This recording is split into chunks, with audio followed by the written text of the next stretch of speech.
Welcome. This is the Jordan School District Board of Education meeting. Today is Tuesday, January 24th, 2023. We are at the JATC South building in our study session boardroom. We have all 7 board members present with us, along with Dr. Godfrey, Dr. Anderson, Mr. Larson, Mr. Van Komen, and various members of our staff. Welcome to all of those who are watching and listening online also. We're going to start out tonight with a report on our district's mental health services.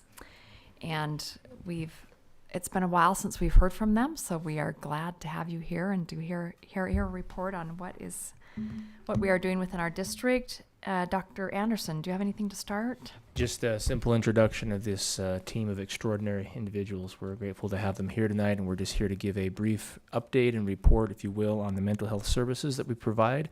The individuals here tonight represent different areas of mental health services, and they'll give a brief report. If at any point along the presentation, if you have any questions, feel free to push pause on us, and we'd be happy to entertain any comments or questions along the way. So with that, Mr. Hamblin. Awesome, thank you. We're glad to be here tonight. Excited always to talk about the services that we provide. And selfishly, I'm far more excited to share these individuals with you because they're far more qualified than I to talk about these things, and they're amazing. I just want to provide a well-rounded understanding of what's in student services that all goes inside of mental health. When we look at what student services does, we do, this is a general overlook. We're not getting too far into the weeds, but there are many things on this list, and there are a lot of words, but we connect a lot of things together: behavior, attendance, enrollment, records, guardianship, 504s, school psychologists, counseling, college and career, homelessness, gang, youth and care, check and connect, mentors, illegal substances, home and hospital program, growth forecasts, prevention, which includes suicide, bullying, and violence, family education, crisis response, wellness, social emotional learning, community connections, multi-tiered systems of support, and restorative practices, to name the big umbrellas that we work with and try and improve things for all of our students, staff, and patrons of the district. All of that is to say we really focus everything underneath this umbrella, a restorative, multi-tiered system of support that is relationship-driven, learning-focused, and data-informed when we make our decisions. And at the center of everything that we do is learning, whether that's academic, behavioral, social, whatever the case may be. And mental health is the one area that connects all of these things. We would like to really quickly talk about some highlights that we've been able to benefit from over the last several years. And it's worth noting that student services, as it is presently constituted, didn't exist until 3 years ago. So it's a big thing. We've made some big shifts and connected a lot of services together in one place to really make sure that we're creating a multi-tiered, a multidisciplinary approach to servicing our students. So one of the biggest highlights that we've had, and this is in large gratitude for the Board of Education, for Superintendent, for the 62 positions that have been added recently. It is an amazing thing. We're seeing some amazing benefits and capacity increases due to those staffing allocations that you have provided. So we just want to be on record yet again, thanking you so much for that. We focus and have created collaborative multidisciplinary training and professional development. So now that when we're training on important skill sets and different areas of mental health, we're doing so with our counselors, our psychologists, and our clinical support staff. And we're going to kind of go between a couple words here. So clinical support staff, also known as school social workers, but formally clinical support staff. We've been able to... I just may interject. Yeah. On board docs, you have a sheet that outlines the responsibility. So we've put this presentation on board docs, and there's also a document there that outlines all the things that they do the same, but also their role and different responsibilities of how they're different and the different skill areas that they have. We've also been able to implement an early warning system that uses, it's a data dashboard that allows us to, informs us a timely way about how to intervene with students. It has academic, behavior, attendance, and social emotional there that helps us to identify students and work with them. Another big area that's really benefited us as a district and as a district team is being able to implement a district mental health leadership team that we really work and strive to increase collaboration amongst our school teams to better meet students' unique needs. And one of the things that we want to make sure that we always are doing is collaboratively working and looking at a case management approach whenever we have students and their needs, so that we can identify the person who is best to work with that student to provide the support and services.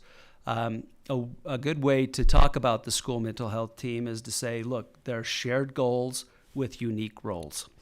And there's our counselors, our clinical support staff, and our social workers and psychologists. All of those group of individuals work with every student. It's not a your student or my student, it's an our student. And they look at it in that way and recognize and respond to student needs as quickly as possible. They provide not only short-term but long-term counseling and work to connect students and families with outside community resources. They actively collaborate with stakeholders, parents, staff, and others as needed. We work with them to make sure that we're looking at a multidisciplinary approach, using unique perspectives that each of them have and their unique experiences and backgrounds in order to identify the best person to work with the student need that's happening at that time. This leads to collaborative case management and consultation. And again, back to the shared trainings, making sure that all of our people have the same training and have the same access to trainings so that we can in a unified way, work with our students. I want to introduce the best people in the world. So first we have Dr. Fulvia Franco here. She's our guidance consultant or the psychologist. She also is the 504 coordinator for the district, and she's over our Jordan Family Education Center here. Dr. Withers on the end, he is our health and wellness consultant. He works with social and emotional wellness. He works with our clinical support staff or the social workers, and he is all things prevention, suicide, bullying, and violence. And then Stacy Worthen, who is our school counselor consultant. She works with all the school counselors, K-12. Hallelujah for that. Thank you again for the elementary school counselors. Works with the guidance program and promotes and enhances the programs for academic, career, and social emotional outcomes. And each one of them are now going to spend just a brief moment updating you about what it is they're doing and their efforts. Dr. Withers. Okay. I think I wanted to start by reiterating the thank you that Travis expressed, because it was 5 years ago, and I know it seems like it probably could have been longer than that. It seems like a longer time ago that health and wellness was created by this same board. And it wasn't a one and done effort that the board just wanted to, have something to take care of a problem, but it was the start of an ongoing investment in addressing mental health. And I think seeing that continued investment since I was hired 5 years ago is really inspiring in a lot of ways. And I really just wanted to reiterate the importance of every person's role when it comes to prevention and addressing mental health. Every one of us in this room and everyone that works in a school, around a school, who's a member of our community has an important role to play in addressing these critical issues.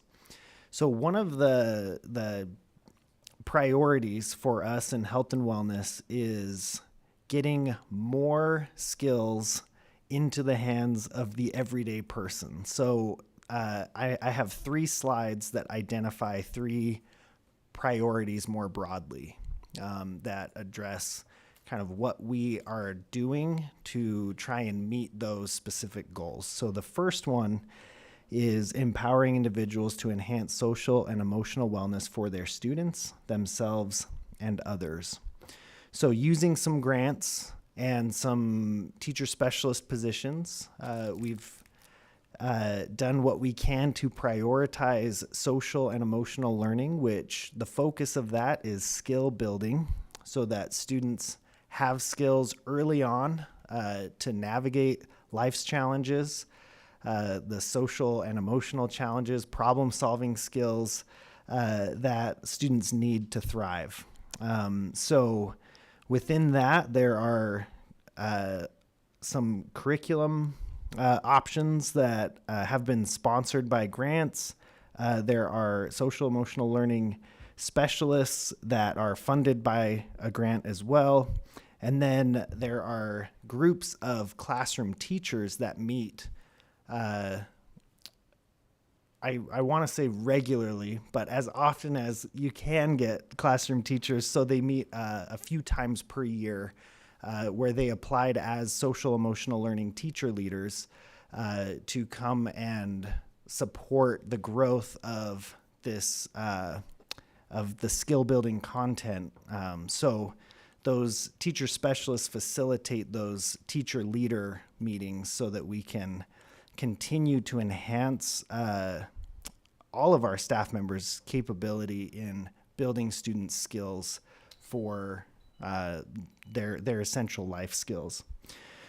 So aside from that, another thing that comes up often is wellness centers. So by trying to offer additional support to our schools' wellness centers, they all kind of operate a little bit differently from each other, and we do what we can to offer, coordination with the Jordan Education Foundation to coordinate with how they collect and track data on students' needs when they are checking in or checking out of wellness centers. So we're trying to add to our toolkit so that those spaces are used more intentionally in terms of skill building. And then in addition to that, just setting up and providing professional development for teachers and staff members. The other side of that is if our staff is okay, they will do a much better job taking care of our kids. And I know there are a lot of options for employees to have their needs met, and there are a few small initiatives within health and wellness that we are trying to support in meeting students or staff members' social and emotional needs. So using that same grant, all of our schools were given an opportunity to identify an educator wellness rep at their schools. That is a peer support.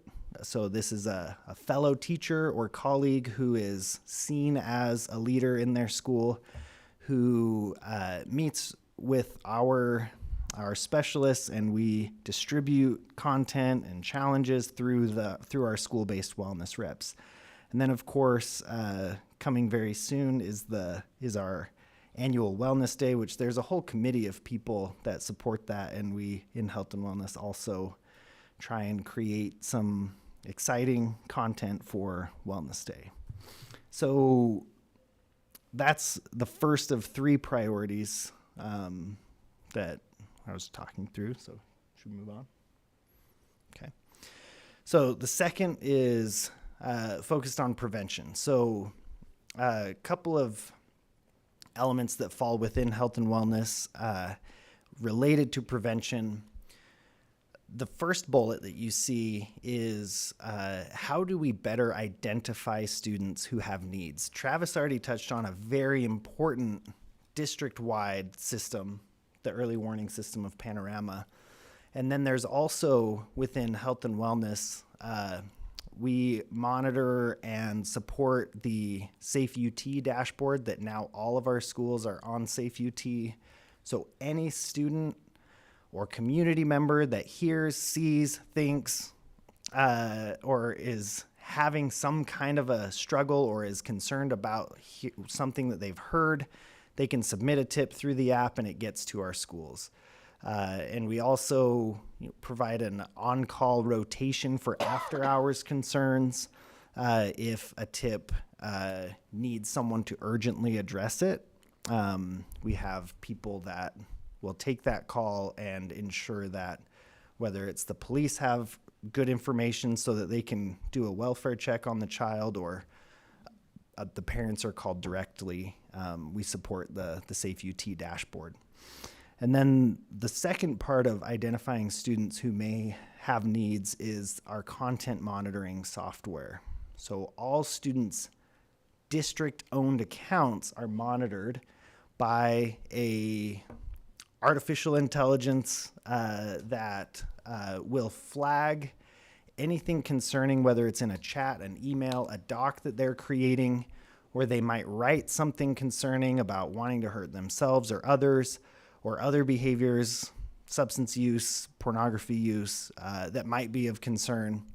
And all of those alerts are monitored by a staff member who, if it's urgent, they will get a call immediately. If they can't get a hold of that staff member, then they call me, and we try and address it as quickly as possible. But that's just one other way that, as a district, and I know that this is another investment on behalf of the board, that we are doing more to just make sure that if there is an issue that we can prevent, or a child who is struggling, that we are identifying it and addressing it appropriately. So that staff member with those alerts will make recommendations because of their skilled background about how to best support the student in those scenarios. So the second piece on here, these are just a few examples of tools that have been rolled out over the last several years that enhance individuals' ability to intervene more appropriately and effectively, whether the issue is suicide, bullying, or violence. So the protocols that are identified in that bullet are just meant to highlight that what we're trying to do is, over time, get better tools and better training so that people better meet students' unique needs. And the one that I think is most worth highlighting is in terms of violence prevention and intervention. The Comprehensive School Threat Assessment Guidelines are an evidence-based model, and as a district, there has been a ton of traction in terms of getting our people trained on an evidence-based system for assessing threats of violence, so that we can respond appropriately. And then the last on here is an effort to better coordinate schools' prevention plans. So prevention planning works best when components work together. Bullying prevention, suicide prevention, violence prevention, all have shared components. And because of that, it's helpful if prevention programs and prevention plans support the same skills across different things you're trying to prevent.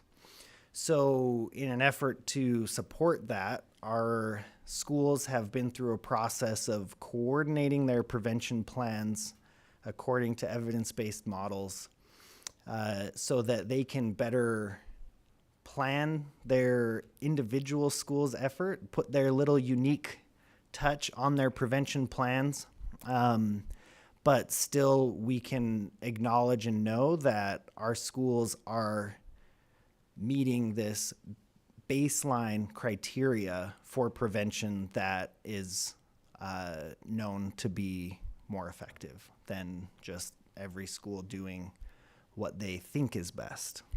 So coordinating and structuring that so that it's a shared system can support that effort. Last thing, increasing student and family access to quality clinical mental health services. As was already mentioned, over the last several years, we've added a position and added staff members to that position. Some schools have funded their own additional clinical support staff. The intent of that is, again, with all of this, to add mental health support to students and to better meet their unique needs. So one aspect of the job of our clinical support staff is they facilitate access to our community mental health partners. So 3.5 years ago, we established a partnership with what is now 19 local mental health providers, that when we identify a student who has needs that are outside the scope of school, but that problem is affecting their ability to function in school, which, as with all mental health issues, it does inevitably, we can make a direct referral to our community mental health providers. Parents obviously opt into this, but they are supported in selecting a provider, and we use grant funds to help get them access, so we reduce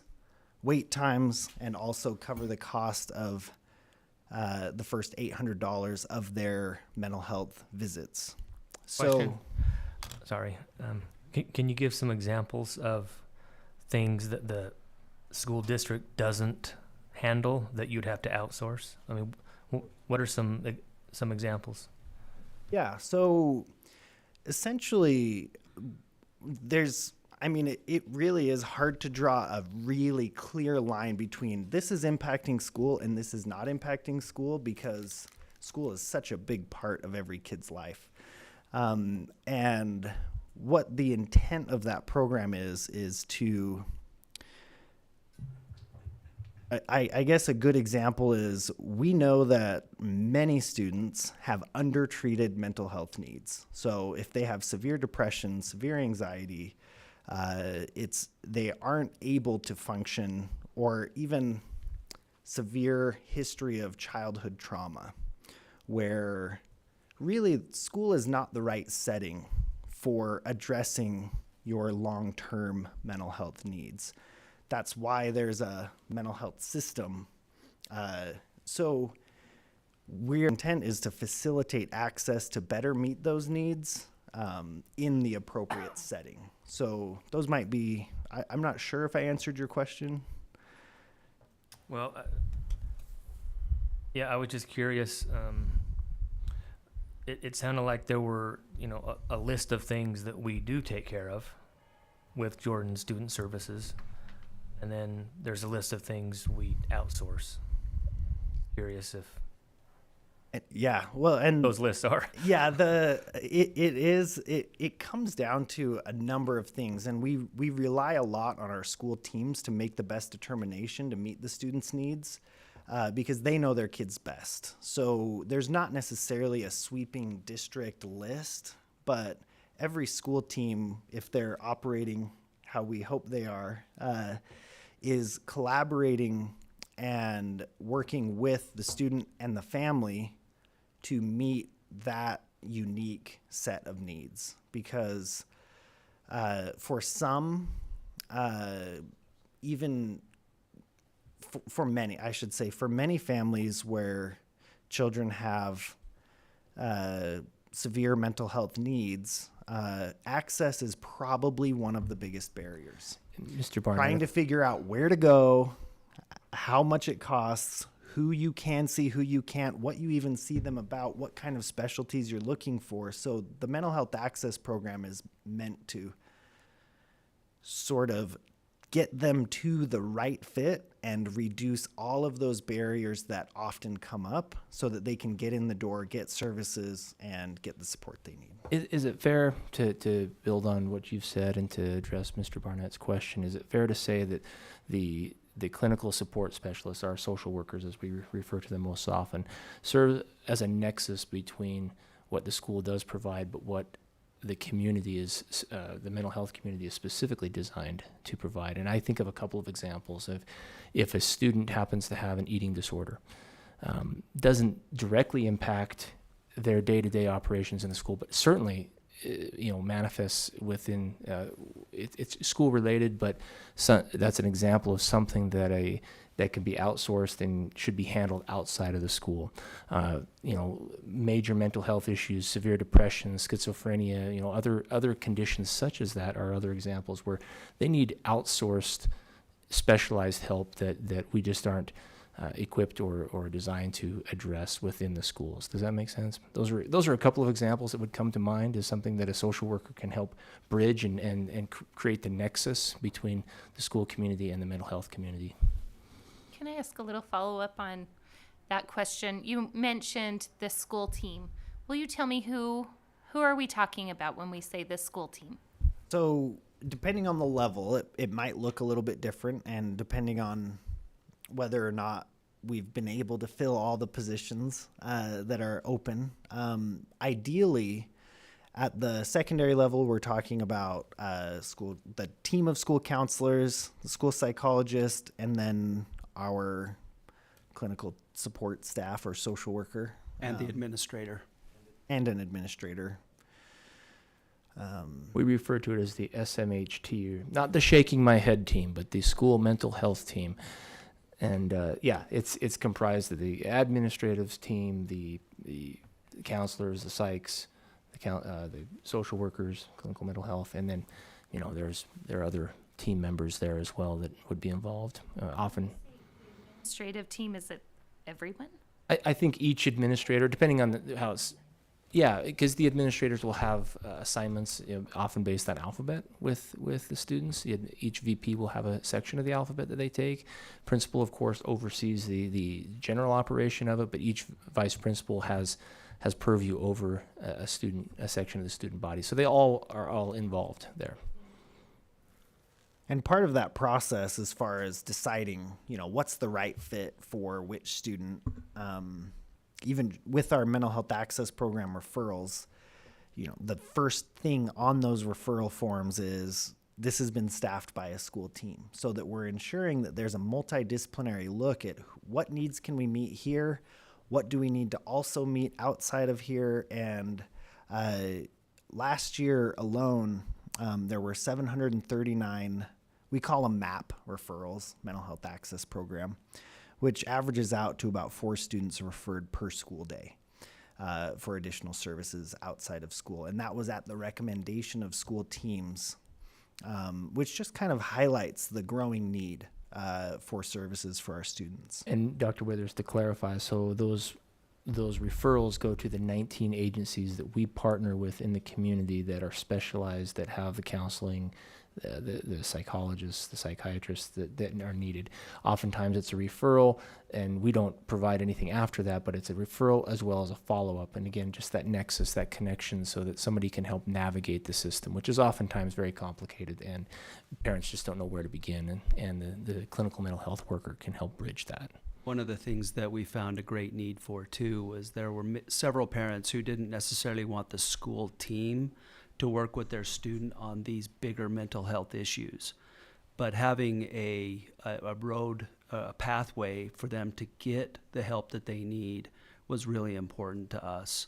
And regardless of whether they wanted the student to work with a member of a staff member at the school, just having them get access to that mental health was very important to us as that was created. So at what point are parents like a part of that decision-making process, or a part of the team? Are they a part of the team? They're certainly brought into the process. We don't move forward without their permission. It's they have to opt into that. It's a option that can be presented, or as a parent is talking with one of those members of the team, administrators or whomever, if it comes out that maybe that's the best pathway, that's an immediate conversation with a parent at that time. So it depends. It can be both ways, but it always includes a parent. It's never done without them, always with their opt-in approach. So to piggyback on that, So back, like when a problem is first identified, maybe through Safe UT or through BARC, how is the parent notified right away? The answer That, is is there it would. counseling without the parent knowing ever? So counseling, we can see a student for one time to kind of assess what's going on, but beyond that, we have to obtain a FERPA permission form. So at that point, it's, if the parent says, no, you can't meet with them, then we don't meet with them. And if they give that signed permission, then we do. And that's of the same kind of, when we look at the map, it's the same way. Even though we may offer it saying, hey, this may be a benefit, if a parent says no, then it's no. But we always offer to let them know that it's out there and that we're willing to help. And that, I mean, it really does come down to a case-by-case scenario, because for some situations you can reduce that concern for the parent. And I would say, I mean, parents, even in the treatment world, there's not a child that can be seen in Utah without parental consent. So parents are definitely a part of the process, and we allow them to weigh in on picking a provider when it comes to the MAP program. And so they are crucial and pivotal, but also part of our role in some cases is bringing the parents along in getting treatment for their child. And the MAP program can facilitate that conversation. And if they are concerned about, I don't want to sign this permission form because I don't want that being at school, it can be a good option for, are you interested then in going to one of our partnered community providers? So let me ask a scenario. Let's suppose the school mental health team comes to the conclusion that the issue is the parent, that it's the parent that needs services. What then becomes our role? What do we do when it's obvious that this child's issue has to do with a parent not receiving the services that they need? I think that there is a level of, we have a due diligence to support students while they are at school. And I think you can do that without being their counselor or therapist at school if that is off the table. Because having someone check in with you and just say, hey, I'm happy to see you here, actually means a lot, and you don't need a FERPA form for that. And I'm not saying that, we want to get around parents, but I'm saying, we want to do what we can to ensure that our students are doing well. And with that, there has been, and still is, a parent resource through the Cook Center for Human Connection where we can offer parent coaching. All of our school mental health team members are aware of that resource and they can share that with parents. It's a free parent coaching resource. We often point people to the classes at Jordan Family Education Center because I don't think anyone wants to be a problematic parent. Oftentimes, it's just a matter of skills and support. And getting them to the skills and support can be helpful. One of the services that is authorized with our MAP providers, which we have utilized, is family therapy. Yeah. So that can be a referral. And if that is the determination, when we reach out to the provider after the parents have opted into it and been a part of that discussion, we would notify the provider, this family might benefit from a family-centered approach, which they would then try and match with their therapist at their clinic.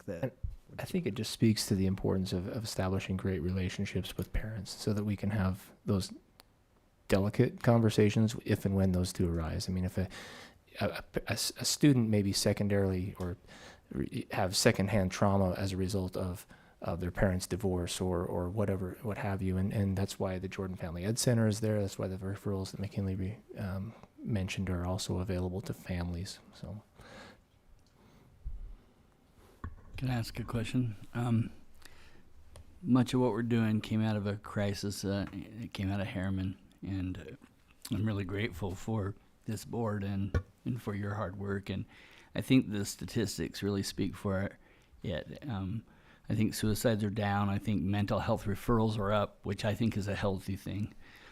Recently, my community is going through another little suicide crisis of students who have just left the school.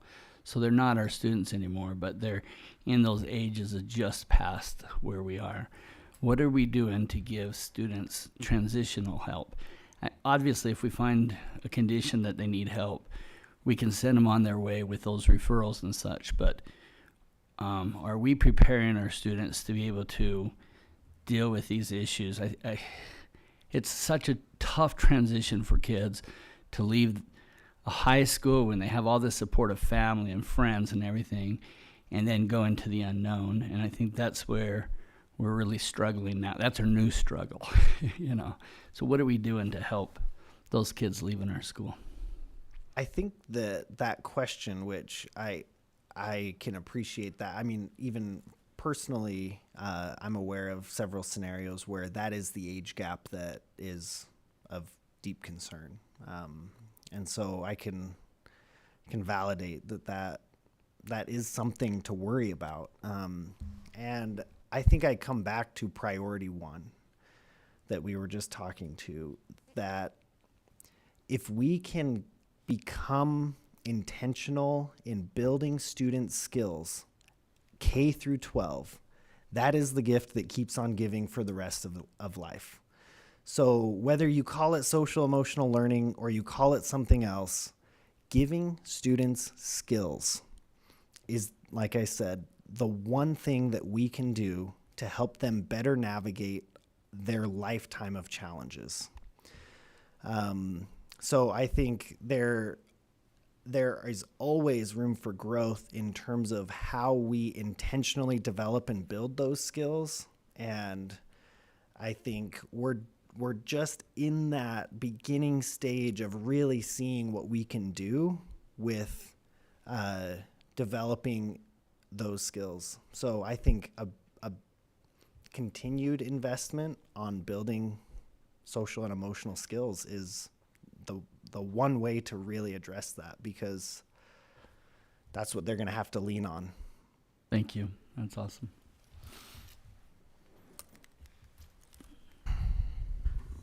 So I want to talk to you about school psychologists and the kinds of things that we do.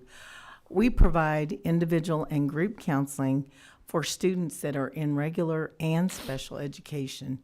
Some school districts pay for their school psychologist staff entirely with special education funds, so they're restricted. They can only provide service and support to those students.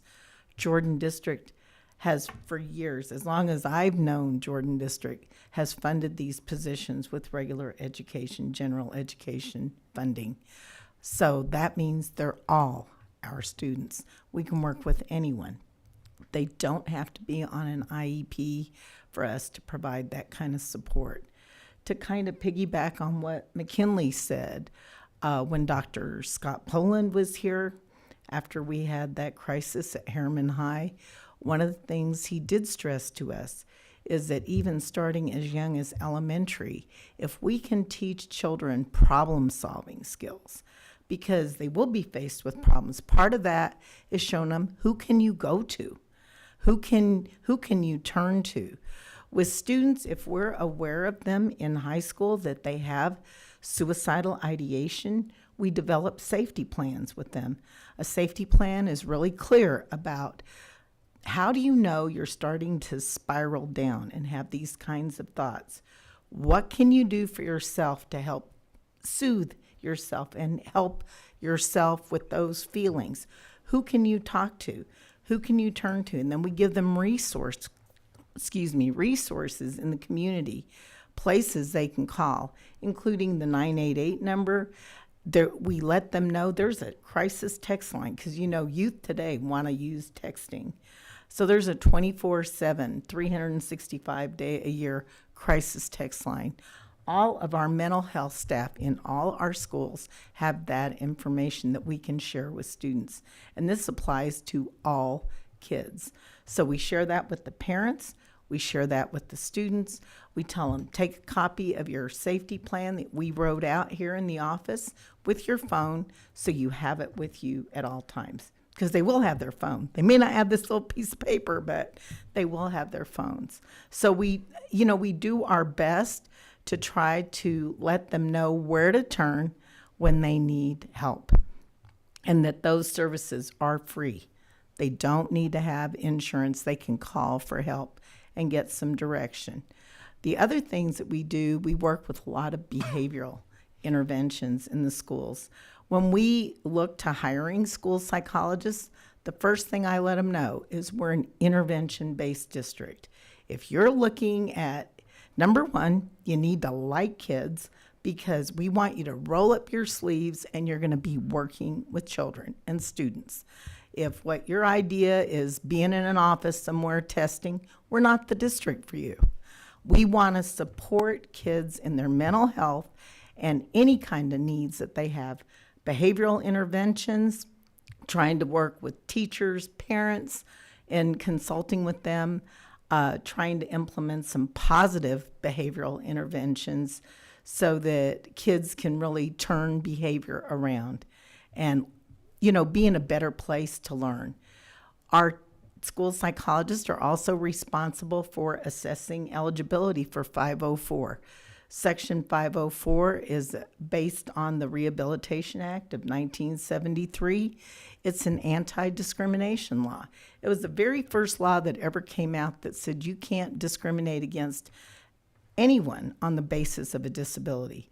So it applies not only to students in schools, but students in universities, and adults, where if you work in any kind of a facility that receives federal funding, you're eligible to receive accommodations under Section 504. And that's also where ADA falls in. So as school psychologists, part of that whole eligibility, we know we're trained how to look and determine whether these students are eligible. So I wanted to let you know that's one of the things we do. The Jordan Family Education Center, believe it or not, was established 43 years ago. So that's a huge history of this organization. This board can be really proud of that kind of an accomplishment. We're an extension of the local school.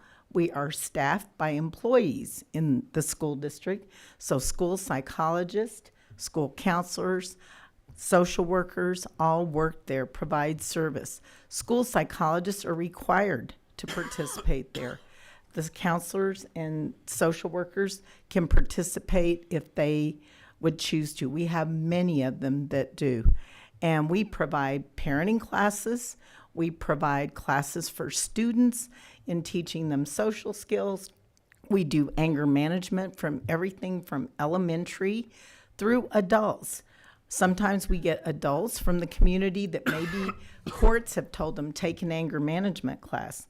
Believe it or not, they come and take our class because it doesn't cost them $250 or whatever the community class is. We write a letter verifying that they came there. We're providing a service because if we can help parents learn how to manage their anger, that filters down to the students, and they model for their students a better way maybe to handle anger. We all get angry. So we provide those classes. The other thing we provide is short-term child-centered counseling, up to 10 counseling sessions that we can provide there. We provide parents with a service called an intake assessment. So if they have a child or a student they're concerned about and they want counseling, we meet with them, do a clinical interview, and make recommendations as to what can we do at a school level to support this student. What can we do? Can Family Ed Center, if we offered 10 sessions, could that help? Or are they better served in the community? Like McKinley said, or Mr. Anderson, one of the things that we do is we do make referrals for eating disorders. They require a medical model. An eating disorder can kill a student That it's a very serious thing. So you have to have a medical person involved. But for many of these students that are receiving outside service, it's important that they have someone at the school because they're spending over 30 hours a week in that building, and they need mental health support there as well. So we mentioned at the beginning, we provide short-term, but we also provide long-term services. School psychologists primarily, we will see students the entire time they're in our level if it's necessary, whether they're regular ed or special ed. If they need support, we're there to provide it. So that's what I can tell you about school psych. All right. So I'm here to talk to you about school counselors. And once again, I'd like to thank this board for being so generous in creating some new positions for our elementary schools. They are always thrilled when I call them to let them know that we have found a school counselor to place in their school. And we're seeing really a lot of great results as we start placing those school counselors in the elementaries. I'm going to talk to you about our focus. We have 3 focuses in Jordan School District. We call them our pillars as school counselors.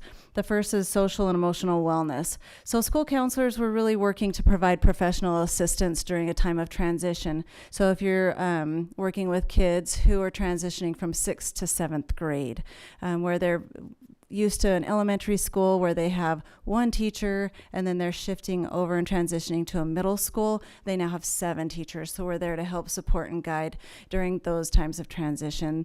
We're there to help assist in times of heightened stress, and that could be for many different reasons. As we know, mental health needs are increasing, and so we're there to help during those times. Critical change or other situations that might get in the way of them being successful at school. So we really try to provide all of those resources to our students so that they can be successful academically. We do provide short-term counseling for our students. About 98% of our counselors are trained in BRISC, and we continue to support that and staff that as well. We do referrals for long-term support, so that's what McKinley was talking about when we meet as a school mental health team with our school psychologists and our social workers and our admin to really talk about what is best for this student, how can we best support our students so that they can be successful. Is it a MAP referral? Is it testing with our school psychs? There's just a lot of different things that we do to try and help make those referrals so kids can be successful.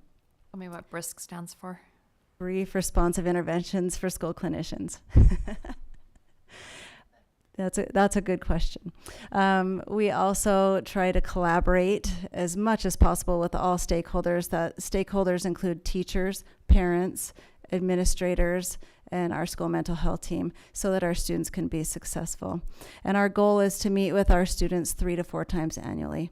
So if our caseload is about 1 to 350, we're trying to meet with 350 students 4 times a year.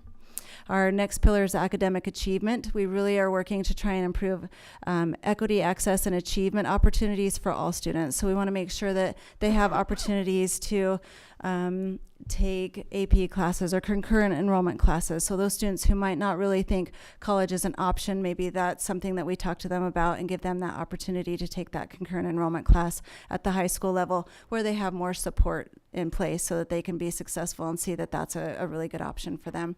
We try to advocate for our students and their individual education plan meetings and other student-focused meetings, so those MTSS meetings where we're talking about how to help them be successful.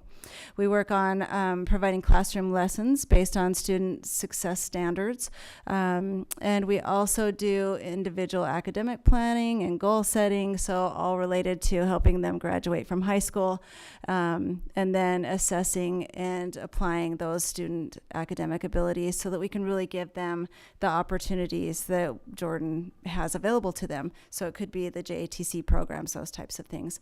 And then our last pillar is college and career development. development. So those are our preparing for college and career readiness meetings, where we talk about post-secondary planning. And it's not always college focused. There are a lot of programs that are available out there that we try to make sure that they're aware of all of those opportunities. Utah College Application Week, where we try and get all of our seniors to apply for college. And then any evening events that we might have available. So FAFSA, scholarship nights, and those types of things. We just wanted to update you really quickly on where we're at on our current staffing as it applies to our mental health professionals. Currently, with our psychologists, we have 9.5 openings. We've currently filled 5 for next year and made offers to the others. So we're just, Fulvia has been interviewing a ton of great candidates right now. We just, if we have a printing press, it'd be great, right? Because we could get all of these different people in, but we have some high quality candidates that have been interviewed, and we're extremely hopeful to have them all with us, as many as possible, next fall.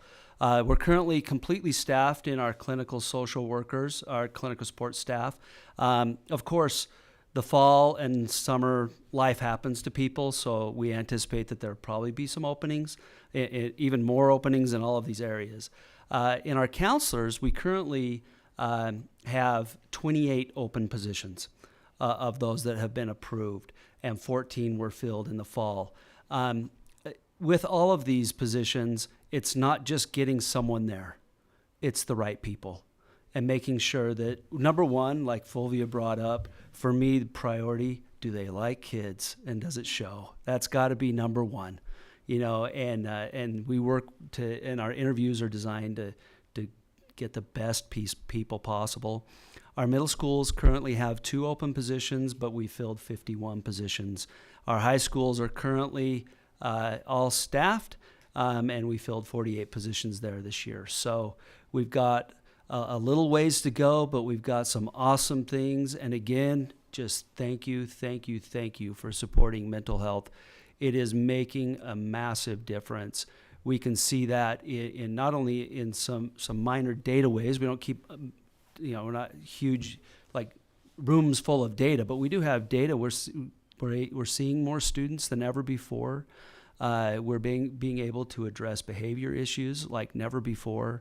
We're able to assist with staff issues like never before because we have more capacity. And with that, we'll just open it up for any questions you might have. Can I ask a follow-up question about that? What's our turnover rate like, and what can we do to help you make sure that's reduced? Because these are highly skilled employees that I'm sure, could go other places and stuff. Are we losing a lot of people? So I have some great news there. I will tell you that Jordan District is leading out nationwide in the area of mental health. I'll give you an example. Just yesterday, Stacy was sharing with me, and I don't want to steal any of her thunder, but I'll share it for her. She was at a recruiting event. It was painfully obvious, and it was at UVU, and all the other districts were there. It was really clear that Jordan District is the place to be in the state of Utah. Not only with the number of positions that have been created just this current year, whether it's in our elementary with our counselor, but we also have a full-time psychologist in each of our buildings, and now an assistant principal with a principal. That matters. That's a big thing. And our culture is really second to none, in truth. And when we talk about having a school mental health team where they staff things and they're not alone, that's a huge issue. And it's really a unique thing for Jordan District in the sense, not only those things, but also we have family ed that's been around, that's a unique product that we have, and our mental health access program, connecting them with community things. Our biggest turnover, in truth, Mr. Robinson, is our internships that we have in our psychologists that are interns. But it's somewhat designed. We would love to keep them, but a lot of them are doing that as a part of our AP. We are a APA accredited on contingency district. So we're the only one in the state of Utah that is headed that route. And so we attract a lot of interns from around the country. We hope to continue to increase our presence that way and to keep more and more people, and we will. It's just overnight, it's not happening, but I will tell you that this year it's made a difference. The things that have been added this year are making a difference with those people, with all of them. I just have a comment. I've sat on the legislative committee for 6 years. 5 of those 6 years at least, wellness, health and wellness has been one of our priorities for the legislature. And I know for this year, it's right at the top. So that says a lot about how we feel about this issue and how we support it. So thank you. And to Ms. Richards' point, I mean, our receipts demonstrate our priorities, and this board has backed up the priorities with the appropriate allocations as well. So we just can't thank you enough. Absolutely. And I just want to publicly, again, thank these three. Honestly, these three care about every student, even though they don't know them. And they care about every staff member, and they work countless hours on their behalf, of which they will never be reimbursed. That's not why they do it. They don't, I mean, it would be lovely to reimburse them for it, but that's not why they do it. And they're so passionate about doing the right thing for our students and our patrons. I can't tell you the number of conversations that we have where there are tears, because in many ways we're powerless as a school system to make the changes in families' lives that we wish could happen, or even in our staff's lives, to help them navigate the world in which they live. And these three are completely 120% in. It's higher than that, but that's the number that came to my mind. They are absolute advocates for all things mental health in our district, and I just can't thank them enough. Can someone speak to how all the services are funded? I've heard grants, I've heard it come from the general fund. What's the breakdown? You bet. I'm happy to do that and fill in if I miss anything, Mr. Anderson. But you heard Fulvia, they're all from the general fund. So we just call it 0050, but they're all funded through the general fund. Our counselors are as well. Our clinical support staff, we have several of them are funded through HB 373 that was passed a couple years ago. That covers the bulk of them. While it is a grant, it's ongoing monies as well. So we use that money to fund those positions and pay for our mental health access plan. And then we have, 6 positions that this board authorized in the fall that comes from the general fund. 5 years ago, I think you mentioned you were hired. And I did a little bit of looking online, and it looks like in 2018, the legislature passed some bills or updated Title 53 talking about hazing and bullying. And is that the reason? Is that when this stuff started in 2018 because of that legislation? And then the next question is, did the state provide funding for the additional services they were asking of the local school boards? Specifically, as far as, and I can't speak to the whole behind-the-scenes story. I just know it from my own lens. But I believe my specific position was created as a result of the hair register and not a result of state law. And I can clarify on that. We had Dr. Scott Poland, who is a national expert on suicide, and he came to Jordan District and did some trainings with every teacher, every school that was part of the district at that time. He did a couple of days training, every mental health team member at the time. And he knew that we had a cluster of suicides. When you have 3 or more, that's considered a cluster. And he had also been involved with one in Colorado Springs. And what he had recommended to them was that they hire a health and wellness specialist that was specifically hired to address prevention efforts, suicide prevention, bullying prevention, because they all kind of are part of, some of the behind the scenes things that happen to kids that make them feel bad. And so he recommended that. And the board and our superintendent and district administration supported that. And this health and wellness specialist position was created at that time. I may add to that Godfrey as was well. part of that too. Over the last 10 years, the legislature really started to key in on mental health. Probably around 2013, Representative Steve Ellison has been key and almost a perennial sponsor of mental health related bills. You've seen the creation of Safe UT.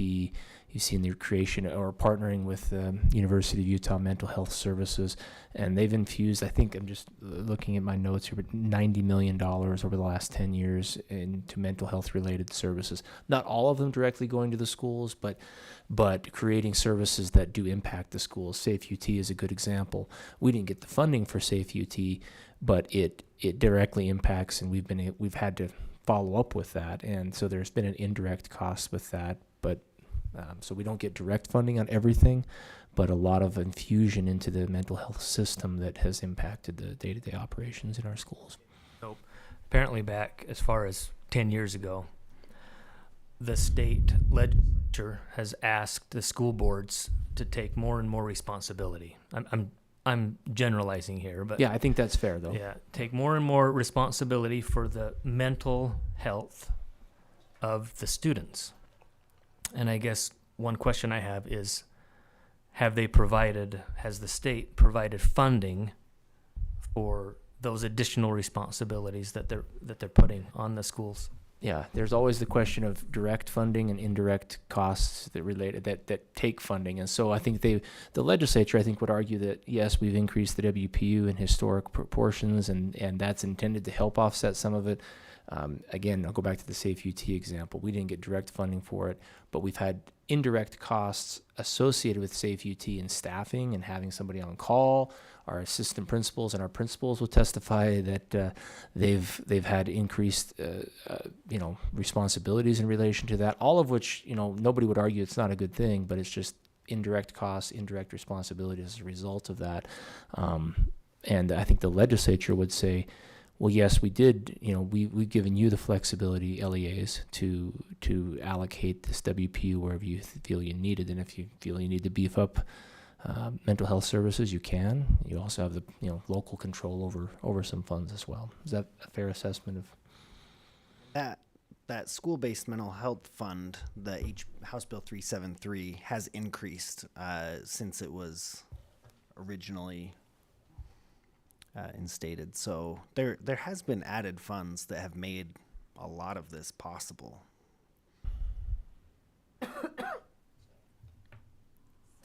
At times, I have had people reach out to me and ask if we're staying in our lane.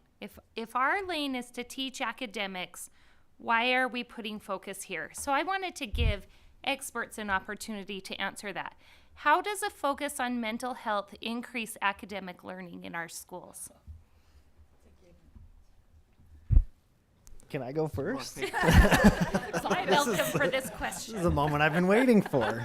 How long do we have? you teed it up for you pretty much. But I think one question that I like to ask that is a rhetorical question is, tell me a time at school when a student is not learning something socially or emotionally.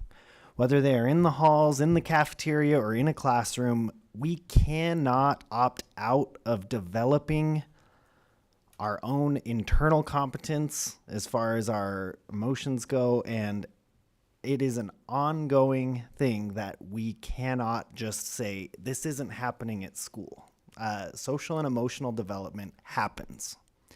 Whether or not we are intentional, positive, and productive with developing those skills, that's up to us. And that's, I think, where we can make, there's already a whole set of evidence that indicates academic achievement is directly affected by social and emotional skills, because you can't learn if you're dysregulated. And the more skills you have, the more connections you have, the more regulated you are, the more likely you are to succeed in all areas. So I just wanted to say that with all the mental health supports that we have in place, one of the things that I see is that students have anxiety, depression. They may have other issues related to mental health. There may be some concerns at home or concerns with peers. When they walk in the classroom to learn, they don't leave them outside the door. If they want to be successful in learning, they need support in handling those kinds of things so that they don't feel that they're alone.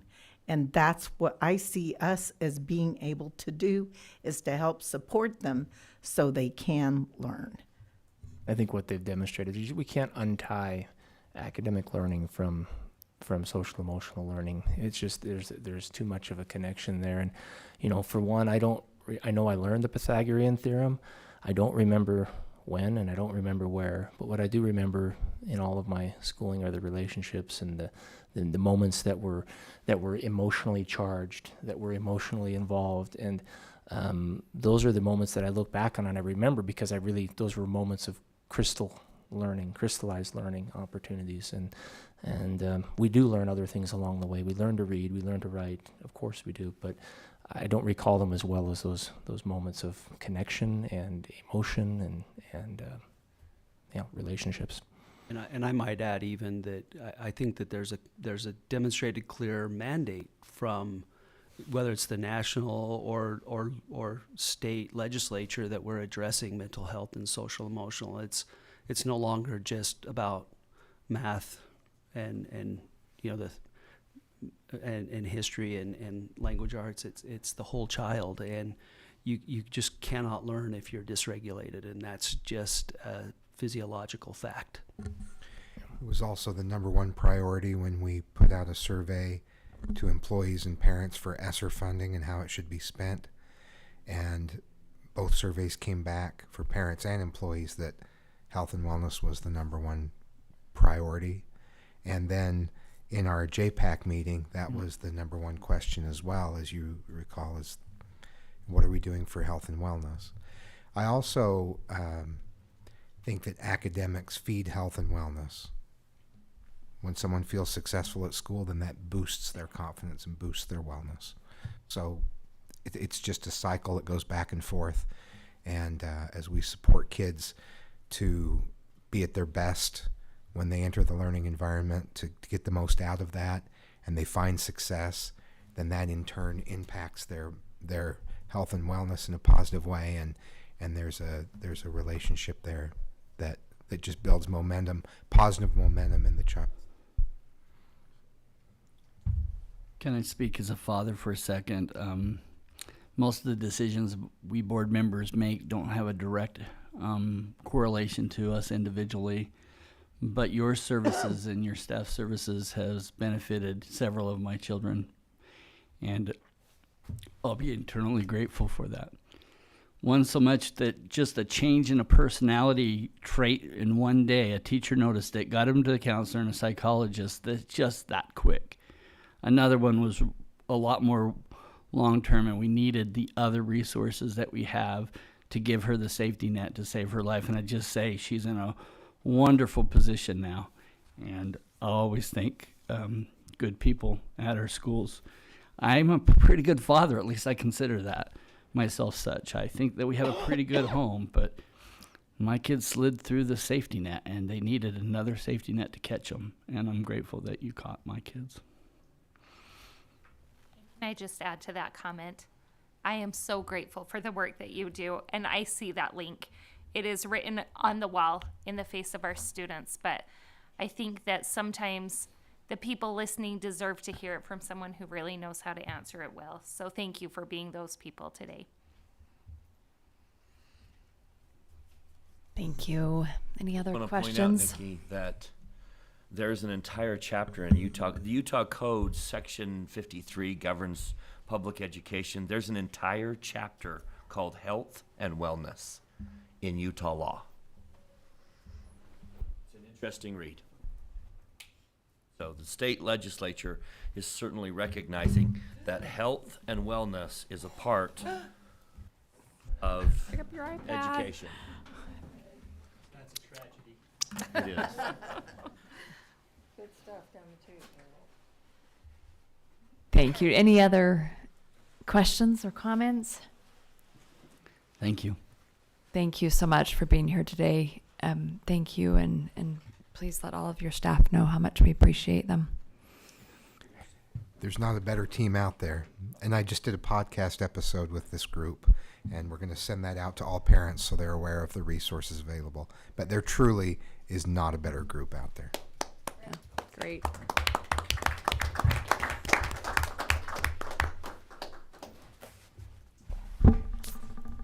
Thank you. Our next agenda item is a school enrollment permit discussion.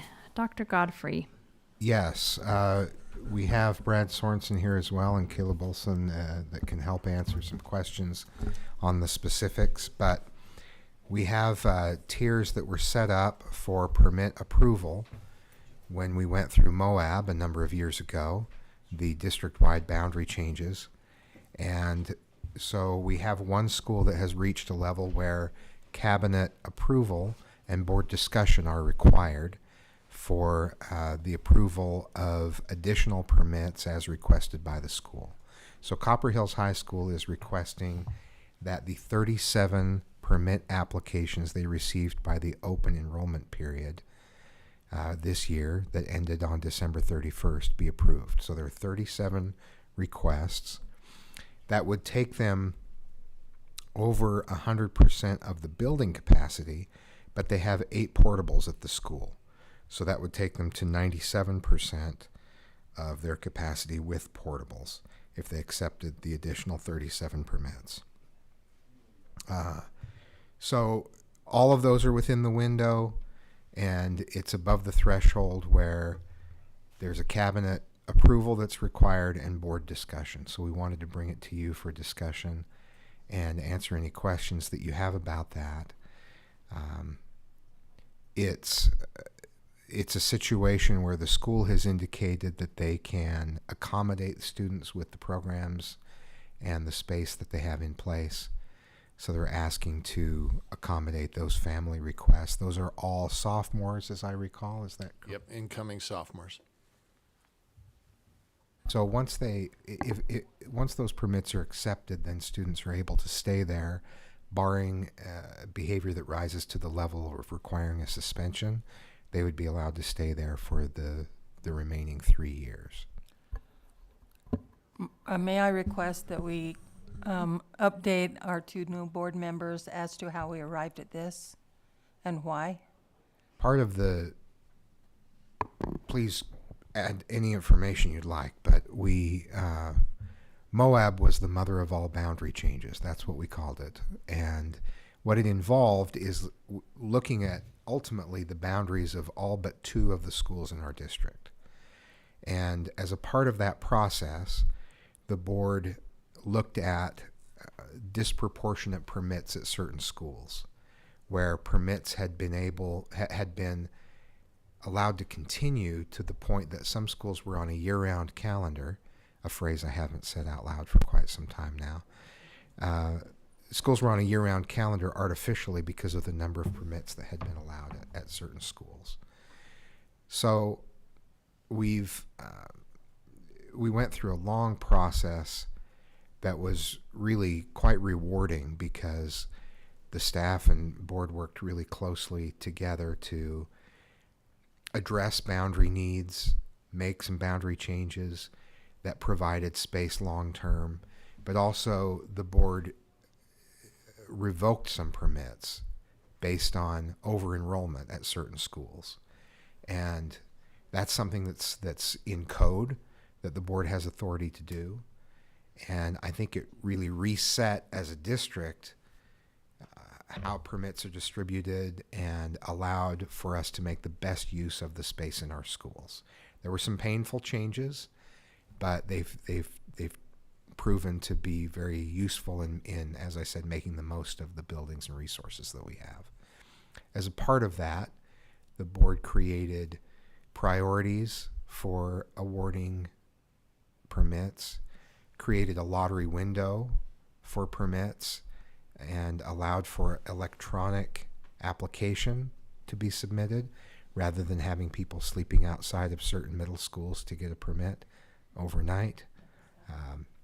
And so a lot of things got clarified along the way. The board has made some adjustments to bring additional clarity, and I think we can continue that process of allowing those tiers and that policy and the procedure to evolve.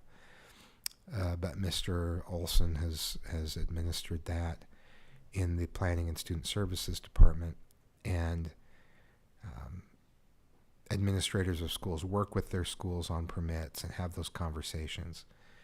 But every once in a while, we have a school that gets in those higher tiers, and some of that has to do just with the demand of where those boundaries are now, and we have some areas that are pocket bust now, and so we have a small number of permits that come as a result of the pocket busing, where students want to attend a school that's closer to where they live. And so those are the issues that have brought us to where we bring the permit issues. Anything you would add to that? That was good, thank you. Okay. Each school is permitted a certain number of students. Is that what we're talking about? Up to 90%. By law. By law, we're required to publish how much space we have in each school on our website, and establish a permit process within a window that's established through code. But there's some discretion. We have to allow at least a certain number of permits. But if we go very far above that 90% threshold, then there's a conversation required. The principal has to talk with the administrator of schools. They may require permission from the administrator of schools, permission from cabinet, or a board discussion. The board delegated the ultimate decision to the administration, but the board is either to be informed or to have a discussion based on how many permits are required, or how far it takes us beyond that 90% threshold. It also depends. It is a little complicated because it's not just a function of the enrollment at the school, but also the number of portables at the school. Some schools in the past had an artificial number of portables because of the number of permits that were allowed at a school. So by reducing the permits, you reduced the need for portables, and we were able to move portables around to where they were needed because of the boundary population, as opposed to being used to accommodate a permitted population.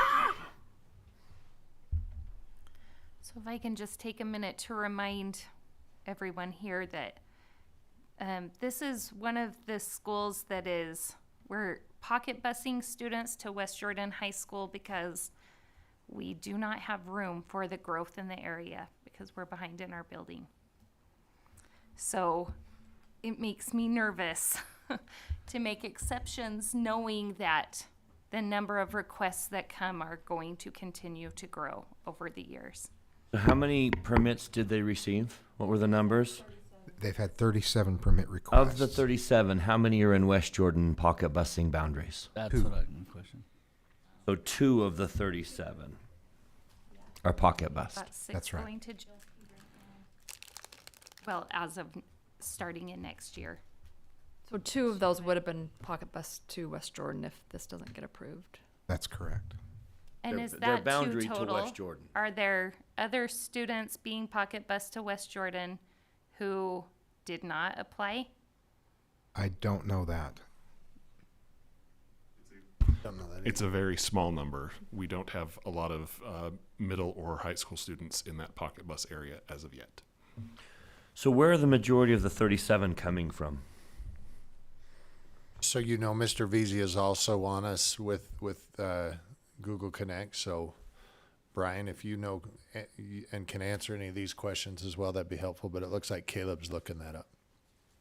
Yeah, and I think Caleb can give us a more definitive answer. I think they are coming from a variety of schools. Traditionally, our permit requests have come more more predominantly from West Jordan High School. But we also do have people wanting. Should I turn my volume up? Beaver Hills High School from, Just repeat what he's saying. Can you hear him? from other boundaries. Is that what I'm hearing? Brian, I just want to confirm you said that they're predominantly coming from which area? Yeah, I think historically they have come predominantly from West Jordan, but we are starting to see an increase in the number of students who are wanting to come to Copper Hills from other schools, in particular Mountain Ridge and Harriman. Looking down the list, it appears that the majority of the earliest student applications, which is what I believe Copper Hills is talking about, have indicated that their current school is outside district. So I want to point out that according to the forecast we received recently, we knew that Copper Hills enrollment would increase in 2023.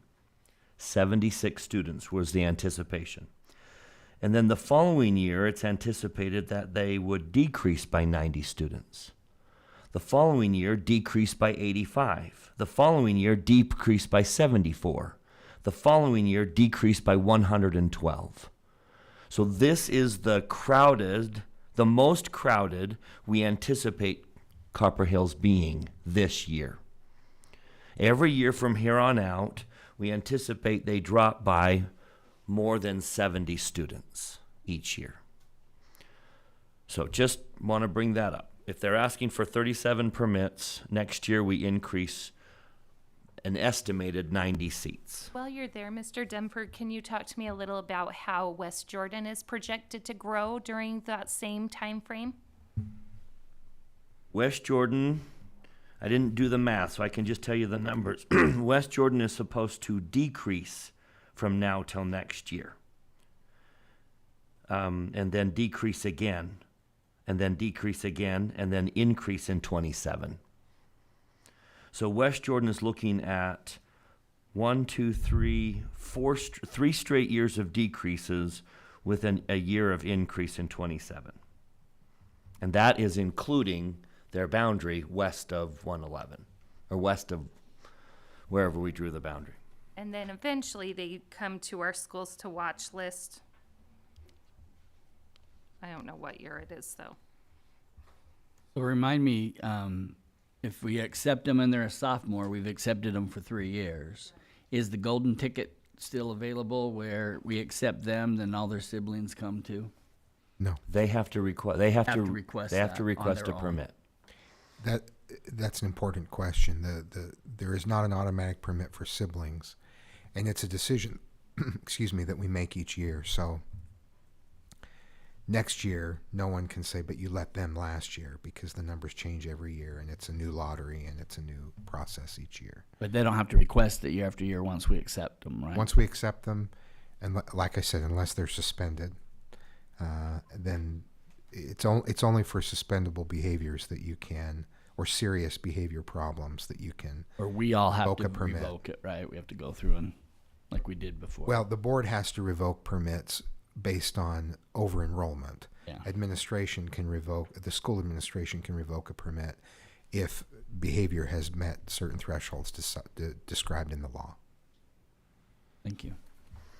Now, pulling them from Harriman and Mountain Ridge, I know Copper Hills is not the best place to put them in, but we're pulling them from our 2 most crowded schools. So allowing these permits will help in a small way Harriman and Mountain Ridge.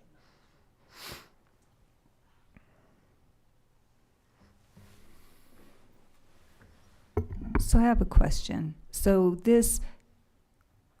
we're just discussing this. This is just discussion by board, but then approval from cabinet. That's correct. And we've discussed it, but we'll discuss again tomorrow following your discussion. So that is a good clarification. You don't need a motion from the board, I don't. according to our policy. But I'd like it noted that I'm in favor of approving the 37. Okay, is there any further discussion from the board?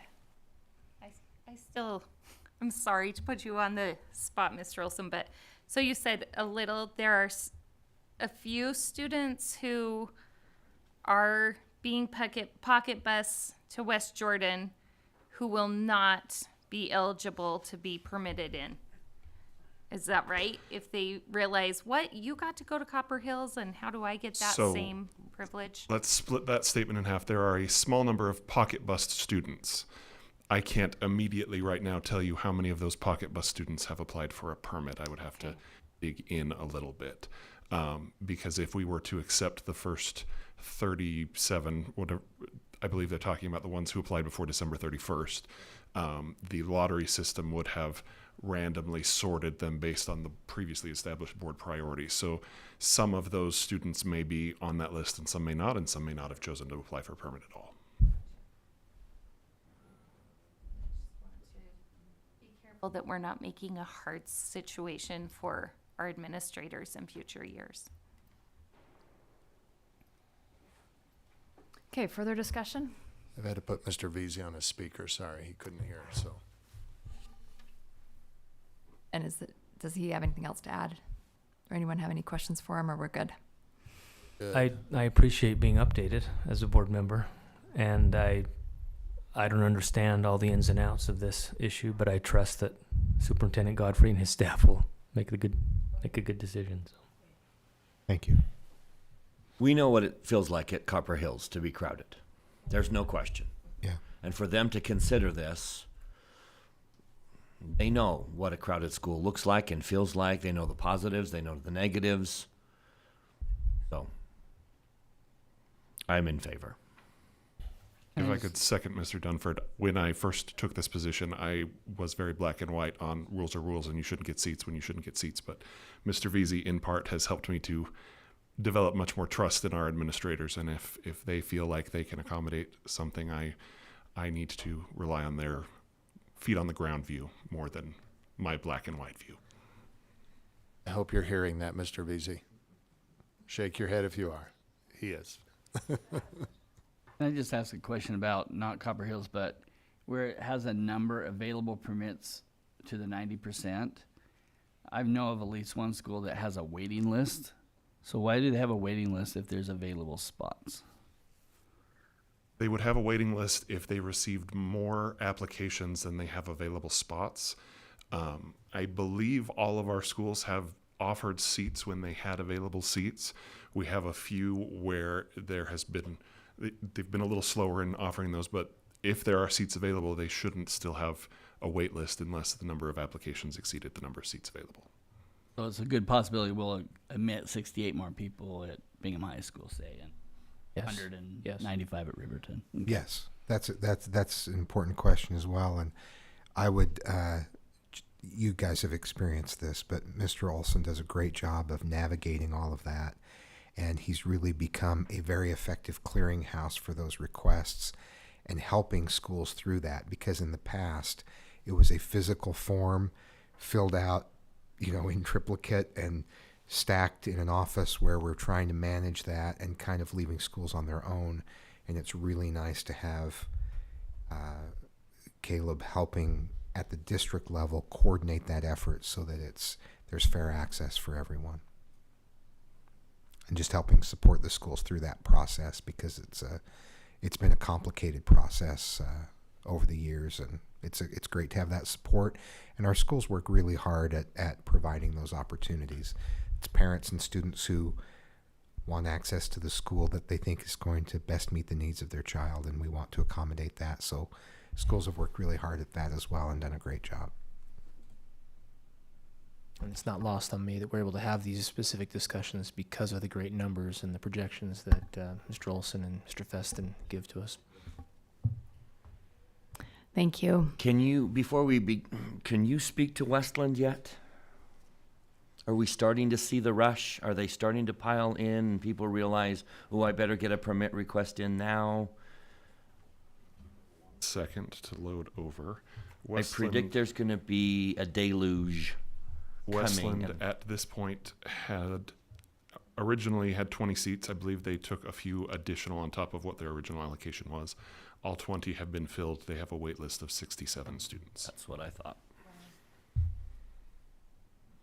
Now, it would be good to point out for the public and for our new board members that that wait list of 67 doesn't mean that those people have no option.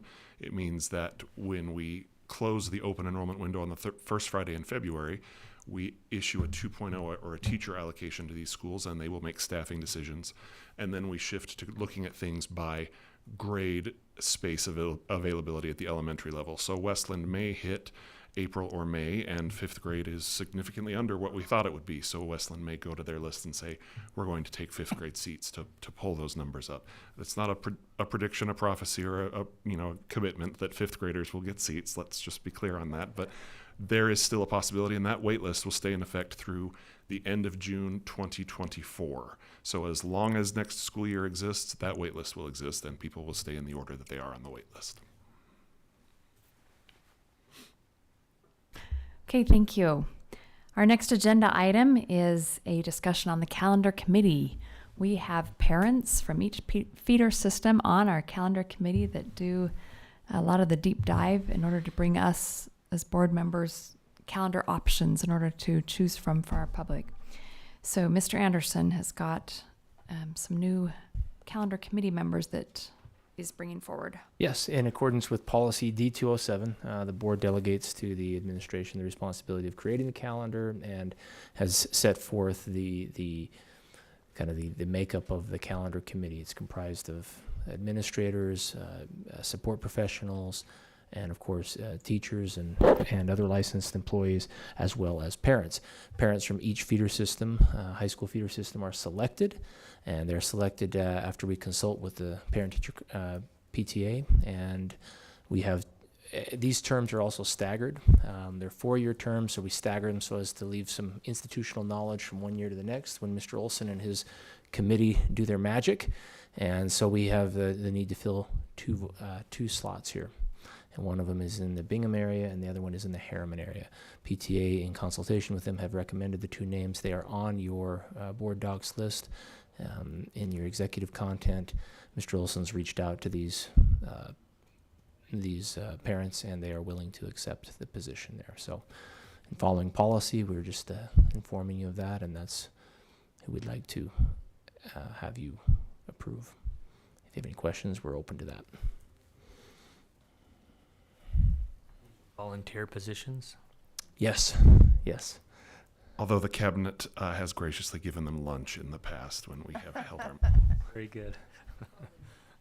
The lunch isn't that good. It's it's good, but it doesn't cover all the time. Doesn't quite cover the time and the and it's a shout out to how they've been running, especially the last couple of years, giving voice to community members and parents in selecting and being able to put out to survey calendar options, listening and listening to priorities, things that they value most, whether it be fall break, spring break, length of winter break, when to start and end. All of those have been taken into consideration, given the constraints of the weird calendar. And just as a fair warning, this is this year and next are one of those weird calendar years. I was just reminiscing with them this morning that 7 years ago, when we also said the same thing, that it's going to be another 7 years before we get another weird calendar year where it's just hard to juggle, especially the winter holidays.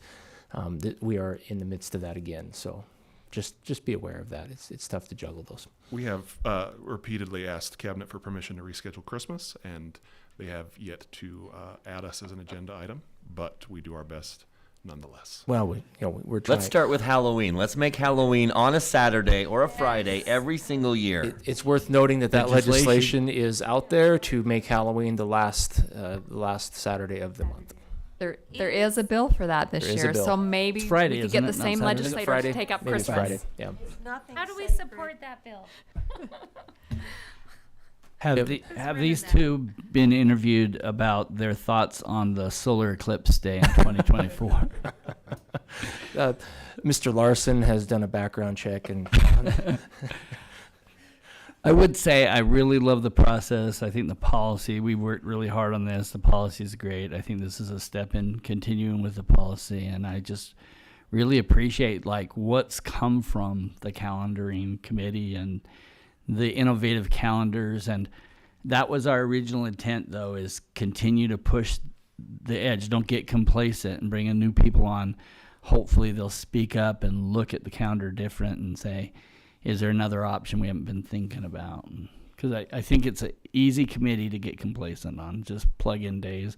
And I would say I've had many of our charter schools reach out and say, your calendar is so good, we just mirror it. And they've asked me, when's the calendar coming out? And I said springtime. If they'll send Mr. Larson the license fees for them, I don't know that those have cleared yet. We'll need to patent this calendar, but they really do like. I think they like being with us, but they also like the innovation, thought, and creativity that your committee has done. How many years till the solar eclipse? It's just next year, 2024. We missed the deadline. We have to change the calendar that's been approved, but I'll be seeing it with or without you all.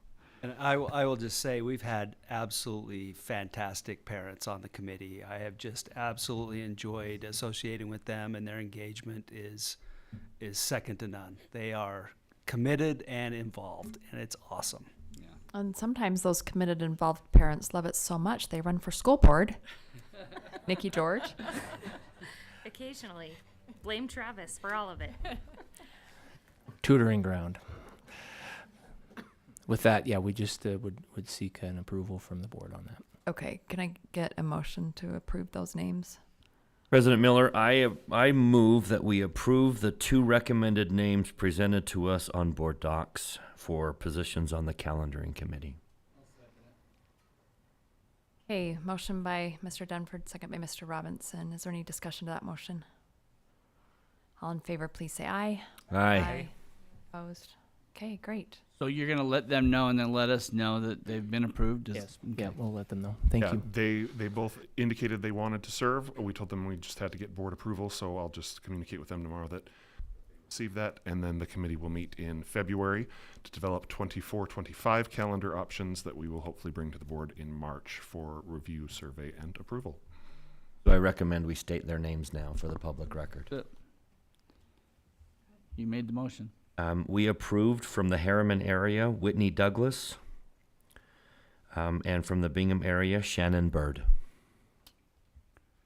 And remind me, are these 4-year terms or 2-year terms? Yes, they're 4-year terms. terms. Okay. They'll be joining some new members from JEA and JESPA as well, and I believe a new teacher member. I have to double check. JEA and JESPA are 2 employee associations.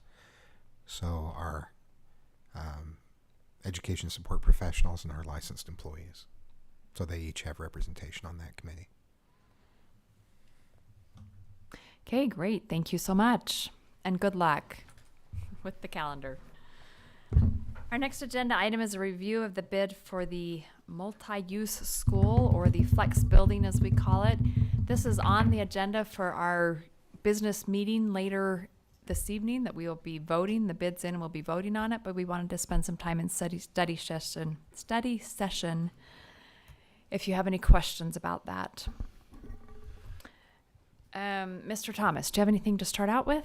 Just to say how much we appreciate this opportunity, and we're kind of excited to talk about this and to hopefully finalize this tonight. It's been a long pathway that we've gone down to get to this point, and we're just here to answer any questions that the board might have regarding this bid before we go out for vote tonight. Do you, or maybe Bryce is a good person for this, give our new board members just a really quick how we got to our decision to where we're going to build a flex school versus a normal Mr. elementary Dunford, school? would you Or I'd be happy to. Every year we ask for a projections update that talks about, here's our projections enrollment, here's where we think there's growth, and they come back and identify schools to watch. Here's where you need to be concerned. Here's some schools that are outgrowing their current capacity. And so we took that list as facilities committee, and we made a priority saying, okay, here are the 7 schools on the watch list. Which is the number 1 highest priority? And it was Ridgeview Elementary School in Harriman. There was no question that school needed more attention than anything else.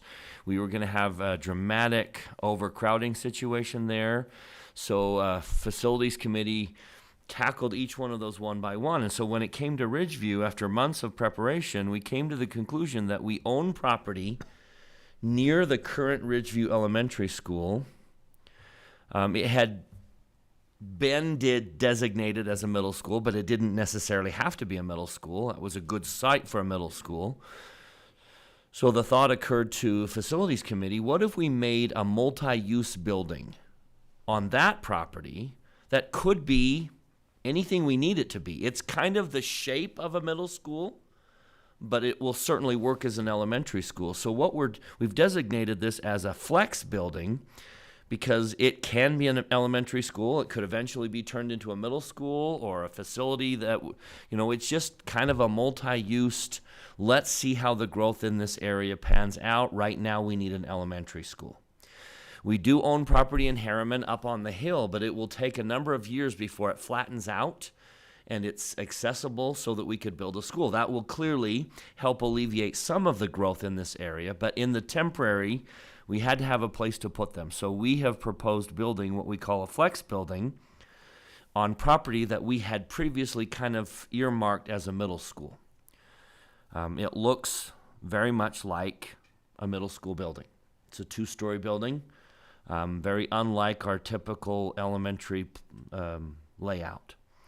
But as of right now, our plan is to keep K through 3 in the current building and move 4, 5, and 6 to the new building.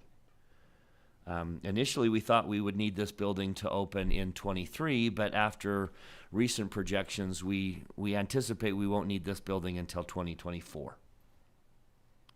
And so if we start now, we anticipate it will be functional in the summer to fall of 24, and we'll be able to make that split, and we can house the need. So hence, we are building a flex building in Harriman. We've reached out to all sorts of different parties. This is not something Jordan School District has done many times. We are experts in many things, but building flex buildings is not one of the areas we were an expert in. So we reached out to a lot of stakeholders, and we feel like we've designed a building that will meet the need and be an asset for the school district for many years to come. I would like to point out that the original dollar figure they gave us a year ago is almost spot on. That blew me away, Dave. I mean, this was a year ago when we said, could you ballpark that? And out of a hat, he pulled this number based on 1,000 calculations that were going on inside of his head, based on the current construction of middle school, high school, elementary, and he threw out a number, and we started using that number to finance it, and lo and behold, we are dead on. Slightly under, right? Slightly under. And he didn't lose any sleep over it. So Dave and I are going to make a little visit to Las Vegas soon. Kudos. That was a huge kudos to your department and your ability to really keep this district within range of where actual costs are going to be. Yeah, so our teams have been working on this for many, many months. We've been working with a lot of stakeholder groups. We've worked with, and the prototype is fashioned or reflective of the Mountain Creek model. So you're going to see the Mountain Creek kind of prototype or, I guess, platform. Yeah, kind of the core of the building when you walk into Mountain Creek. And it'll have all of the functions of an elementary. It'll have playgrounds and everything that comes with an elementary, but it won't have the auditorium, which has been designed that can be attached at any time we need that, and the gymnasium and the CTE wing, but everything else is there. So we hope it, like I said, we've worked with the city. We've talked about roads. We've talked about a lot of things over the past, Dave's been attending meetings weekly for the past year or many, many months to have those conversations. So any questions that you have as we move forward? Describe the multipurpose area then. So right now, if you can think of Mountain Creek, used as a cafeteria only, we will be putting a divider wall, if approved, down the middle, and half will be used as the cafeteria and half will be used as the gym. And then in the future, if it ever goes to a secondary building, And there'd be an addition on the south end of the building that would be the gym portion, and then we would turn that into a cafeteria only.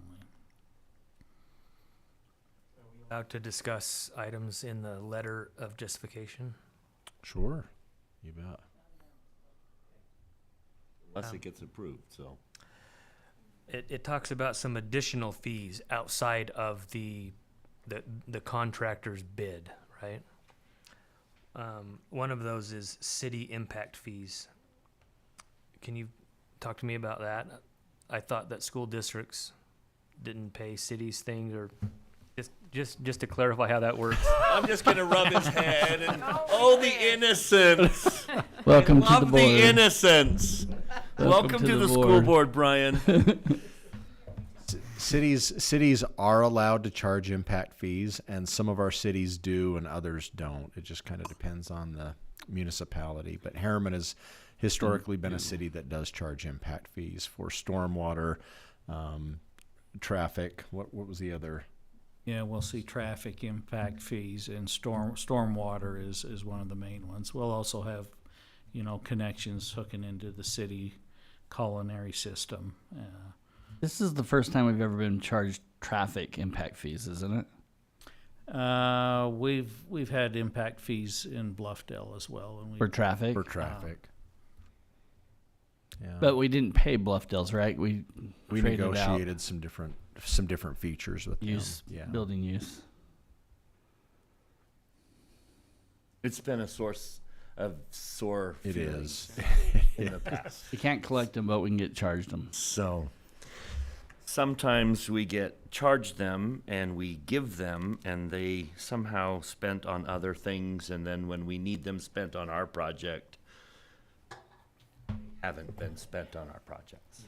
Which is kind of hard sometimes. For example, traffic impact fees. That's a challenge for us, I guess, a little bit, because we actually participate in the building of the roads that surround our property. So when we participate in that and then are also charged a traffic impact fee, that stings a little bit. But especially when we didn't put a freeway out in front of the school, they did.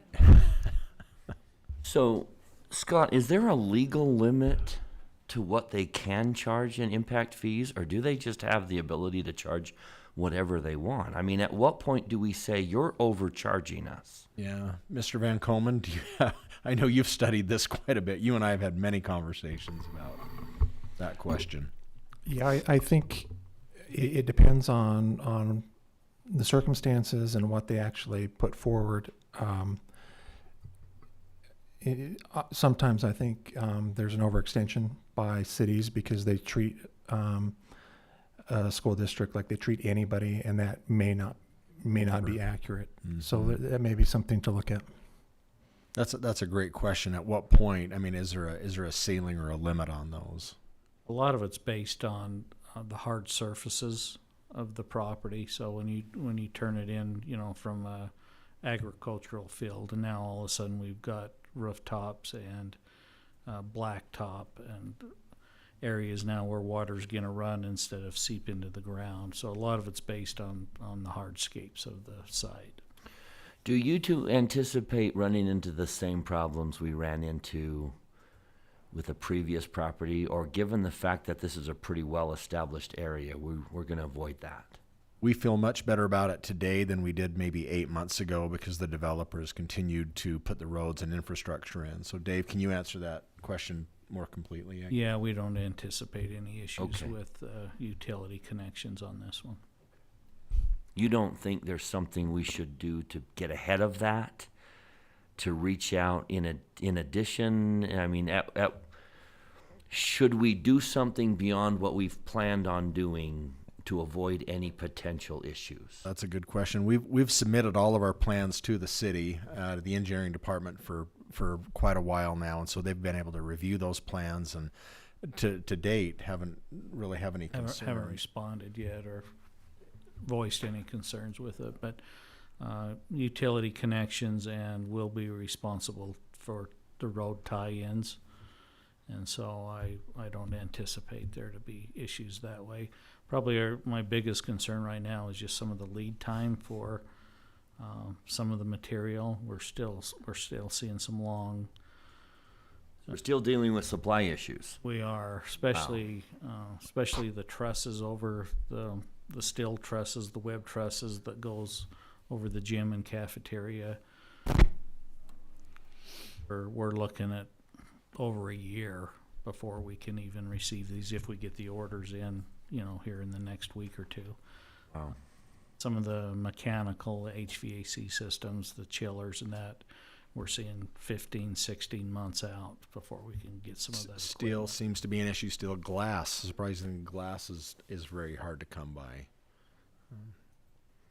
One of the things I think to talk about also is this bid includes the road that runs in front of the school, north and south, but there will be an addition. At some point, we've been working with Edge Homes to try and figure out the timing for the future 138 South. So at some point, we'll have to come back to the board, and we estimate that'll be somewhere around $550,000 to complete our side. We're hopeful that Edge will construct that, and we will pay them. It's kind of hard when you have two different developers trying to build the road at the same time, or half the road and then half later. So, Can I ask about the road? There's a significant traffic issue at Mountain Ridge, especially where an elementary school is across the street. Is there any way we can build the road before we build the building? Like, when you look at a development, the first thing they do is put the road and curb in. If we can put that road in before we start construction, we can alleviate some of the some of the headache that we have at the high school, so they can exit the back of the school and enter out on Mountain View. Yeah, I'm not sure if we've made a temporary connection there for exiting out of the back of the high school. I don't know if you've seen that. There is, but you have to, that's what I try to use. You have to go through a neighborhood of construction cars. Dumpsters and cars. Yeah, it's hopefully that's fairly going to busy. clear Where out. if our road was to open, it would be an easy shot to Mountain View. And, I worked with Harriman City this last week, and the more we can get traffic pushed that way, I think it's going to provide a safety level, not only for the high school kids, but for those elementary kids. Right now, as discussed in that meeting last week, we're not sure on the timing of 138th being constructed and having that access to Mountain View corridor, or back down to the main road in front of the high school. But it would give us one more exit. But if Edge was to do their part, then we certainly could do ours. Well, if Edge started to construct the road, we had just a verbal agreement with them. It wasn't even really an agreement, but just a conversation where they said, and the timing seemed to line up, didn't it, Dave? I mean, they said hopefully by 2024 they'd have that ready to roll. But if they said, would they enter into a reimbursement agreement? And they said no, but we can invoice you as we build the road. And I says that would work as well. So they were digging on it today, so that was good news. On 138th? Mm-hmm. Really? Okay. Down farther, but anyways, thank you.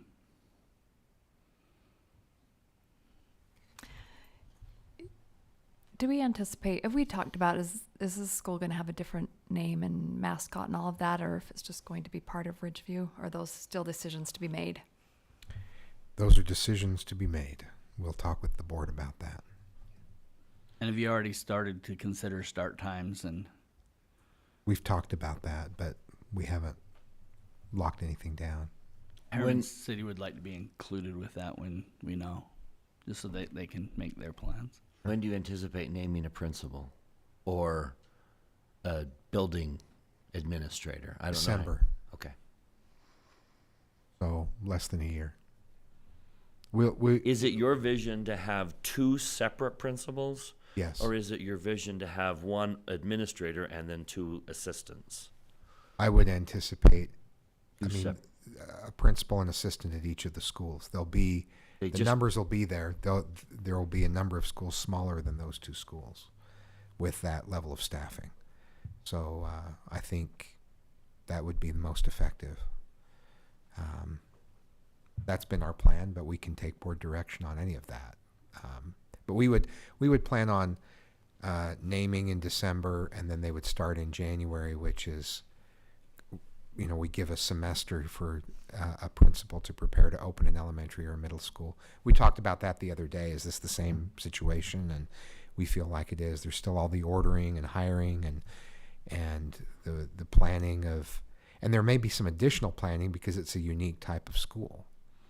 And there's a conference in November that several of us will be attending in Atlanta, and we're aware of some schools that have that K3 4-6 configuration. And as a part of our travel, we'd like to visit some schools and get an idea of what that entails. So we're going to be very intentional about implementing this and making it a successful, unique environment for students, employees, and parents. And I think having a principal at each school and an assistant at each school, as we do at other elementaries, and giving the same time we do for a principal opening a new school will help us achieve that. Okay, any other questions about this school? What's the seat capacity of this school? There'll be 32 standard classrooms in it. Well, same as an elementary. in elementary. Pretty close. Okay. Or, like Oakleaf had 33 and then 2 kindergarten classrooms in comparison. The square footage on this building, you'll notice, is quite a bit higher than like Oakleaf. A little bit more challenging. We designed it so that if it does turn into a secondary building, we've got the cafeteria capacity, the kitchen capacity, Corridors. wider corridors to accommodate more students in the future. We also have a smaller tech atrium in this elementary that'll be a little bit unique.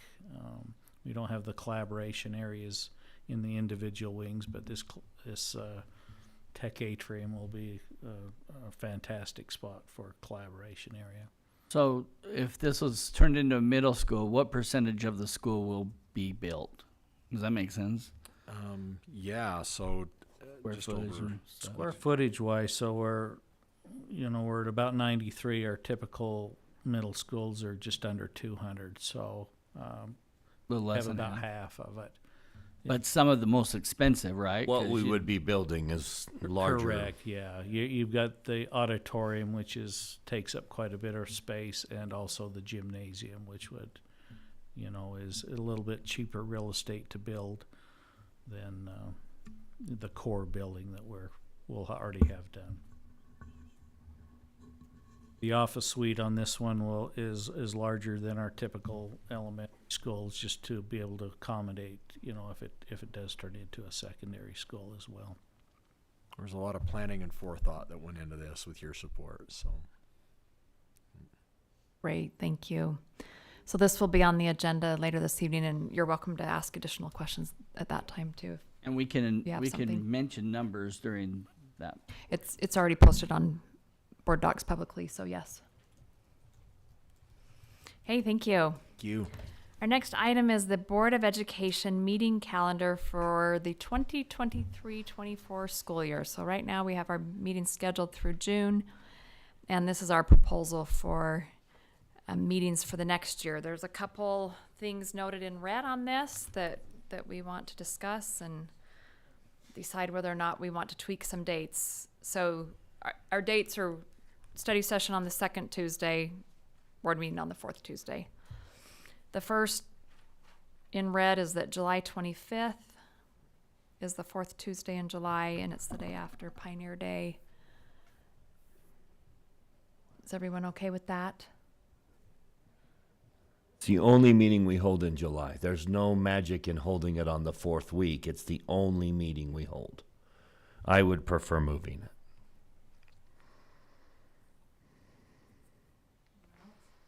Yeah, I think I'd prefer moving it as well. Do you have a proposal of when you would want to move it to? The 18th. Do we not do a retreat? Well, yeah, we'll get to that.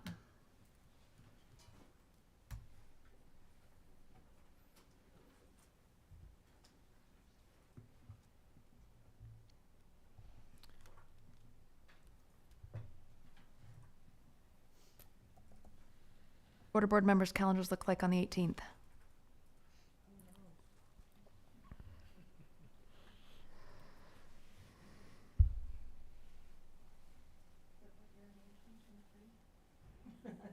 Checking. Making sure I'm looking at the right date here. That day works for me. It does for me too.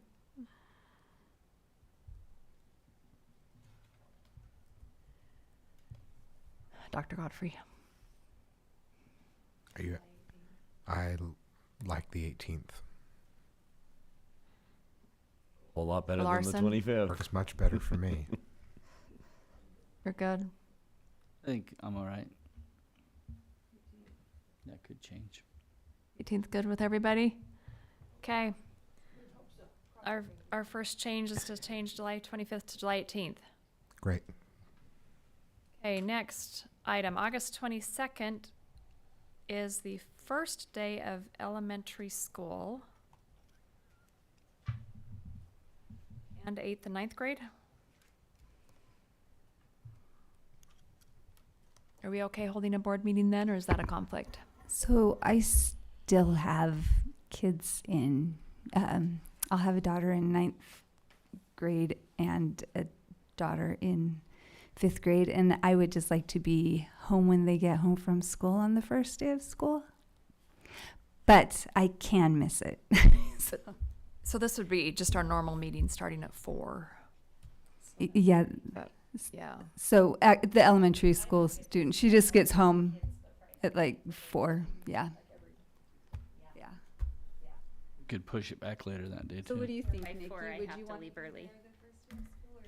Is that an important thing? I mean, I'm okay. It's but- important on the first day of school for your kids. I think so. And it's just one of my kids.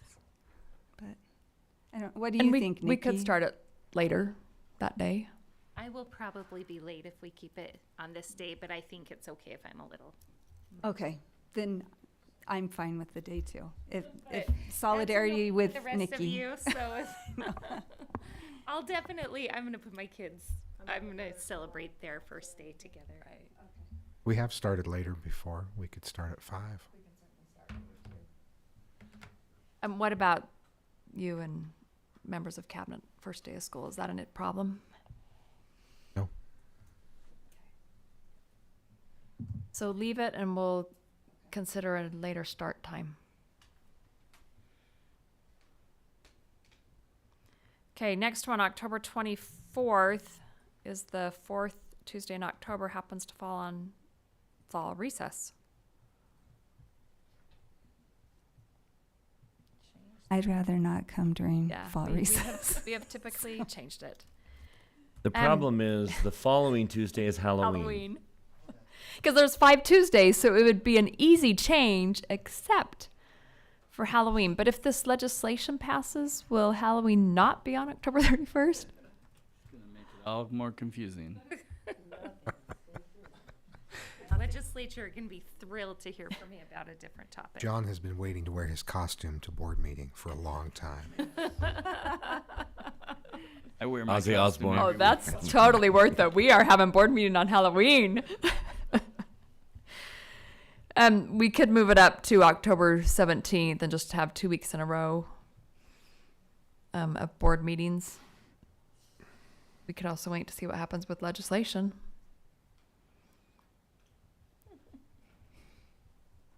Any thoughts?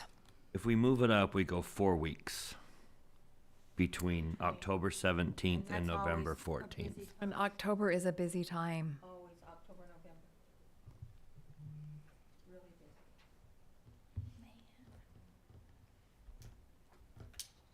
We fall on our swords and come on fall recess. Well, the problem of coming on fall recess is not our schedules, it's patrons and Public's not a staff and one staff, yeah.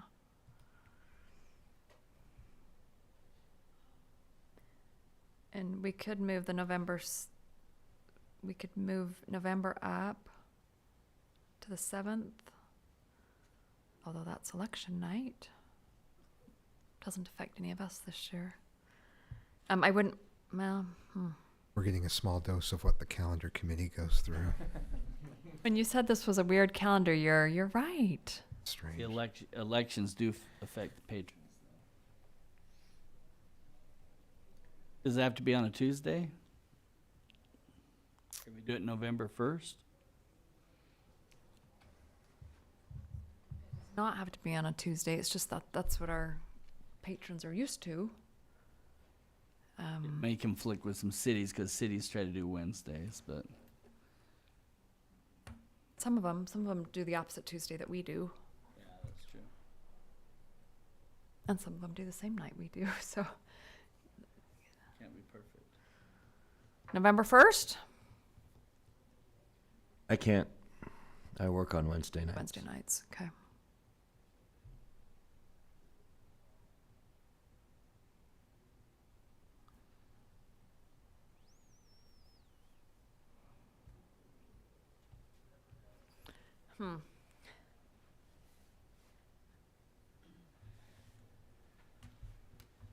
And then what are your thoughts if we did it, well,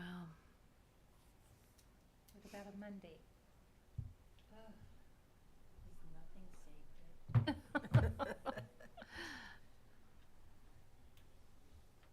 yeah, I'm seeing either we go the 10th and the 17th, 2 weeks in a row.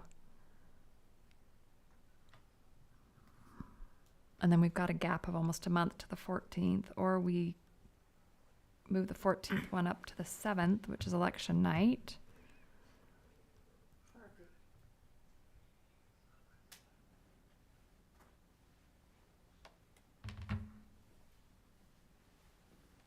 Or we do a Monday, October 30th. I mean, even if you moved it to the 7th, that still puts you doing 2 meetings 1 week after the other, right? Yeah, because you're right, because we'd keep 2 in October, 10th and the 17th. And then November, we'd go with 7th and 28th. Do Mondays work for you, Bryce? Yeah, but I would prefer not to Like them? meet on a Monday. Thursdays, anyone?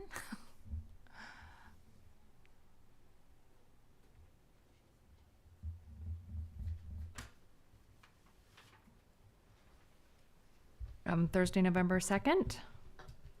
Be without me. I work Wednesday nights and Thursday nights.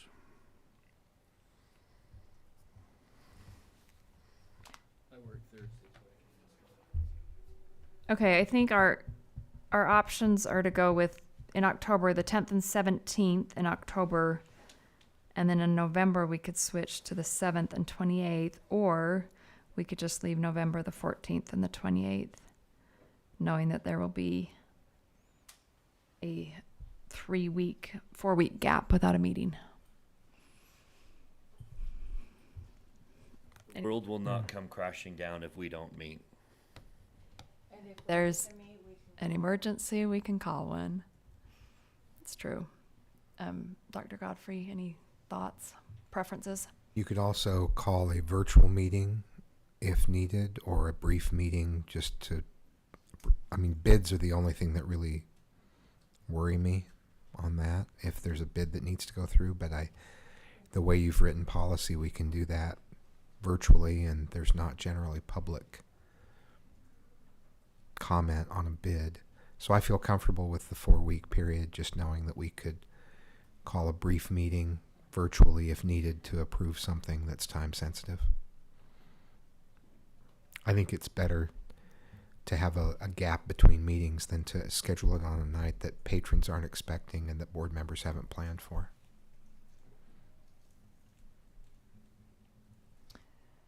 Okay, so is everyone okay if we go the 10th and the 17th in October? And then November, we stick with 14th and 28th? Sounds good. Okay. Oh, that's for my birthday. Oh, for your birthday. I need your list. Okay, our next one's February 13th, is on the same day as secondary parent-teacher conferences.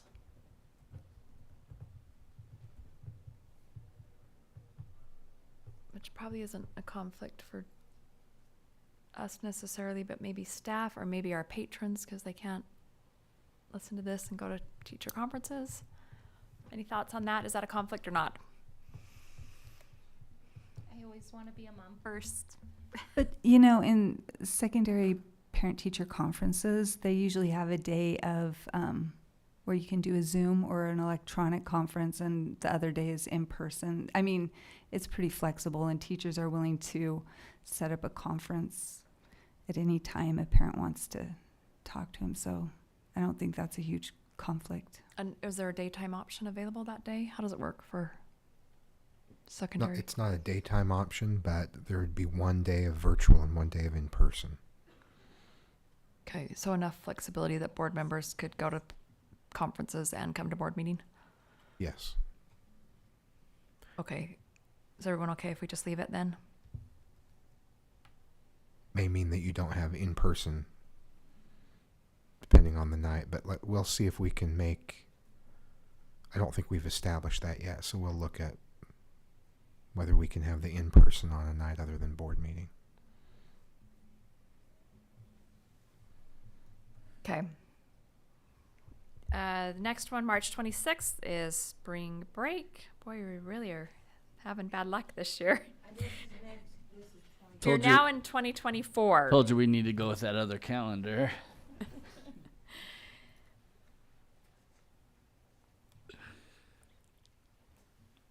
Okay, so study session's March 12th, so we could move it up to March 19th, or we could move it forward to April 2nd.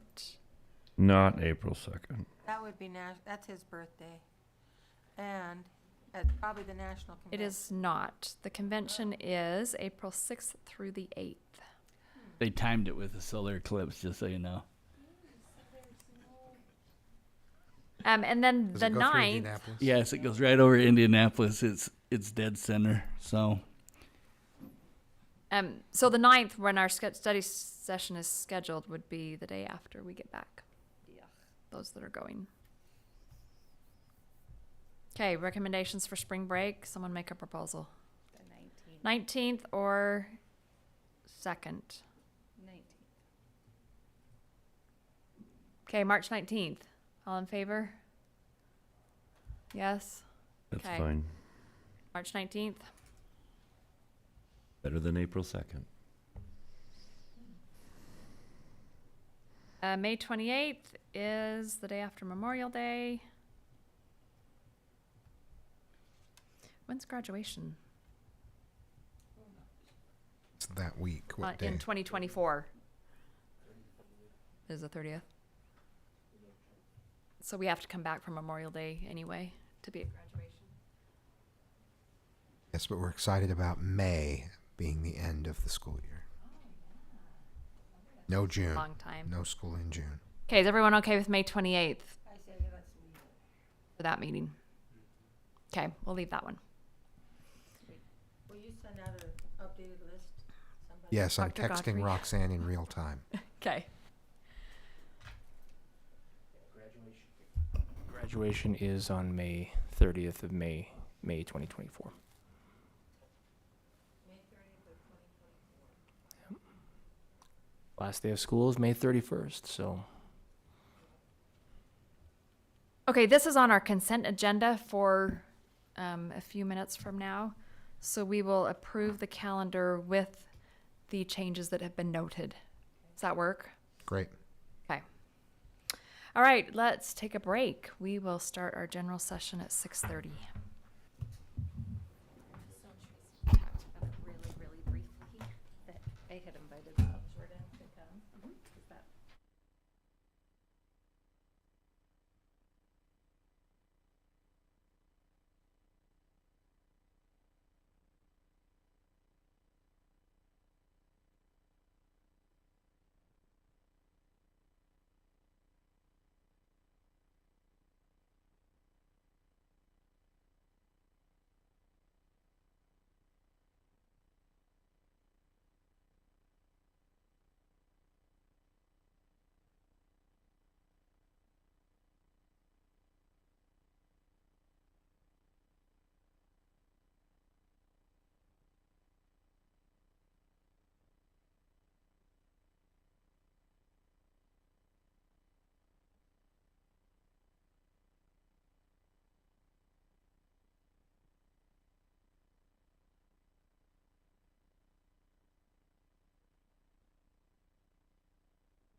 Welcome. This is the Jordan School District Board of Education meeting. Today is January 24th, 2023, and we are here in the JTC South building.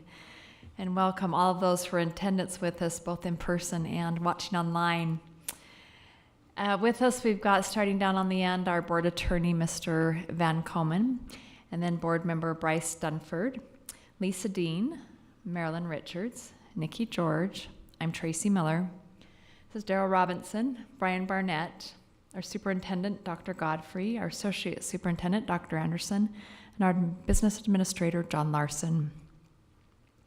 We are thrilled today to have South Jordan Middle School here with us, and we are going to start with our Pledge of Allegiance by Jack Knudsen and Britton Westman, and then followed that, and they are student body officers at South Jordan Middle School. And that will be followed by the reverence that will be given by Madison Howell, who is a 9th grade honor student and on the Bingham swim team. And then we will have Celebrating Schools by Raymana Mananui. Oh, I probably said it wrong. You can correct me when you come up here. Who is also a 9th grade student body officer. So we'll start with the Pledge of Allegiance. Okay, can everyone please rise? Put your hand over your heart and repeat after me. Ready, begin. I pledge.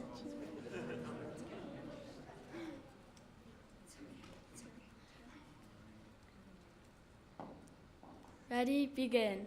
I pledge allegiance to the flag of the United States of America and to the republic for which it stands, one nation, under God, indivisible, with liberty and justice for all.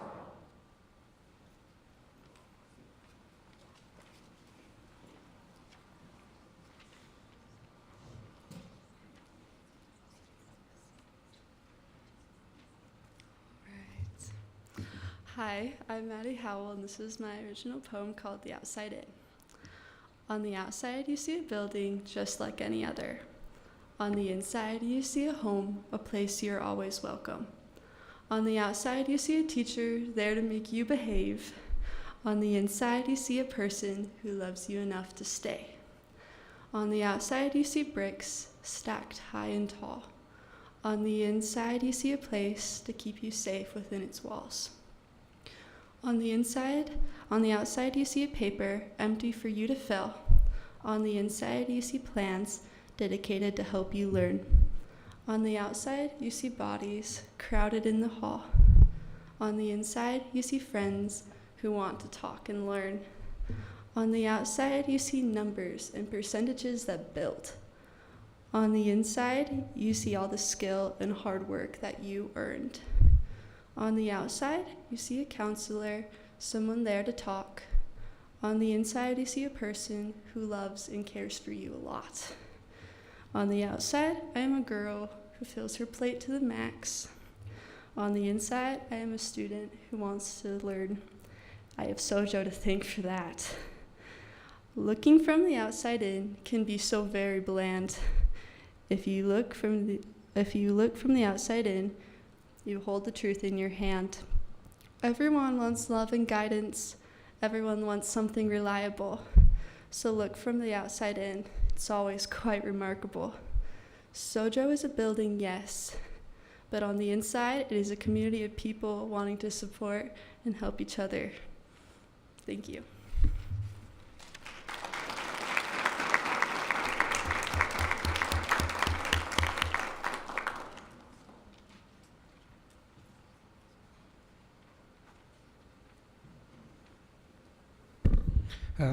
My name is Raymana Munanui, and this is the celebration I have. The theme at Sojo this year is You Belong. In our celebration today, all center on how we are living that motto. To start off the theme of belonging, we want to celebrate the special education students in our self-contained support classrooms. They are superstars to other students, and the peer tutors that worked with them last semester were so amazing that when the semester ended, they were crying.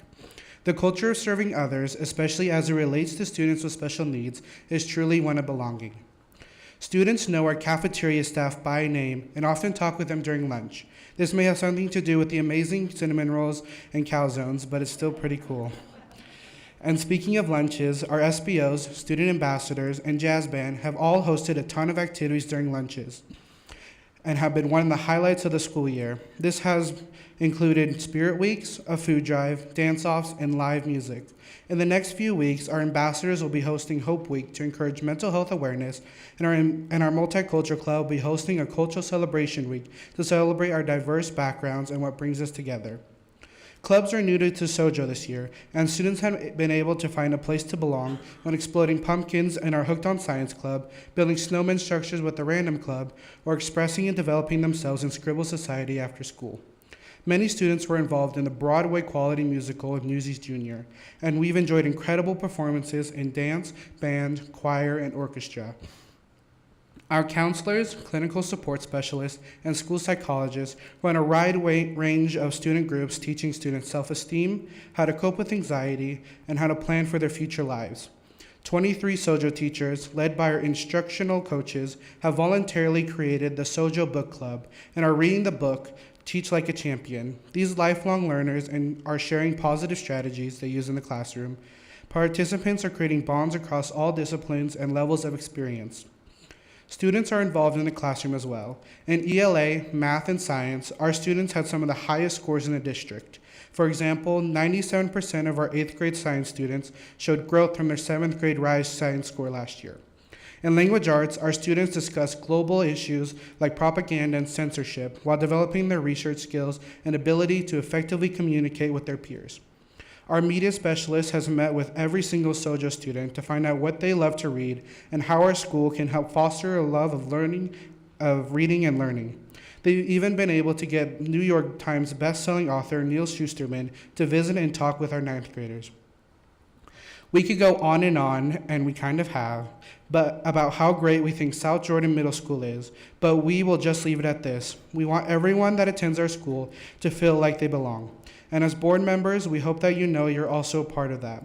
Feel free to visit our performances, pop by for an after-school club, or visit any of our incredible teachers in their classrooms. Thank you for letting us brag a little, and thank you for all that you do for our school. Stay there for just a minute. Stay there. Can I get everyone involved with South Jordan Middle School, any teachers or parents or administrators, to please stand? Thank you.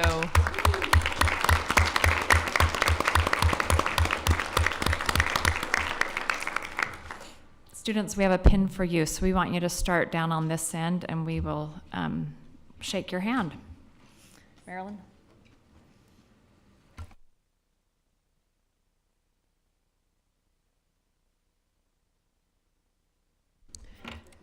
Maddie, will you come up too?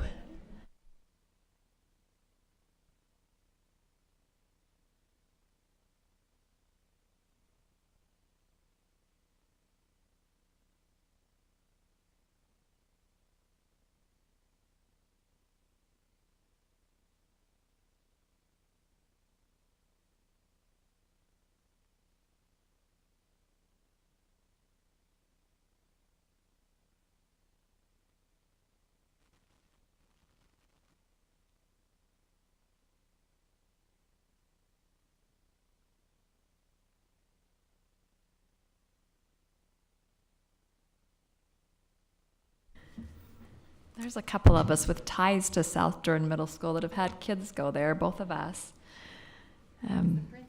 And we have a former principal of that school, so lots of ties to South Jordan Middle School. That's right.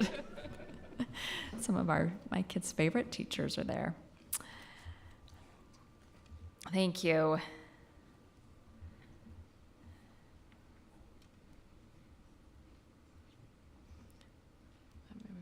Okay, next we will have our resolutions of appreciation. We'll have Ms. Richards read those.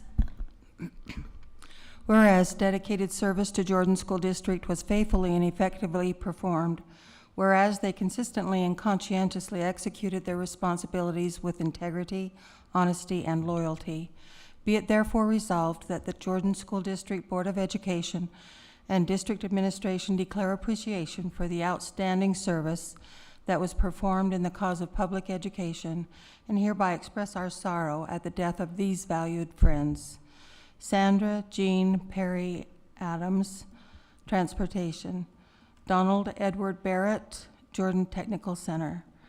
William Ivan Sandis, teacher and administrator. Lyle Jean Ferguson, teacher.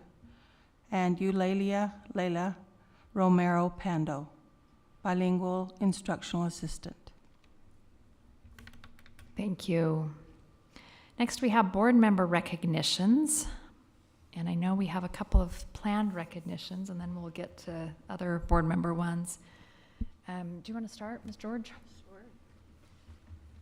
So it was my blessing that Ms. Miller was out of town this year during We the People at South Jordan Elementary. And so I got to come and take her place as a judge while Diane Whitroper's awesome 5th grade students amazed me with their knowledge. And so I wanted to invite them tonight, because they were so impressive, to come on forward.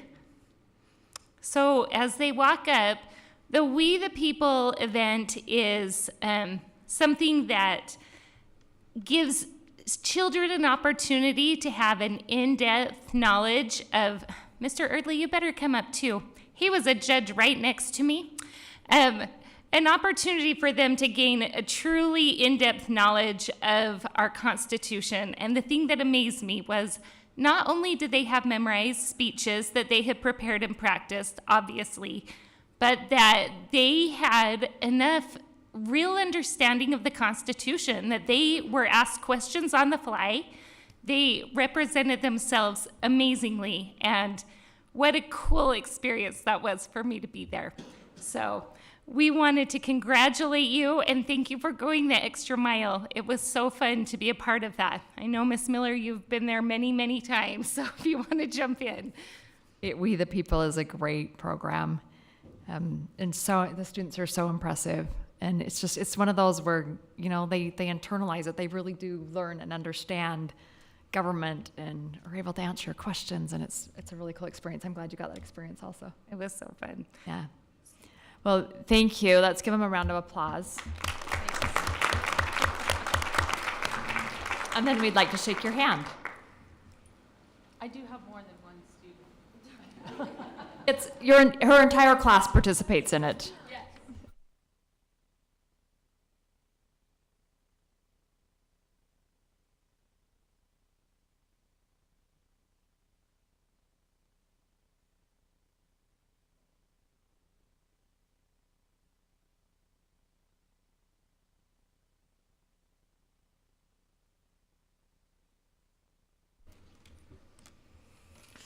All right, Mr. Robinson. So I wasn't knowing who was introducing this, but I think there's some amazing things that Jordan School District leads out in, and I think one of the most incredible things we do is our charities. And so I requested that we have our schools kind of report unitedly of, you know, what they did, what the charity, and it's not about raising money, it's about knowing how charities work. I was recently talking to my own students and how important charity work is, and it's because I was a teacher near one of your schools, and I really got to learn to love what we do in December. And so we just wanted to recognize our school, so we have some representatives from each school, so probably all of you come up. It would be really cool to see all together. And then whoever's the designated spokesman, we want to know what charity you worked for, and just a little bit about what you did in December.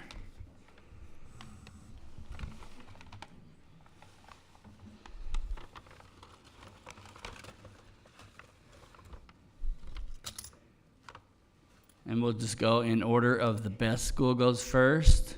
Wait. Oh, okay, here. Come here, Santos. Okay, so hi, I'm Meg Young. I'm the SVO president of Copper Hills High School, and today I brought with me our senior class president, Santos Marquez. So he's gonna go ahead and get us started. Awesome. Okay, so our fundraiser is really unique, and it's called Pause for a Cause. And why it's unique is because we don't choose one organization or like nonprofit to donate to. All the donations actually go to people who are like connected to our community and within our boundaries of our school, and it's really cool. Like we bought a wig actually for one of our teachers with cancer. We pay tons of medical bills that come in to the community. They'll give us names and they'll say, hey, so-and-so needs help, and we'll see, okay, what do they need? We'll see if we can give them some money. And it's really cool. We pay for funeral expenses. A family recently had their house flooded. We helped them, and the mom had a heart attack the day after because of all the stress, and we helped cover those bills. And it's just really cool. So one of my personal favorite activities that we get to do every year is we shop for kids in our community who can't afford Christmas presents and other necessities. So this year we were able to shop for 32 kids whose families could not afford things like Christmas presents and other basic necessities. So we'd buy them clothes, shoes, coats, socks, underwear, and then whatever money we had left over because we were given a budget, we'd buy a Christmas present. Sometimes we were able to buy multiple for them. And so then after that, all of our student body officers are able to go and actually deliver those gifts to the families that we bought the gifts for. And personally for me, that was crazy. Anyways, it was like the most humbling experience because like my family has never had to worry about money, so it's never been anything I've had to worry about. But for other people, it's been a constant worry, and just being able to meet those families and hear their stories and just get to hear their perspective on it was awesome. And seeing that we were actually helping people was awesome too. So thank you. Awesome. Thank you. Copper Hills, Pause for a Cause. Bingham. We're from Bingham High School. I'm the SBO of Service. I'm Jack Hedrick. And I'm Lily Couch, and I'm the SBO president. All right. Oh, this is weird. Okay. So our charity event's called True Blue, and this year our charity we chose is called Angel's Hands Foundation, and they're able to help kids with chronic and undiagnosed diseases and help get them all the medical support and things they need that medical insurance doesn't pay for. So it's pretty cool. They actually go for all ages, so it's not just kids. I don't know why I say kids, but yeah. Okay, so the money that we raise is going to help all the angels in Angel's Hands Foundation. So it ranges from buying an iPad to help a child communicate better, help cover medical bills for a family, or help to contribute to a car that's been modified to help with the child's needs. And then my personal favorite activity that we do, it's called Mr. True Blue, and we get all of our senior boys to do a big pageant, and they show us all their secret hidden talents and show off all their fashionable wardrobes. Thank you. Thanks, Bingham. Riverton.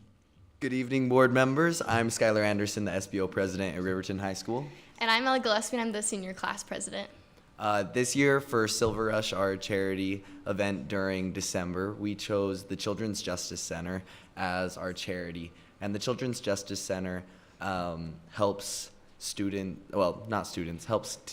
kids who have been through abuse through the legal process, and to help provide them with medical care and checkups and being able to receive the things that they need. And not only do we raise money during Silver Rush, but we also have in-kind donations. So this year we had collected some blankets, which will be given to students or children as they're going through medical exams. And we also collected stuffed animals, which is given to the children the day that they come in to tell their story.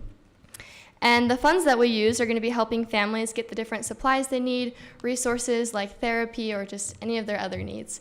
And one of our favorite activities that we do during Silver Rush is called Odd Jobs, which I'm sure many of the other schools are familiar with. But not only is this a great way for our students to come closer and feel united, but it's a very great way for us to bring awareness of our charity to everyone in our boundaries. And this year we were actually able to knock on every door in our boundaries, which was really great because we were able to spread our message as much as possible. So yeah, thank you for your time. Thanks, Riverton. Harriman.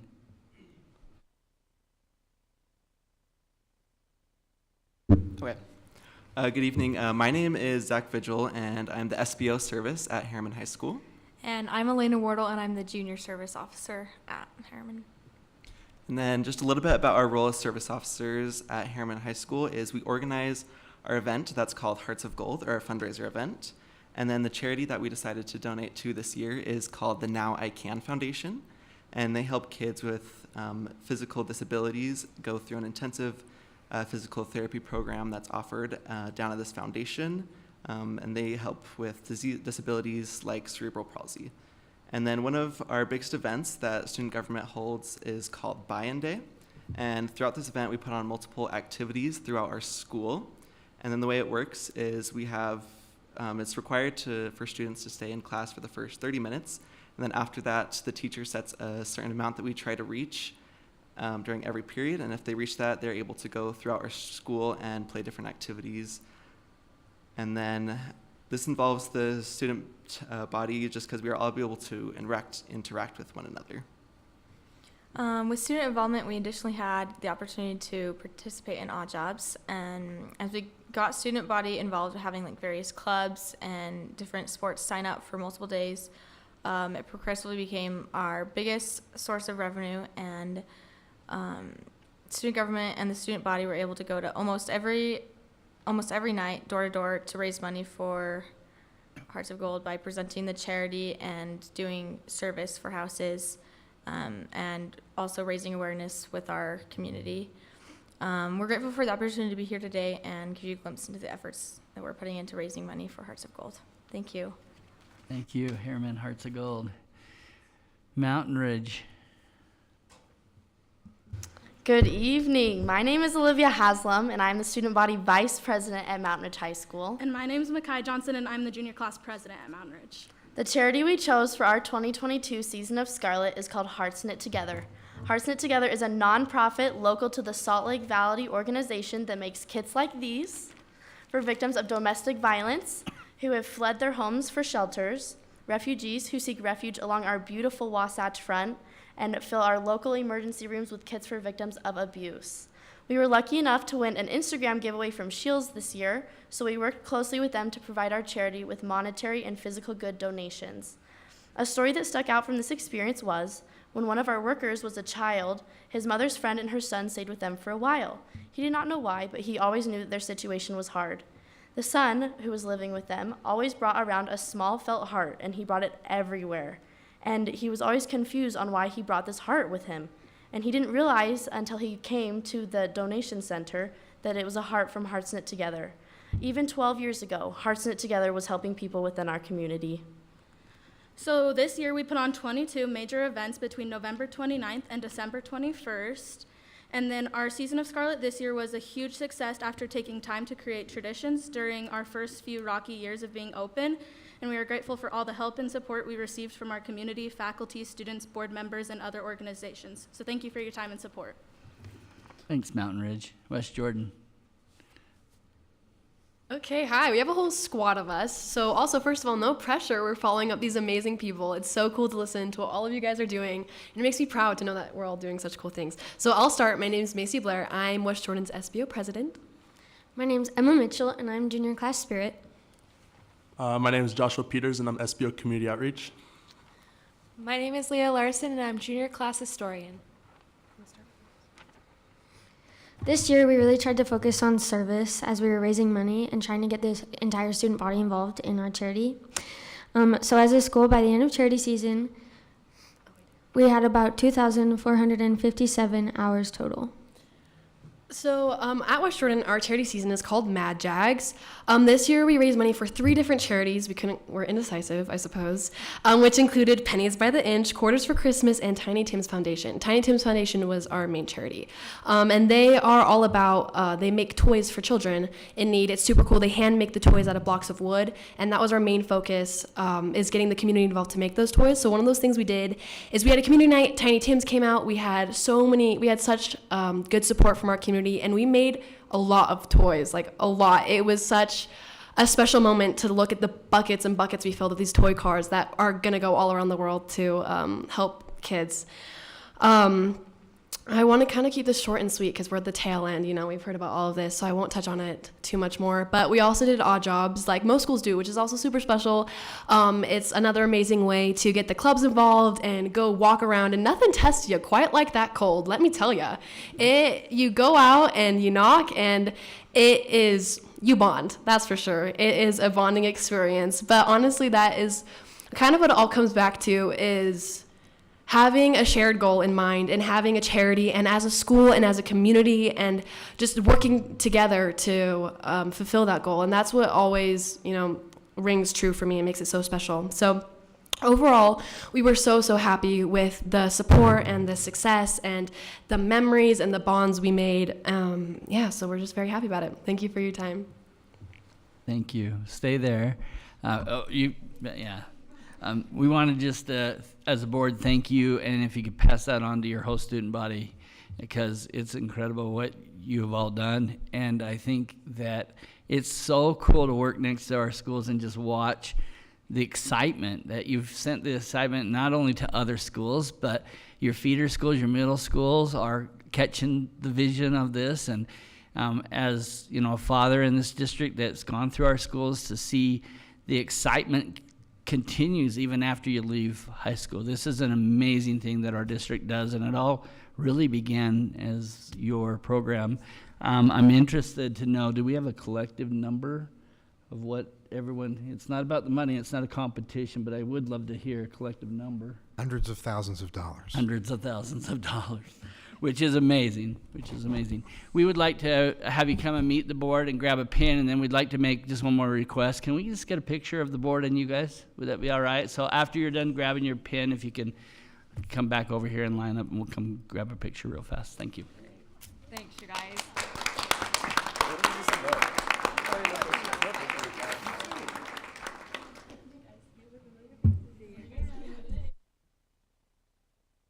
Thank you. Grab a pen. Thank you guys so Thank much. you. Grab a pen. Thank you. Great job. Grab a pen, you guys. Grab a pen. Way to go. Yeah, way to go. Grab a pen. Grab a pen. Thanks for having us. Grab a pen. Of course. Grab a pen, you guys. Right there, yeah. Grab a Jordan District pen. Thank you There so you go. much. Good job. Good job, Bingham. Grab a pen. Thank you. Hey, good job, Harriman. Grab a pen. Yeah. Good job. Good job. Just right here.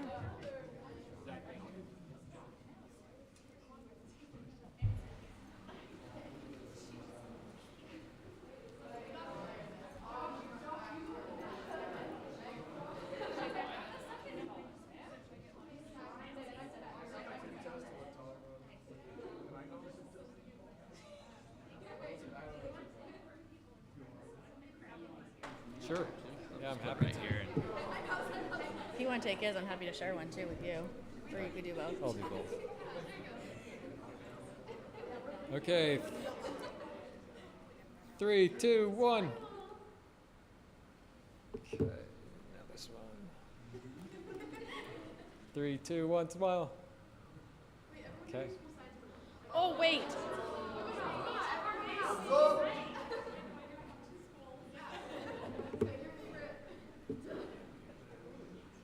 Okay. Okay, great.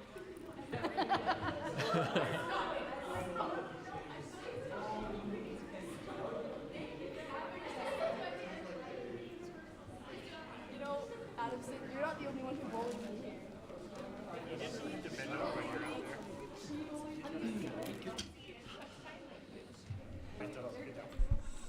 Thank you. That was neat to have you guys come. Appreciate you guys.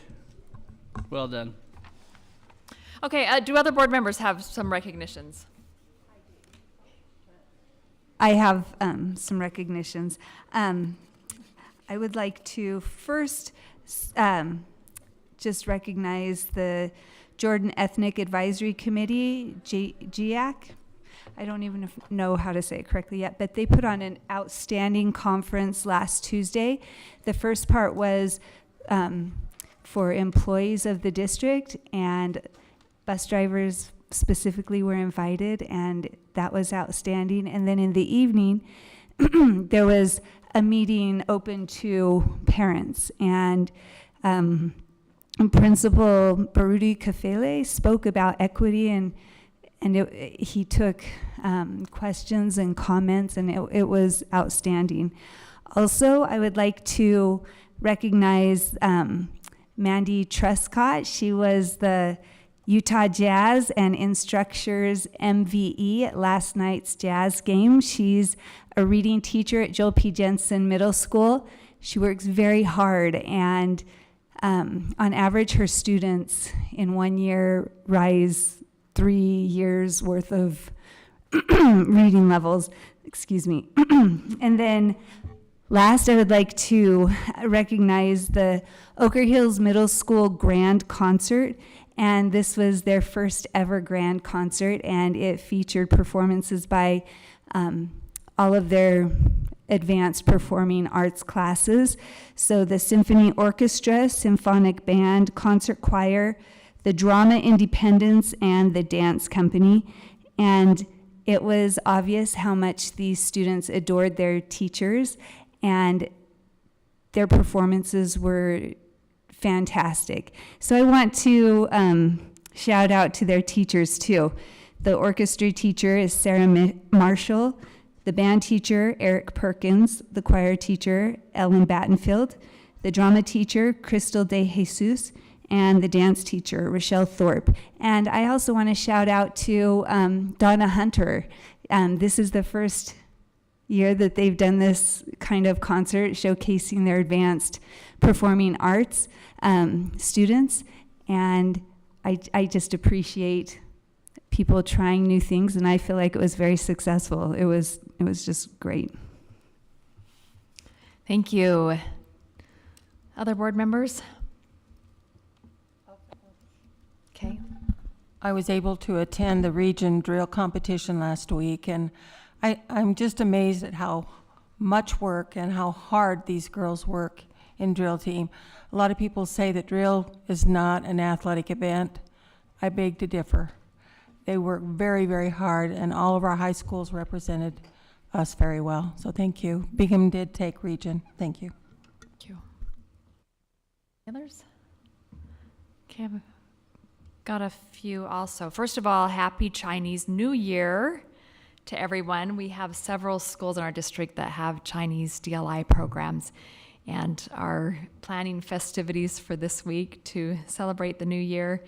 And I was able to attend East Lakes today, and they did a great job. Really fun to see all the kids in that program participate. Also, lots of dance. I also attended the district-wide dance concert on Friday night at the high school level, and that's so fun to see, because all of the teams are watching all the other teams, and they're all cheering each other on, and I love to see just the camaraderie there, and no competition, just everyone supporting each other in dance. That was fun to see. And then kudos to Aspen Elementary, who held a community night last week. And Aspen, it's a new school, so a lot of new people to the community, new people to the state, and a lot of new kids to the country attending their school, a lot of refugee kids. And it was a great night where they just had tables set up of all the different resources that are available within our district, within our community. The foundation was there, just a super night, and it was packed. Just lots of people from the community out there to be involved in their school, and that was really neat to see. And then this morning was the ribbon cutting for a new wellness room at Riverside Elementary, and I believe this is our 38th wellness room now within the district, and those are making a real big impact in our schools and helping with behavior issues, and thank you to the Jordan Education Foundation for providing funds for those. Oh, and then I also wanted to congratulate Marilyn Richards at our conference. She was elected to be the representative for our, is it called the region? On Utah High School Activities Association. Yeah. So there's 5 different districts that are represented now, and Ms. Richards has that position, so congratulations on that. Okay. Any others? Superintendent. All right, thank you very much. I'm going to ask the 3 principals from our Jordan Virtual Learning Academy to come up. As they do, I'm going to let them introduce themselves, but I just want to trace a little bit the path that we've followed on virtual learning. We had some robust, very successful secondary classes available pre-pandemic, and we had great graduation rates, and I believe we even had a report to the board about the wonderful things that were happening in that arena. And then Friday the 13th, 2020 hit in March, and everyone was forced to online instruction for the remainder of the school year, online learning and online instruction. So everyone got kind of a sample, but it was a sample of virtual learning under some very difficult circumstances. I'm proud of the work that all of our teachers and families and students did during that time. And then during the following year, we were able to offer virtual learning for everyone who chose virtual learning for whatever reason during that era of the pandemic, during that phase of the pandemic. And that was another evolution of virtual learning, where some chose that path because of their health, as opposed to whether that was maybe the choice they would have opted for otherwise. Now, because of that accelerant, we've been able to realize what we've wanted to do for a long time, and that is offer an elementary school, a middle school, and a high school that make virtual learning available. And we make virtual learning available full-time for elementary students and full or part-time for our middle school and high school students.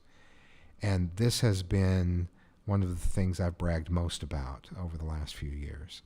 Just the way that the three principles that you see before you have had the vision and hard work necessary to move us forward, and they've made the most of the moment and have provided an ever-widening range of options for our students. And I'm just thrilled that so many student needs can be addressed through the schools that they each lead. And it would be difficult to list all of that out. But it's not just an option, it's an extremely successful option. And it results in great learning in students who graduate and walked across the stage for the first time, students of all ages who need this short-term, long-term, full schedule, partial schedule. I couldn't be happier. And the reason this is possible is because of the board's support. The board has supported us through this and had the vision to provide funding for that. We've had federal funds that have helped us with that, and we continue to evolve. We have a lot of conversations about how to continue to provide even more and more opportunities for students. So I'm excited to have them here, and I'll let them introduce themselves and talk about their schools. Awesome, thank you. So I'm Ross Menlove. I'm the principal at Rocky Peak Virtual Elementary. My name is Spencer Campbell. I'm the principal of Kelsey Peak Virtual Middle School. And I am Ammon Weimers. I'm the principal at Kings Peak High School.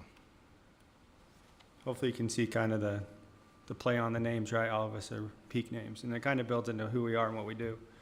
So at Jordan Virtual Learning Academy, we're a K-12 system. One of the things that makes that important is right here in front of you have three principals, an elementary, a middle school, and a high school, all working together on a day-to-day basis to provide services for virtual learning. We find that a very unique opportunity for us to be able to do something that engages families, that brings people together.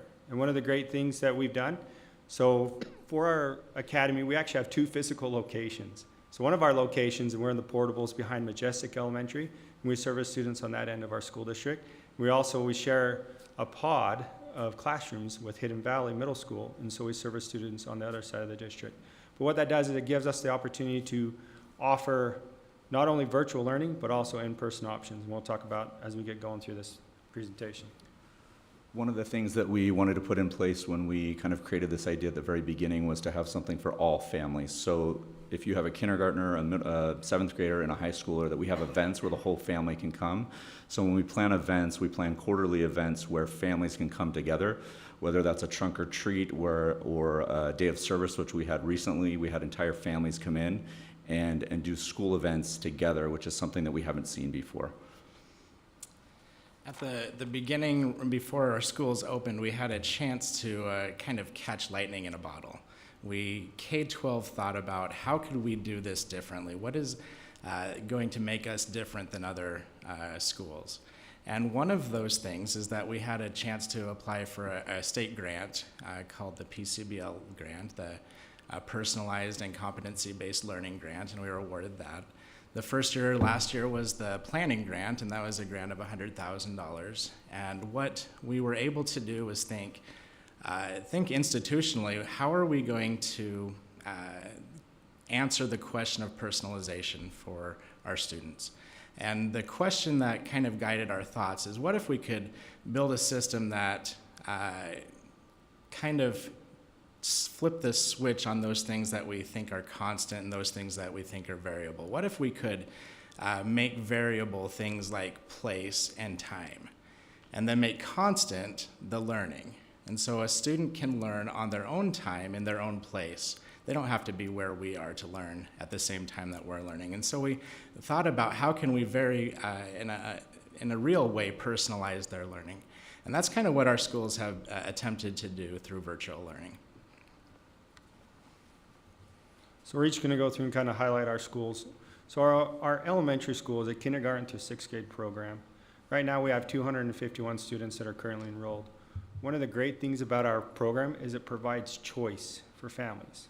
So each day we have a fully synchronous live with teacher from 8:30 to 12:30. During that time, students receive all the instruction, the programs that students need for interventions. We provide all of that virtually. Our teachers are well trained in how to deliver instruction virtually, how to work with kids, how to engage kids who are at home, and do it over Zoom. The great thing about it is our results are showing that it's working. Our students are progressing at the rates we need them to progress, and our students are learning what they need to learn to be able to advance through the grade levels. The other great thing about our program is we do in-person activities. So we kind of take a hybrid approach to our choices. What that means is a parent can come, they can be part of a virtual learning, they can be there for all 4 hours, they can be there for a couple hours, or they can take upon themselves. We have quite a few parents that want to be involved and are an active role within their kids' education, which is, as we all know, the best thing that parents can do with their kids. But the cool thing is we have our peak time program. So our peak time program is across all 3 schools. At the elementary, though, we have, so students can come 2 days a week at our location in Majestic, or 2 days a week at our location down in Bluffdale, and we do hands-on learning through what we call peak time. Students come, they do robotics, they do art, they do science, they do PE, they do STEM activities. They do something that they can learn, a skill, and apply that day. The art projects, they take something home each and every time they produce. They come, they learn, and they apply that. We also offer what are called mini classes. They come and they learn little skills, and then they do projects based on those skills. And they do those over multiple weeks. Another option we have is our makerspace. So a makerspace is designed for kids just to come and create. And we have a teacher who, that's their full-time position, is make sure that is facilitated and happens. We have kids go on field trips. They have a field trip to the ballet coming up here in the next couple weeks. So out of our students, we have about 141 students that participate in those peak time activities and all the different ones we offer. Also at our school, one of the great things is every student has the opportunity to be involved. We get students involved through our quarterly activities. We also have a student council. Our students produce their own Rocky Peak podcast, the Rocky Pod. You can listen to that if you want to look for it. But it gives these students leadership opportunities, and it shows them how to be citizens in a digital world. This last week, we just spent an entire week, we called it the Golden Goat Week. And it was about how to be an appropriate digital citizen in a digital world that they go in. Now, we're the Rocky Peak Goats, and that was intentional for the greatest of all time. So every day we talk about, hey, we're the greatest of all time students, the greatest of all time staff, and the greatest of all time school. And so one of the great things about virtual learnings is consistently we're in front of those kids teaching them the skills, not only they need academically, but also emotionally, behaviorally, and how to succeed in a virtual environment. It's a wonderful school, and it's actually very personalized, so it's really cool. So at the middle school, we have full and part-time options. So students can take some of their classes in person or some online. It's very similar to the high school. And because all of our Zooms are recorded, the students might not necessarily be in that class at that time when it's live, and so they can go back and watch that. That's great for our DLI students. It's great for our students that are in competitive sports. It's great for our students that need a different situation. So when we talk about students that need a different situation, I just want to give you a few examples of what this looks like for our students. So we have a 7th grade student that dances for Ballet West 6 to 7 hours a day. She can't or chooses not to go to school full time because she's at Ballet West. So she goes to school in the morning in our core classes, and then she goes to her passion project, if you will, and performs at Ballet West. We have another student right now who has a home base in Jordan School District. Because we take students from all over the state of Utah, that's one of the requirements, is to live in the state of Utah. Her family works remotely, and they are in Europe, traveling Europe, and so she's getting hands-on experiences going to art museums and learning how to build a boat with her dad and raise chickens, but getting her traditional education with us online at Kelsey Peak. Another example of a student would be a student that is,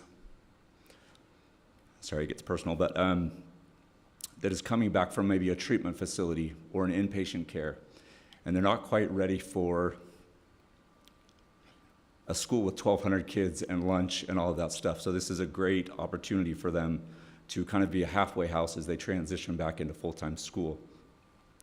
When we talk about celebrating our students, one of the great opportunities that I have is once a month we celebrate our Pathfinder of the Month, where all of the teachers that are working remotely come to the student's house and surprise the student's house with a yard sign and balloons and crumble cookies, and we just show up and we celebrate them. We are working on, obviously, all these things. We have NJHS, Art Club, yoga, FACS, and we're looking at Spanish 1, Spanish 2, and adding additional students. I think because this is being recorded and it's public record, I couldn't finish without talking about our amazing staff and our teachers that are putting in countless hours. They're doing very similar work to what was happening during COVID. They're going more in depth, they're creating more engaging lessons, they're correcting and giving video feedback, audio feedback on all of that. So I know that they're watching, and I couldn't finish this without celebrating them and all the work that they do. And I know that Ross and Ammon both love their teams and all the work that they put in. I'm glad that it was mentioned earlier about the evolution of the program. I'm thinking back, this is the 3rd time that I've presented to the board on the online program, and each time I've been at presenting something different. It looked categorically different the first time than it does now at Kings Peak High School. The early conversations that I had with Mr. Robinson in my office talking about where would we be in 5 years? Well, it's 5 years now, and here we are. And this isn't what we talked about. It might be better though, right? Way better. What has been similar in all of the conversations that we've had in this setting is that we're growing. That's kind of there's an increased appetite for virtual learning. And so from the first 2 quarters of last year to this year, we're up 45% in our enrollment. We're bursting at the seams. All of our teachers have as many students as they can handle. But it's not enough just to have more kids and have more courses. We can't just increase enrollment without also increasing our efficacy. We want students to be successful, and we want them to learn.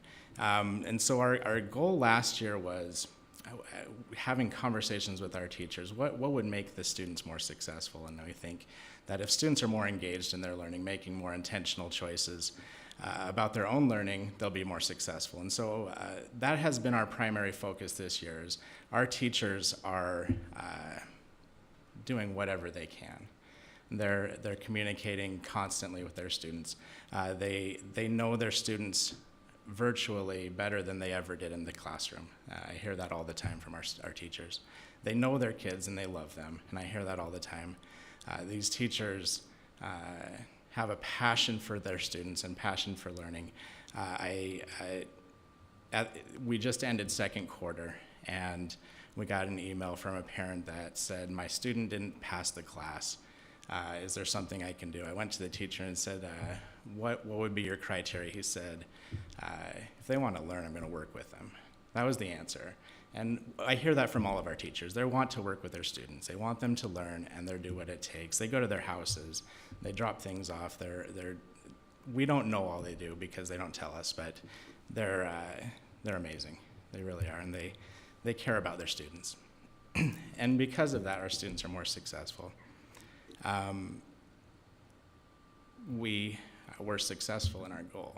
So our course pass rate for the first 2 quarters is up 2.5% over last year, which is it's not a small thing to raise that while at the same time increasing enrollment. The question I'm asked probably most is what type of student goes here, and right now we have an enrollment of 269 full-time students and 953 part-time students. That means we have 1,222 different reasons to come here. The point that I was making about it, this is a personalized education, really is. We have individuals that we work with, and each of them has a reason to be here, and we're going to respect that reason and work with them.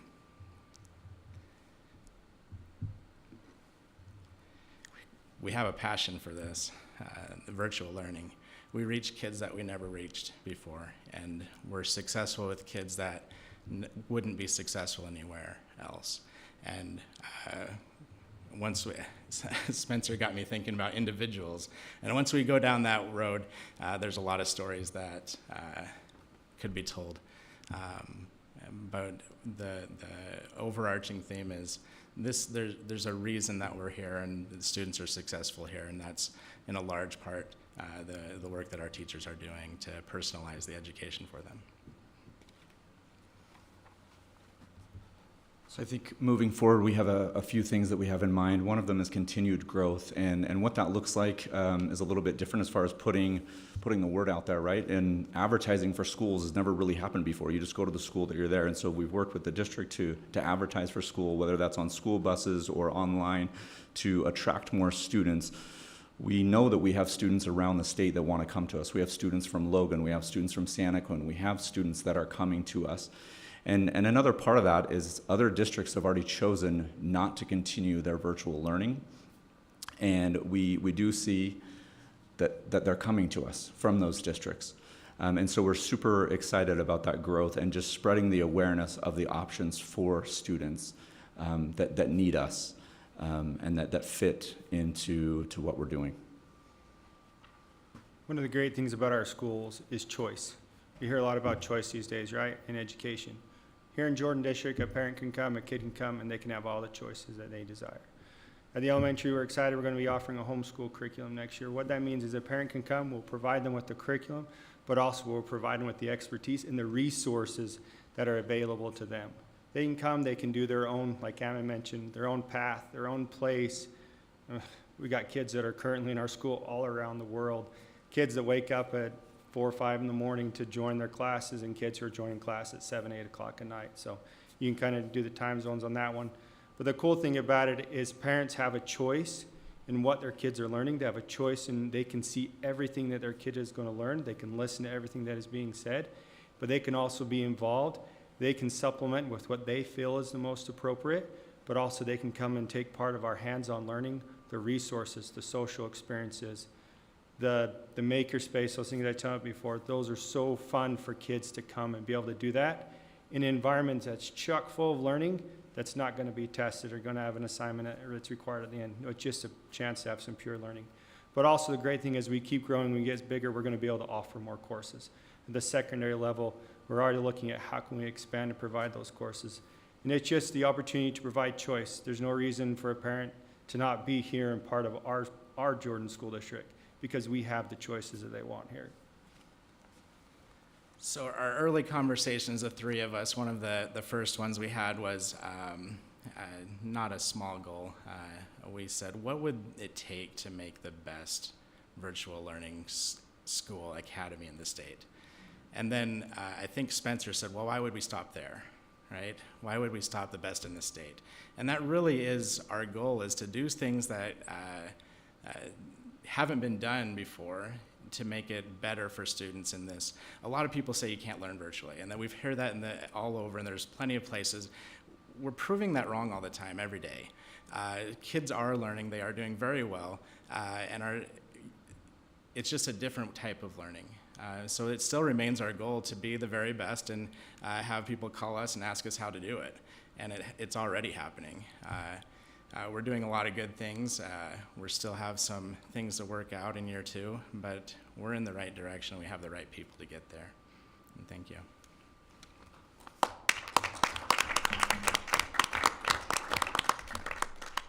Thank you very much. As you can see, these three have done a tremendous job. There's been a lot of work behind the scenes supporting this effort as well.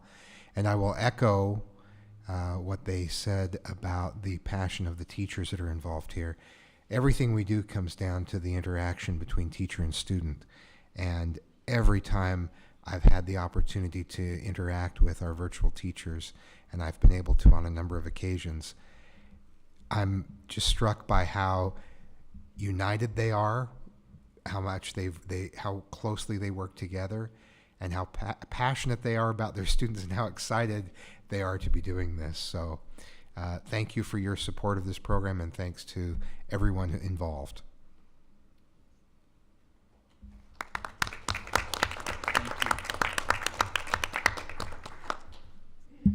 Thank you. It is now time for our public comment section. We set aside time as a board once a month to hear from our public in the meeting, and we welcome feedback. Just so you know, we don't respond or discuss things unless they're on our agenda later on, but we do regularly ask staff to follow up, or we may address things that are brought up at a future board meeting. And then also, board members, I am going to start sharing the sign-up sheet with you. And I just sent out an email. I'm not sure if that worked or not. But anyway, I'm going to start sharing it with you. If you want to follow up with people that speak, they do enter their email address or phone number, that you can do that also. We will hear in-person comments first, followed by those that are online. And everyone will be given 3 minutes to speak. And when you come to the podium, please state your name. And we have one person that has signed up tonight, Dustin Stotman. And thank you for your patience. As said, my name is Dustin Stotman, and what a privilege it is to be here and to hear about the passion and the educators here in this room. I have 2 daughters who attend. All right. I have 2 daughters who attend Antelope Canyon Elementary, and they have since it opened in August of 2020. And we were new to the district, new to the state, and we have thoroughly loved and appreciated the education and the relationships that we've received in Jordan schools. We have a particular concern at this moment, though, because we have a 6th grader at Antelope Canyon Elementary, and we live in the Oker West neighborhood at 7800 South and Bacchus Highway. So what that means is that our daughter Ellie is zoned not to attend Sunset Ridge Middle School about a mile from our house with all of her classmates, but to attend Joel P. Jensen Middle School, 6 miles and close to 20 minutes from our house. And in fact, we went last night to the new student night at Joel P. Jensen. And it's kind of alarming to have a student who's attended her assigned elementary school within the district for 3 years, promoting to the next level in a hallway with a couple hundred new students at that school for an hour, and to see no one that we know. 0 people that we know. And so I have a simple question for the board is this an acceptable situation for you? Is this what you desire? Is this what you're working towards for a student transitioning to middle school to be separated from their classmates? Or do you want to uphold the feeder system that you talk about? I hear the words feeder system, and I believe that's a good system. But if you don't want to uphold that, then we can do this pocket busing just everywhere, right? Why do we need to build new schools? Why do we need a new school that you're talking about even this evening in Harriman if we can just pocket bus all over? But I know, and I've heard the heart of the board is not to do that everywhere, and that this is not a good situation. And I've heard even a year ago in the January 2022 study session that this board was presented with pocket busing opportunities in Harriman and rejected it and said that it was not a good proposal. In fact, one of the board members said, if only a few students from one middle school are going, or from one elementary 6th grade class are going to a different middle school, that creates a rough transition. I agree wholeheartedly, and that's where my family is, and we are asking for the board who has the power to act to find a better solution immediately. Thank you. Thank you. And Mr. Larson, we don't have any online comments, is that correct? Okay, that includes our patron comment section. I did neglect to ask if there were any elected officials here that wish to speak. I skipped over that spot on the agenda because I didn't see any. Okay, just checking. Okay, can I get, let me back up, a motion to approve our consent agenda?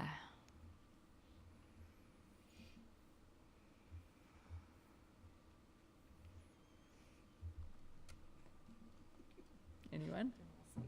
I'll make it. Can I make a motion that we approve the consent agenda? Okay, in a second. I second.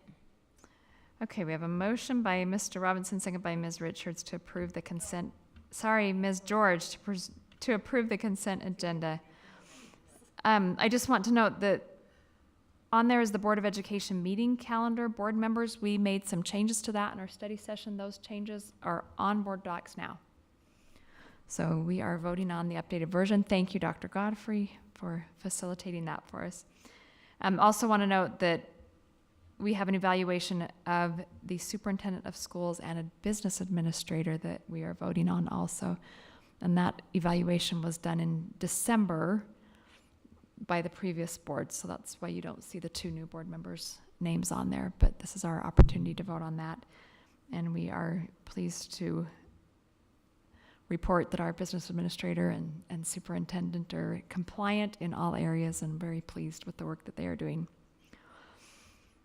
Okay, all in favor of approving the consent agenda items, please say aye. Aye. Aye. Anyone opposed? All right, that passes unanimously. Can I get a motion to accept the consent agenda items?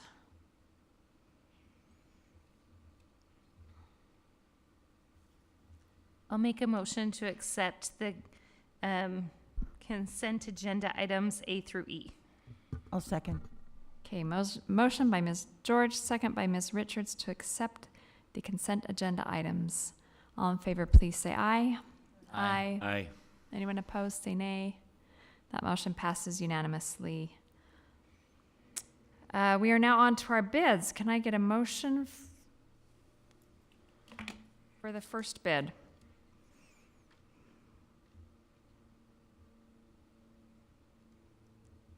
I'll make a motion to accept the bid for JATC North CTE Computer Lab replacement. Second. Okay, motion by Ms. George, second by Ms. Richards to accept the bid for JATC North CTE Computer Lab replacement. Is there any discussion to that motion? Okay, seeing none, all in favor, please say aye. Aye. Aye. Anyone opposed, say nay. That motion passes unanimously. Can I get a motion for B? I move that we accept the bid for West Jordan High School HP Chromebooks and licenses. Second. Okay, motion by Ms. Dean, second by Ms. George to accept the bid for HP Chromebooks and licenses for West Jordan High School. Is there discussion to that motion? Okay, seeing none, all in favor, please say aye. Aye. Anyone opposed, say nay. That motion passes unanimously. Can I get a motion for C?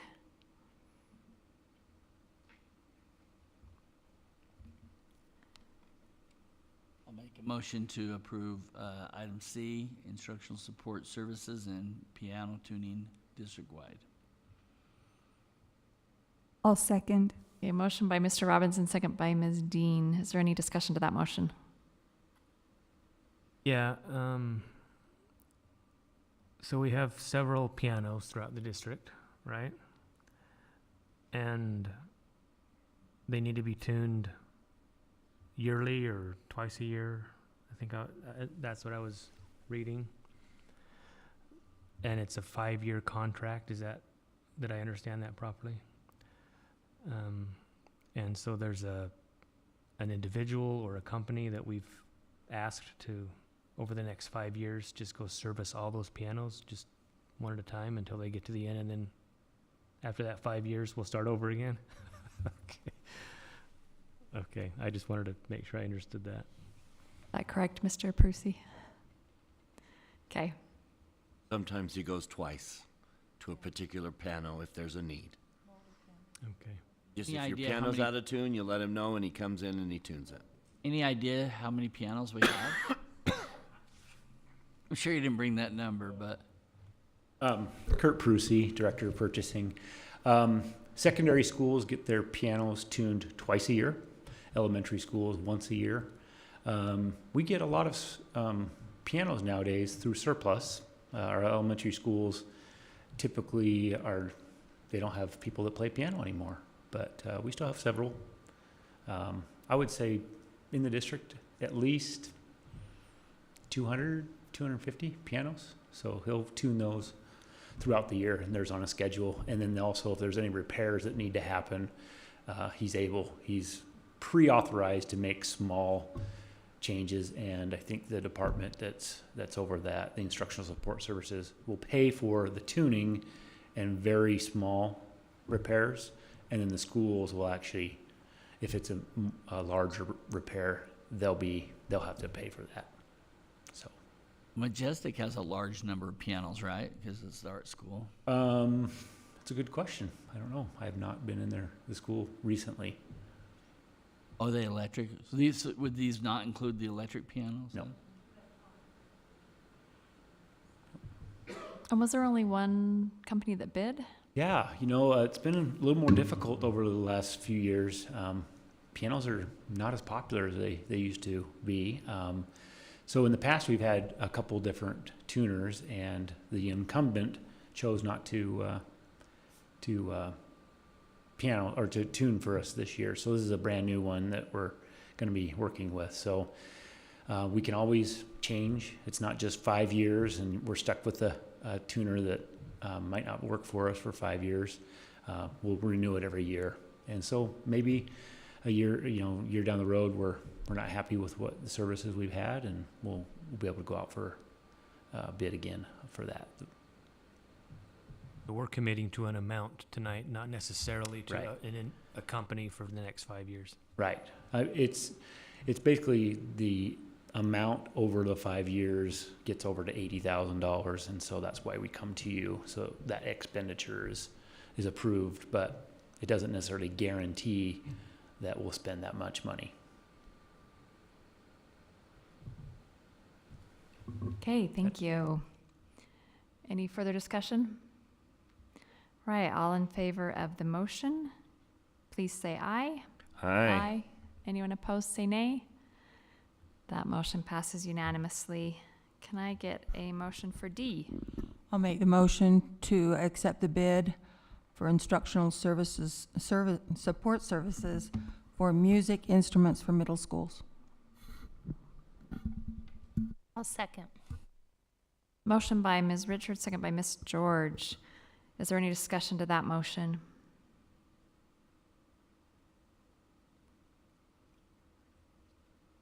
You see none, all in favor, please say aye.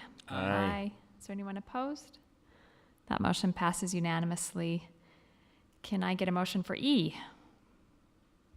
I'll make a motion, my first one, All right. that we accept the bid for the purchasing department, HP, and Canon ink toner and supplies. I'll second it. A motion by Mr. Barnett, second by Mr. Robinson. Is there discussion to that motion? What we use for all that white paper. Right. Okay, all in favor, please say aye. Aye.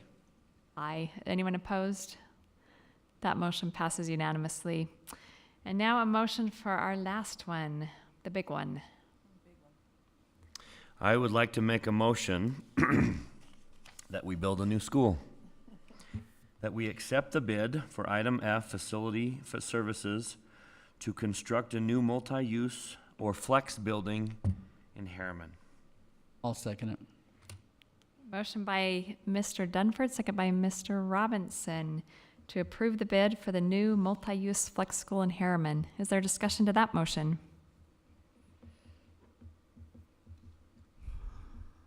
And just so the public knows, there has been a lot of discussion about this over the past year, including again in our study session tonight. We are excited about this concept, this new opportunity for our district. Anyone else? I just want to thank Facilities Committee in coming up with this innovative idea, something that we have never done before and districts around us haven't done before. And it's solving a very immediate problem that we have with hundreds, if not thousands, of students. And so I really appreciate their innovative thought. I'd like to pay tribute to Mr. Young, Mr. Matt Young. This was his assignment to come up with this.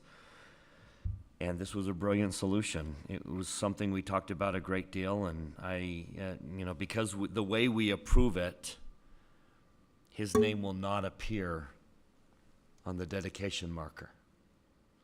And that's a shame, because this school very much is his brainchild. And so I just want to go on record in recognizing Mr. Matt Young as kind of the thinking behind this school. Thank you. Maybe we can write it in pencil. Yeah, we'll just... Brian and Lisa, your name just went on the first plaque, so... All right, all in favor of the motion to approve the bid for the new multi-use flex school in Harriman, please say aye. Aye. Is there anyone opposed? That motion passes unanimously. Now let's pay for it. That's right. We'll get down to our next agenda item, and Mr. Thomas, Mr. Rostrom, you've got the go-ahead on that school. Thank you. And now we need to pay for it. So I need a motion to adjourn the Jordan School District Board of Education meeting and convene as the local building authority. I move, President Miller, that this body now adjourn as the Jordan School District Board of Education and reconvene as the local building authority. I'll second. A motion by Mr. Dunford, second by Ms. Dean. All in favor of adjourning the Board of Education meeting and convening as a local building authority, please say aye. Aye. Aye. Anyone opposed? That motion passes unanimously. Welcome to the meeting of the local building authority of Jordan School District. So can I pause? Can we just explain for somebody who has never seen this before, they might like, what is going on? So can we just have an explanation just quick? Mr. Larson? Under the laws of the state, a school district can bond only if the voters approve the bond in an election. However, under the laws of the state and confirmed by the state Supreme Court, a building authority created by a government entity can issue bonds. And as a political subdivision of the state of Utah, you have the opportunity to create a local building authority, which the board, Jordan School District Board of Education has done. And so the building authority then is the entity that will be issuing bonds for the lease revenue bonds. The district then will make payments on those bonds, and there will be a trustee named who will oversee all of it to make sure that things are done in an appropriate manner. So like I said, it is appropriate. It's different. It is very unique, but cities do this. Other political subdivisions have this opportunity as well. So it is not unheard of. It just is it's a way for a district to construct a facility or go into debt through another entity that which the Board of Education makes an agreement with that entity that they will make the payments on their behalf. Does that help? Thank you. Last time we met was November 29th, and we need a motion to approve the minutes from our November 29th, 2022 meeting. I'll make the motion that we approve the minutes from the November 29th, 2022 meeting. Second. A motion by Mr. Robinson, second by Mr. Barnett to approve the minutes. All in favor, please say aye. Aye. Aye. Anyone Aye. opposed? That motion passes unanimously. The minutes are approved. Now we are to our public hearing regarding the issuance of lease revenue bonds. It is the board's intent to issue up to $45 million of lease revenue bonds for building that flex school. And now is our public hearing on that. So is there anyone from the public that wishes to speak to this issue?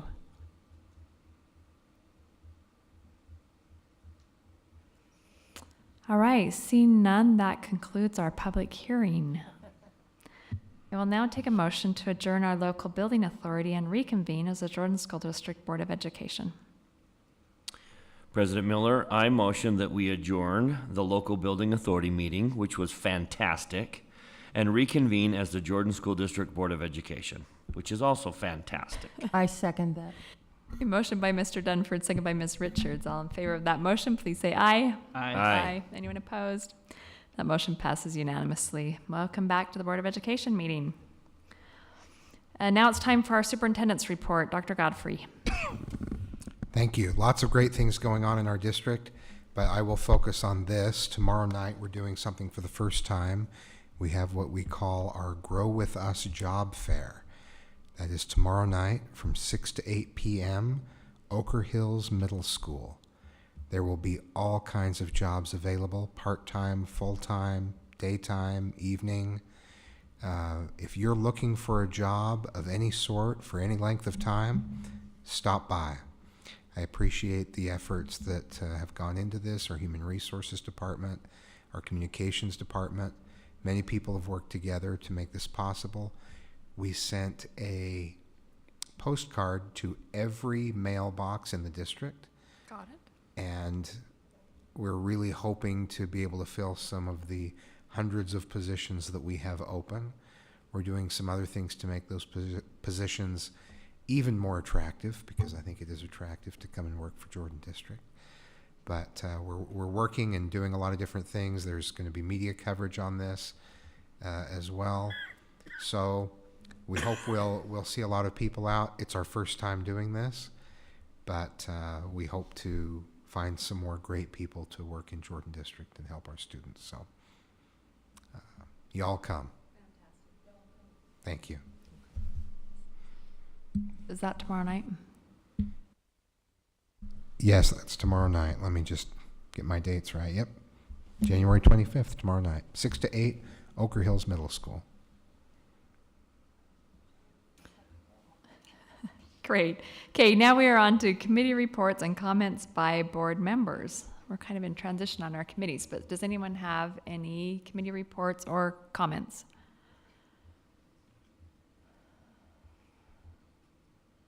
I have one. So JPAC, the Jordan Parent Advisory Committee, has a meeting on the 31st at 6:30. We'll be covering some of the items that we had discussed previously in our board meeting. Specifically, we're gonna open with just a short introduction and remind them of what they talked about last meeting. Then we have the Cook Center. It's some mental health resources will be coming and presenting one of their highest needs. That this committee said that they want more mental health support, and this will help that. We have Lance Everell coming to speak about our safety plans and reunification plans. That'll be the bulk of the meeting.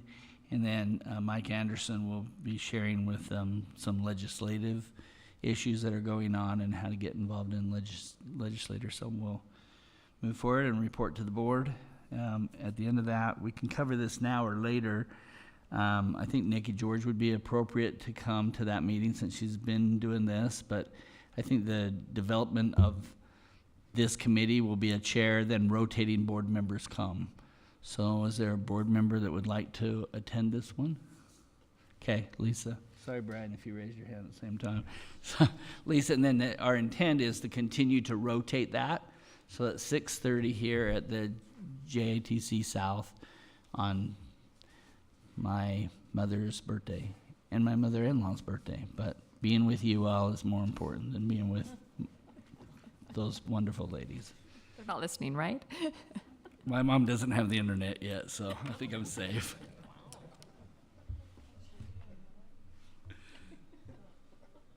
Marilyn, do you have something? I just wanted to report a kind of a final alignment for our district as far as Utah High School Activities Association goes. I hope you're aware that West Jordan asked to be put into 5A because of their size and other things that were involved. And so West Jordan High School is in 5A with Granite High Schools, Granite District High Schools. And so that left us with 5. And so as of last week, we are in a region of 6 teams, which also includes now Corner Canyon High School. And then, so there will be 3 6-team regions in the 6A classification. So it's 5 of our high schools and then Corner Canyon. Canyons. Mm-hmm. That's all. Thank you. Any others? I'll just report that the Joint Legislative Committee is now meeting every Friday, and that's Utah School Boards Association, the Superintendents Association, and the Business Administrators Association meets every Friday. I'm the board representative from our board to that from USBA, and discusses legislation and votes on positions that USBA is taking. And you should be getting weekly emails from USBA about what decisions were made and how the votes went. If anyone wants to come to a JLC meeting, all board members are welcome to come. If you ever want to come, let me know. I'll give you the details for that. Could we get a quick bills to watch list, Mr. Anderson? Just bills to be on our radar. Certainly, right now. Yep. A couple of things to watch. Of course, we know everybody's heard of HB 215. That is the Utah Fits All Scholarship and associated funding for teacher salaries, combined in the same bill. That will likely be heard in the Senate tomorrow. As you know, it's flown through both the House and the Senate committee. Can you summarize how is this different than last year's bill? Because we had some concerns last year, and I don't see any of those changes. There weren't any. There are no substantive changes to what was included in last year's when it comes to the scholarship program. The name changed. The substance has not changed that much. The accountability has changed a little bit. Each student is either required to go through a standardized test or create a portfolio.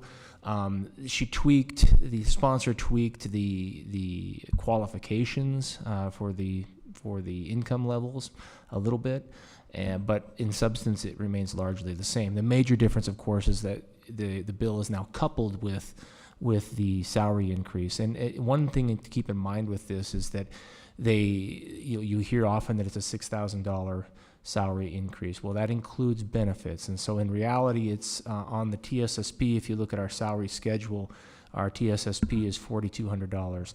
This would augment the TSSP by another $4,200, but it does not include the $6,000 cash increase total. That includes benefits, so that's important to keep in mind. Like I said, that will likely go to the Senate tomorrow. We anticipate it passing. It passed the House with a veto-proof majority, 2/3 as of course veto-proof. It's also referendum-proof.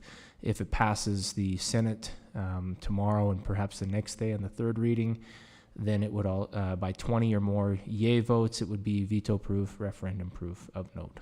Things to consider there. So, hold on. Yes. The writing on the wall is that this is going to pass. Yes. The governor also indicated that he was in support of the notion of keeping the bill coupled to teacher increases. So my biggest concern with the bill, tell me if it's changed. Because we're a boundary school and they choose to opt for the scholarship and they take that money out of our system and to the school of their choice. And they say, I don't like it. I don't want to continue. I quit. Aren't we legally obligated to receive them back as their boundary school, but without the money that was taken away from us and given to the school of their choice? Yes, to an extent. John, jump in if you want to here. But the scholarship the voucher is available only for private school tuition and homeschool, private school, homeschool, those entities.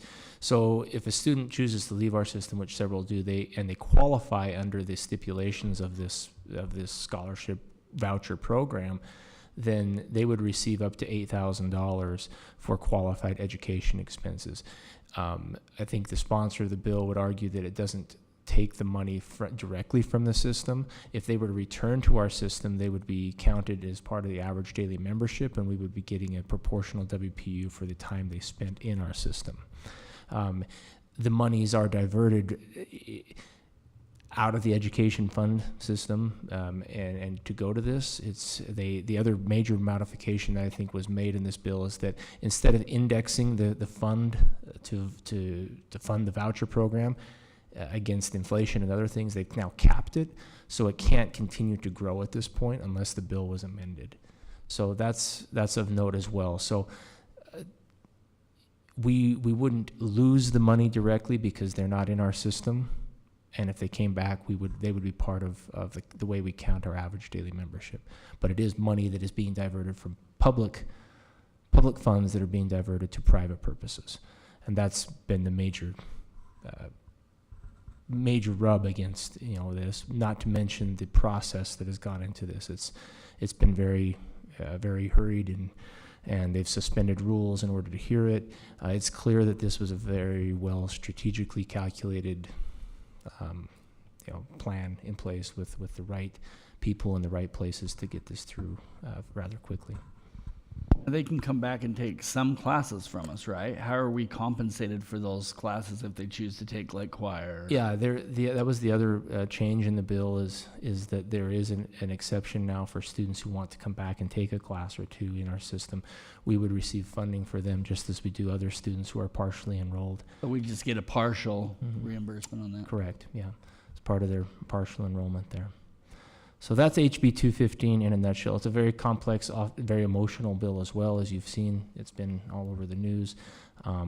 Lots of moving parts. Can I just ask one more thing on that? Have you had communications with the bill sponsor or people from the appropriation committee about the hardship that puts us in to give teachers $6,000 salary increase, which is great, but that widens the gap with our support staff and narrows the gap with our administration?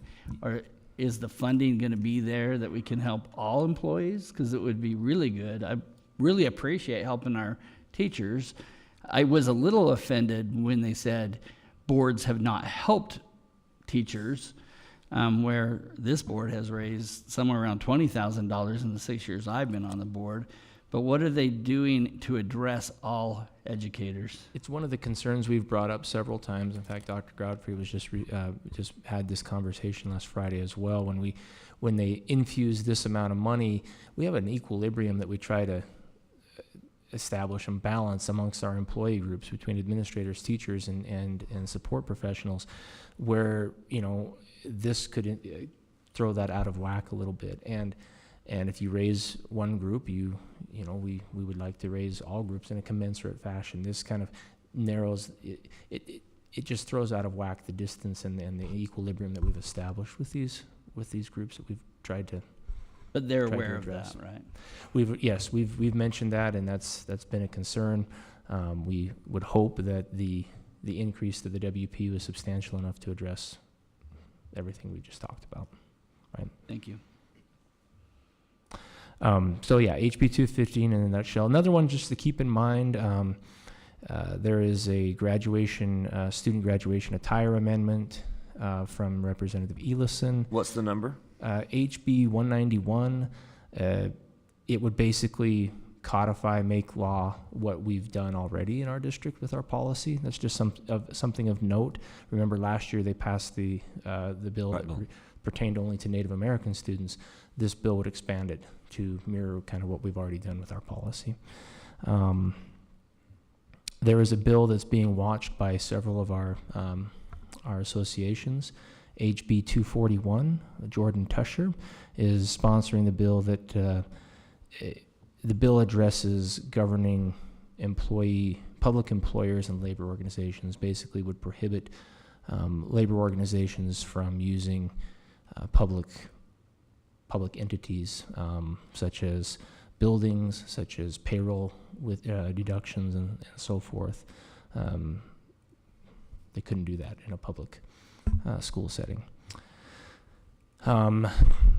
There's a lot of other, I think we're tracking,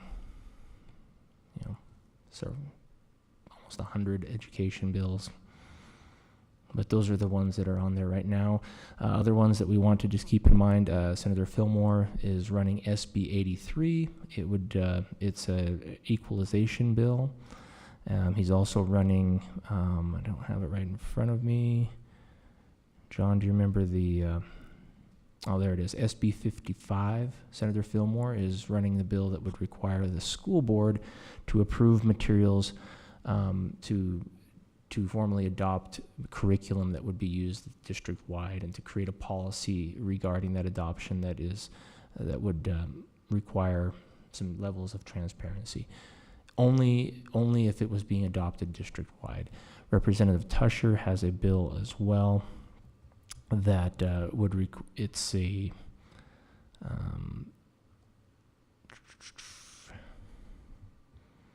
trying to find the number here.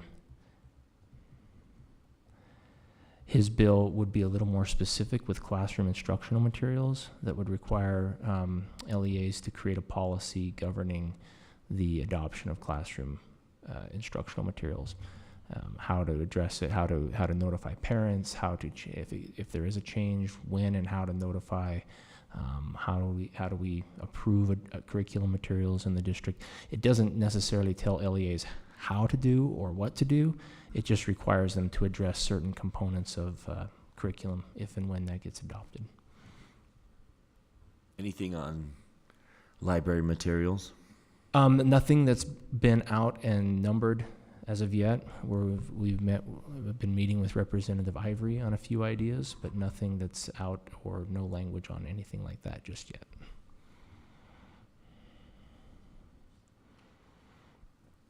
Other bills, just issues to watch. There are some school safety bills out there. One is HB 61. Wilcox is running that. It would address, it's called the School Security Act and creates a task force to address school safety issues. There are some, trying to think of others, Tracy or Nikki or Marilyn, any other bills that we've talked about that I'm missing on here? Did you mention HB 209, Tusher? Oh, that's, HB 209 is Representative Tusher's that addresses participation and eligibility for extracurricular sports. It would allow ninth graders who are homeschooled or private schooled to try out and at a school other than their boundary school, as long as the two principals from both the boundary school and the desired school agree. We've expressed several concerns about that, including pitting one principal against the other and just a loophole that's created for eligibility. Again, it's only for ninth graders that are homeschooled or private schooled, but there's some issues there that we have concerns about. Aren't charter schools involved in that as well? I thought I just read that. Just gonna pull it up. Right here, yes, charter schools, private school Oh, and students, homeschool online. student, charter school. And online. Yeah, which would be typically a charter or private. So yeah, that's HB 209.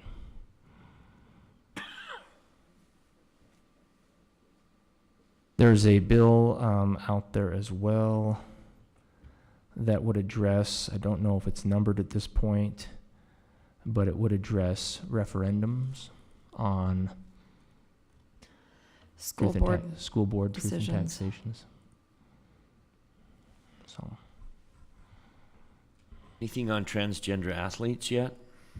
the none on, there are several transgender bills. The one that pertains to schools at this point would require educators within the public system to address students by their birth name unless they had specific parent consent.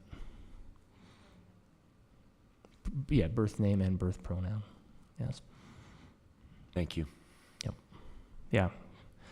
So lots to track, lots to keep an Also- eye on. We're on day what? I think day 7 of the session. So one week Social into it. media seems to be an issue too. I think there will be some bills kind of restricting, or at least putting better controls on kids' use of social media. No bill number out there yet, but certainly there have been legislators and the governor has weighed in on that as well, and might be some legislation this session regarding that. So hang on. Yeah. Wild next few weeks. That transgender school district name bill would be SB 100. That's Senator Weiler's bill. Nothing regarding transgender bathroom use. I'm really surprised that that isn't a hotter topic.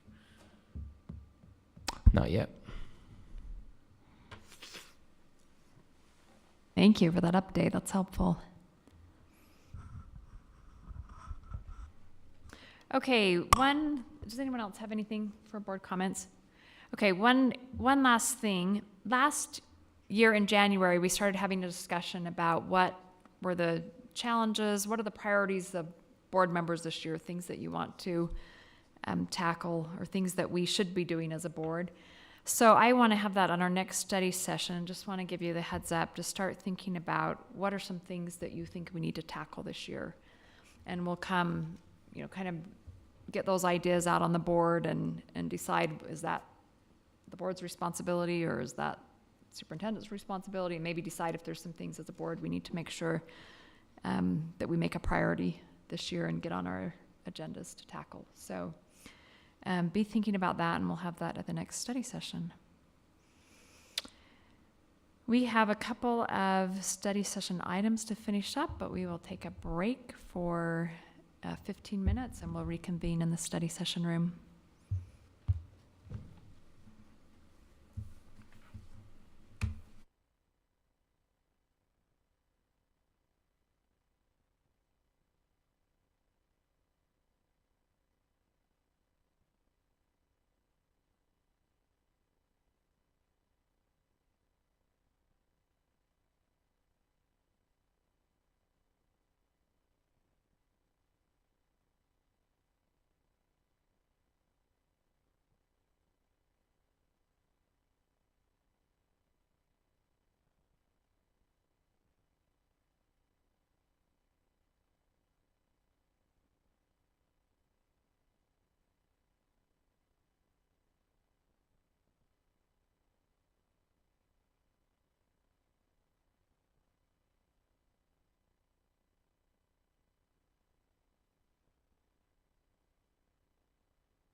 Okay, we are back in our study session. We're going to go back to our last agenda item where we were during committee reports discussing legislative updates. Mr. Anderson has one more to tell us about. I knew I'd miss one. There's so many, but if you recall last year, Representative Robertson was running the school fees amendment bill, and there was talk, it just didn't make it to the finish line because there was talk about how to offset the cost to LEAs if they were not allowed to charge fees for curricular activities, anything that has to do with a curricular activity. In other words, a textbook, anything that's required for a class that's part of the general school day. The exceptions would be fees for materials in extracurricular activities, in classes like that here at the Tech Center where they purchase something that the student would walk away with. There were exceptions carved out in this bill. Well, the bill never made it to the finish line. Representative Robertson has resigned. He actually handed the bill kind of wholesale off to one of our local reps, Representative Strong, who is now the House sponsor of HB 175 school fees amendment. It's identical in its form to Representative Robertson's bill was last year. The only major difference here is that there is not a fiscal note. So at this point, Just suck it up. well, at this point, that's where the bill currently stands. There's nothing there to back up to offset LEAs from losing, probably conservative estimates would be over $23 million statewide, and more than that, John. John gave me the thumbs up, probably more than that. Yeah, there's not funding at this point to offset it. That would be the major concern. The reason I bring it up right now is because it's set to be heard in the House Education Committee Friday morning. That's not on the agenda yet. That's what the sponsor of the bill let me know this morning. So, again, we talked about this last year, where it's not necessarily a problem to do away with those types of fees. Could actually simplify a lot of things. However, to do it without any funding to back it up and backfill to offset that loss is problematic. So that's HB 175 would be heard Friday morning. Thank you. Yes, a private school can charge fees. All right, our next agenda item is Board Policy GP 113, Board Committee Principles, and a discussion of Board Committee assignments. So first of all, I want to review our policy GP 113 and just go over a little bit as a reminder for those that have been on the board, and then maybe new information for those that are new on the board. We have we have 3 different levels of committees, and if you look on, the assignments on board docs, you'll see that we have a board advisory committees, and those are the ones that the board has created. It's 3 board members, someone from cabinet, and we have those ongoing committees, and those were created in our policy under A1 in order to support the board in doing its job.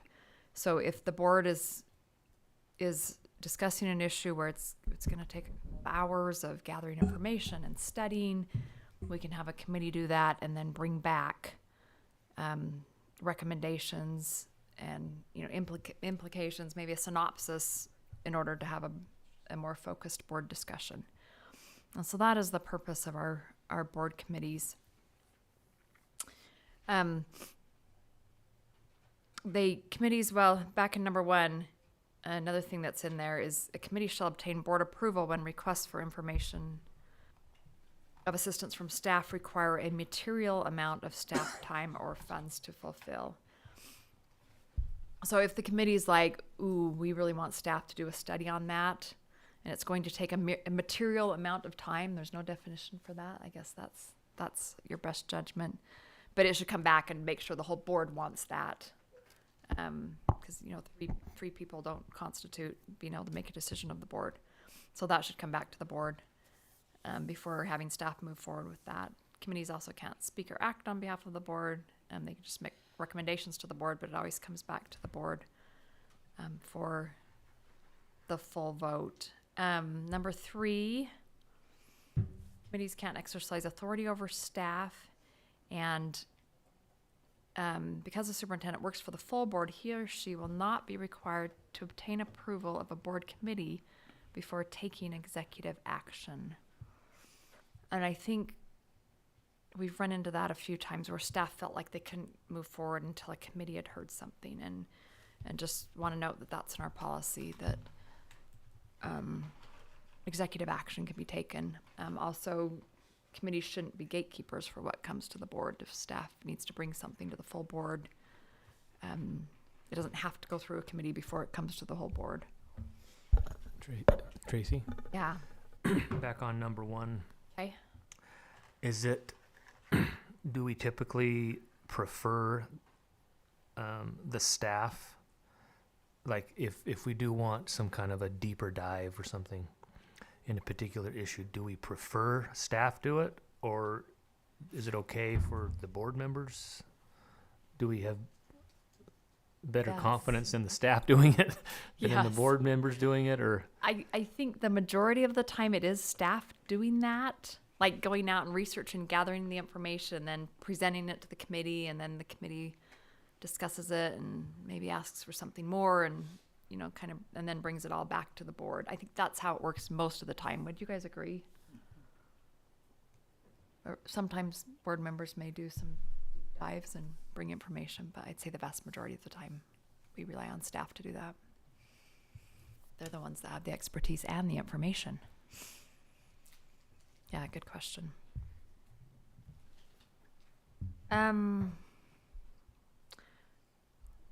Number 5, so we have a chair of our board committees, and they will keep the board informed on the committee's progress. And I want to make a change to the agenda. So a couple of years ago, we listed out all the committees that would report, and sometimes I kind of felt like maybe committees felt like they had to meet more often because they had to report every time, and so I just put committee reports and let people report as needed. And maybe the pendulum swung too far, so I'd like to recommend go ahead and listing our main advisory committees like finance, facilities, government relations, on there, and just getting a monthly report from them. And if you don't have anything to report, that's fine. But just to make sure that all board members are hearing what committees are working on. Are there any thoughts on that? So just those, though, not the others, like, you don't need Utah High School Activities Association every time. They have something every time. They meet a lot. Yeah. But if they meet, then it's her responsibility to bring it to us instead of us having it on the agenda.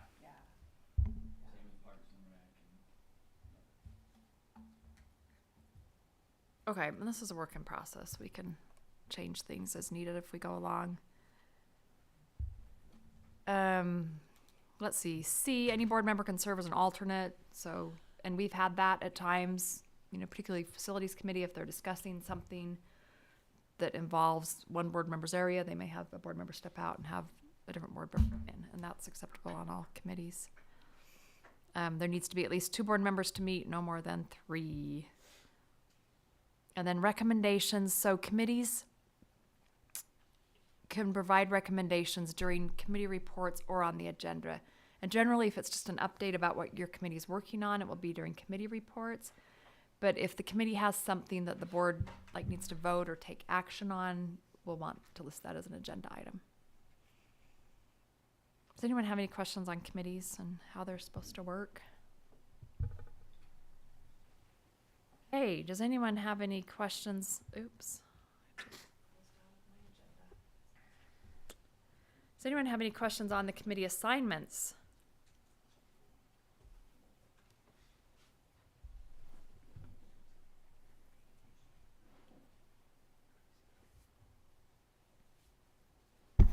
So the chair sets the meetings and informs the members?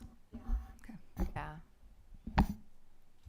And chairs can use the staff member that's assigned to the committee to create agendas or set up meeting or send out meeting notices, or can do it themselves, whatever works best. So the chair is reporting to the board, though, not the executive committee member. Right. Yeah. There is, I mean, as far as getting stuff on the agenda, the executive committee member that's on the committees can bring it to executive committee and say, hey, my committee wants this on the agenda. But it would be the chair that would be doing the report.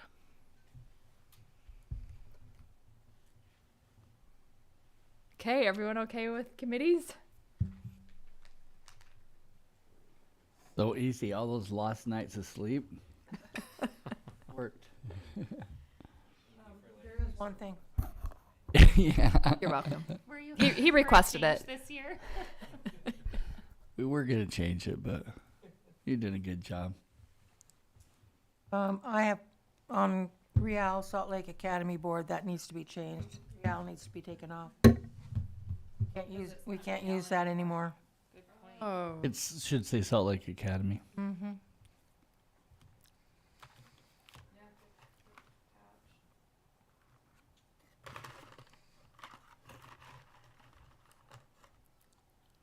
Okay, and then the board / district created committees. These are, GIAC and JPAC and LEAC. These are the ones that board created, and we'll have a liaison, but it's mostly district people that are on those committees. So the liaison will go to those meetings and then report back. And we didn't put alternates, but if the liaisons aren't able to go, any board member can be an alternate for that. And then we have also outside organizations that have board representation. So those aren't ours or our districts, and Salt Lake Academy is one of those. Okay, well, if everyone's good, we will move forward with committees. Thank you. All right, discussion on West Jordan Elementary School. So this is a report, and I guess back to committees. We still have the opportunity or the option to have ad hoc committees if we ever just want to appoint 3 board members to take on one issue and come back. We can, and we've had the ad hoc committee discussing West Jordan. So let's discuss that right now, and then I guess we'll decide what's next and if that committee will continue. Perfect. So this ad hoc committee was able to meet. We discussed lots and lots of possible scenarios of things that we might want to consider for the West Jordan elementary property. A couple of those that I just want to throw out for your information. We have been approached by a charter school that was interested in leasing the building. We didn't really even consider that very carefully because we feel like if the building is unsafe for our students, it's unsafe for all students. But just for your information, we've had some kind of soft interest in some people who may be interested in purchasing, but nothing formal there. And then we spent a lot of time weighing the option of removing all of those modular units from around the core building and maybe trying to keep the building structure itself. So just the gym cafeteria space would be what was remaining. As we talked about that, though, it seems pretty cost prohibitive to get the building to a place where the facade looks like a Jordan building and is usable. And we also felt like a lot of the uses that we might have potentially seen for it just didn't fit that space. And so we're coming back with the recommendation that we pull the full building down. And then we've got a couple of options. So the least expensive, simplest solution would be to just plant grass in the area where the building currently exists.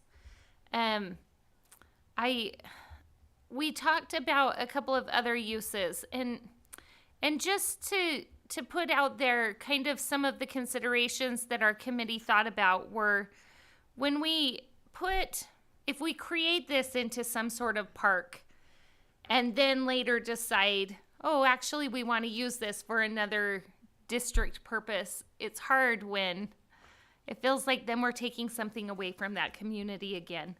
So we felt like it was important that this property continues to be used for district programming so that we can try to keep that messaging. This is district property. It's not just a new park in the neighborhood. But of course, like all district property, it's public. People can use it when it's not in use by the district. So another possibility that we talked about was possibly looking at using some hard surface where the building currently is and putting in something that could maybe help us to expand some programming opportunities. We've got a couple of ideas of things that we could potentially do there, but I don't know how far we want to go down that pathway until we have a board discussion about how you feel about the decision or the potential decision of just removing the full building structure.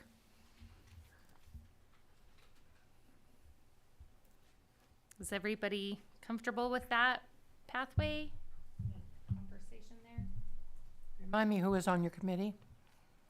So Bryce and myself and then Jen Atwood. That's right. Taking the building down makes sense to me.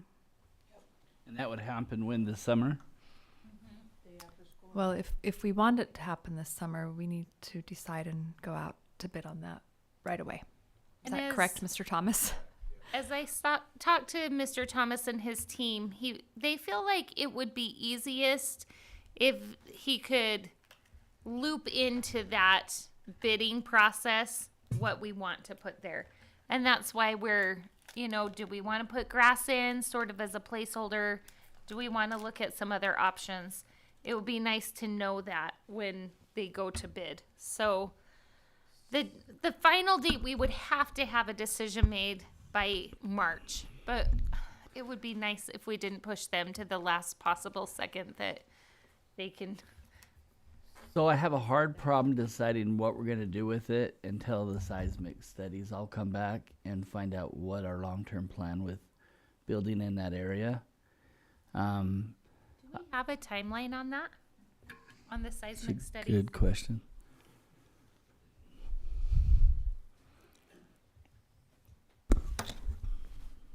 I talked to Holly Allen today, and in regards to the grant, it passed the first hurdle of the state. So and now it's moved on to the federal component, and they said they won't know back until probably March, late February, early March.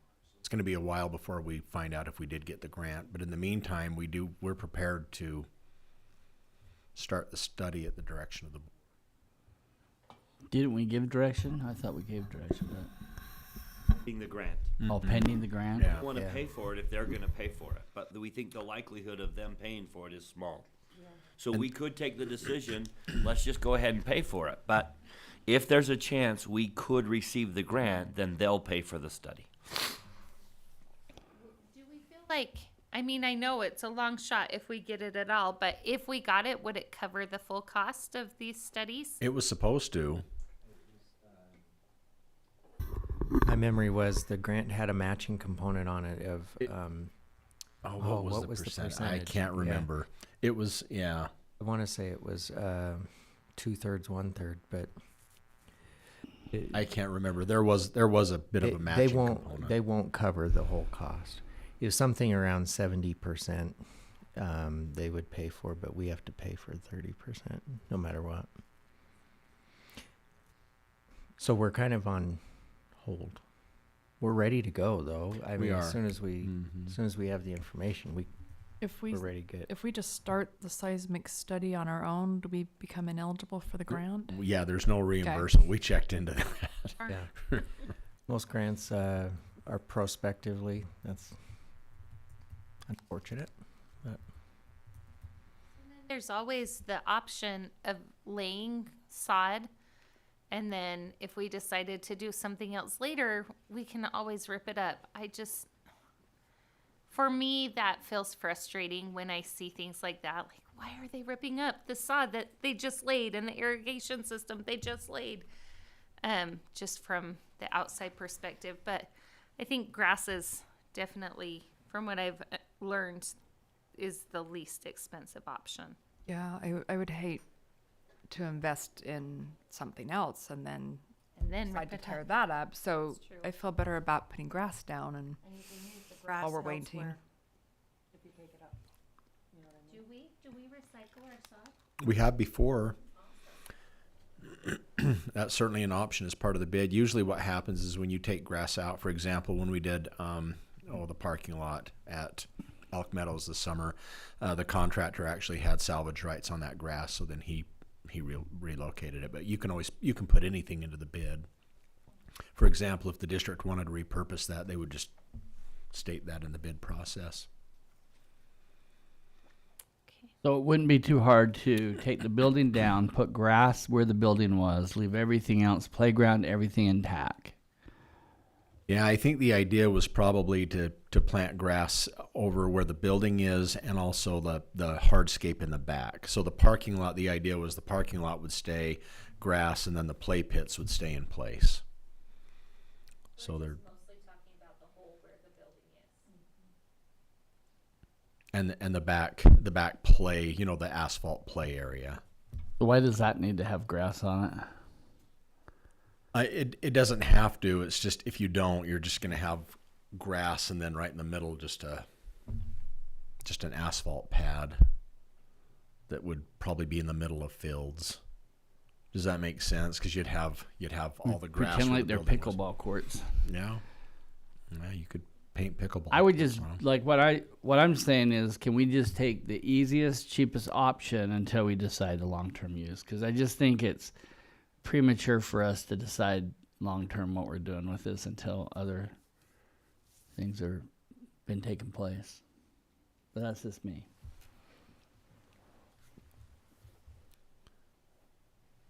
That's how I feel too. I would just put grass down.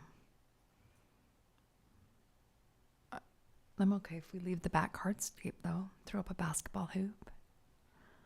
You can certainly do that.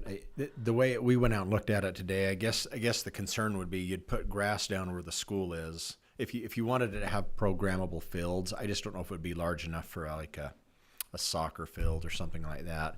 So you'd have parking lot and then grass, and then you'd have this big asphalt play area and then more grass. I mean, we can do anything you want. I think Dave's idea was to just take it out to bid, the demolition, and then do a bunch of bid alternates for, we could chop that up so that when we bring it back to the board, you'd have options and you could choose.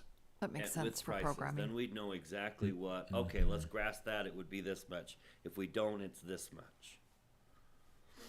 I'm okay with bid alternates. For all grass, for some grass, leave the asphalt. Okay.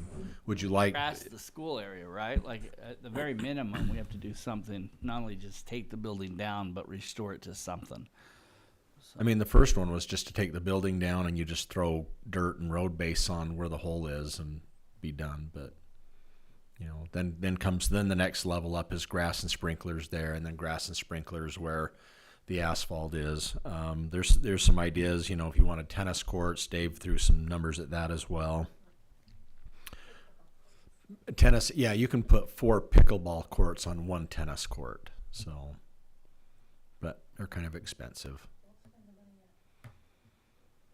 But we can certainly look. If you gave me an idea, I mean, we can add those things on to the bid, or just go up to a certain point and then cut it and then add those things later. Is everyone in favor of taking the building down? Yes. Okay. Why do we need to take it down quickly? I mean, is there? Just because once the end of the school year, there won't be kids going there anymore, so it'd just be an abandoned building. And we're worried about taking it down prior to knowing the earthquake study, or are we not concerned about that? The so earthquake it's coming study is down. on the other schools in the area. So we already know that this building isn't structurally sound. Well, I don't want to be redundant, so stop me if you're like, I know. But the building was built kind of with a real center, and then they like butted up trailers all the way around. So the classrooms, the libraries, the office, it's all like on trailers. And so over time, the metal is rusting and becoming unstable. And so that was what started the decision-making process to close West Jordan Elementary. So the reason to keep the property until is if we do find a building around it that's structurally unsafe, we want to weigh the costs of rebuilding at that location, rebuilding at the West Jordan location. So there's reasons to keep that property until we know what our long-term building plans in that area is. So potentially, if we waited and we found out from the seismic study that we could use that property for another building, we would lose the money that we invested in grass and sprinklers. That's the only thing. But there's also no guarantee that we would build on that exact location. We could build anywhere on the property, so we may or may not lose that. Like, we could have considered, hey, should we just sell this right now? But we felt like we weren't ready to make that decision where we're kind of opening up some question marks with these seismic studies. We just want to leave the board with lots of options. Can I talk a little bit about timing? Excuse me, I've met with the staff twice. I've met with licensed and then ESP, just talking about timeline and things, and it takes some time for us to catalog everything and surplus things and move them with teachers. So we've said that the month of June, that building will continue to be accessible as we make the best use of the equipment and the furniture and things that we have in there. So for those listening, it's not like students leave the building, we lock the doors, and suddenly, the building comes down within the next couple of hours. It's going to be a process, and that process is already underway. And there will be a fair amount of surplus that will be available. Charter schools in particular like to sometimes come and purchase the things that are, available. So it's an opportunity for us we'll have the space and the time to go through that surplus process. And not that we'll take our time, but we'll have some time to get that done. And part of what we're up against sometimes with surplus is that there isn't a place to put it. So it ends up staying at the school until we can collect it. But we're going to take advantage of this opportunity to pull surplus from schools while we have people coming to shop for surplus, and just kind of, I like to call it a sidewalk sale, but we're going to pull some surplus from other schools that we might not have space for and kind of clear the deck a little bit and get caught up on some surplus stuff. So we're not going to take a long time. We know that the community is going to want us to take action, but the board discussion here allows us to set that timeline so we can say, this is how long the building's available to pull things out and surplus things, and this is when we can schedule the demolition and be ready to move forward. So I would assume the building's not going to be unoccupied, and it will have full security system on it during this process. Right. I don't think there's a huge rush as long as we have a security system and people are in that building on a regular basis, because we're not abandoned the building. Where my concern is when we abandon the building, then the building needs to go down. I would agree with that. I think it'll be last day of school, people coming and going, sorting through things, at least through the end of June, into July potentially, and then demolition shortly after everything's taken care of. so that there's this long lag.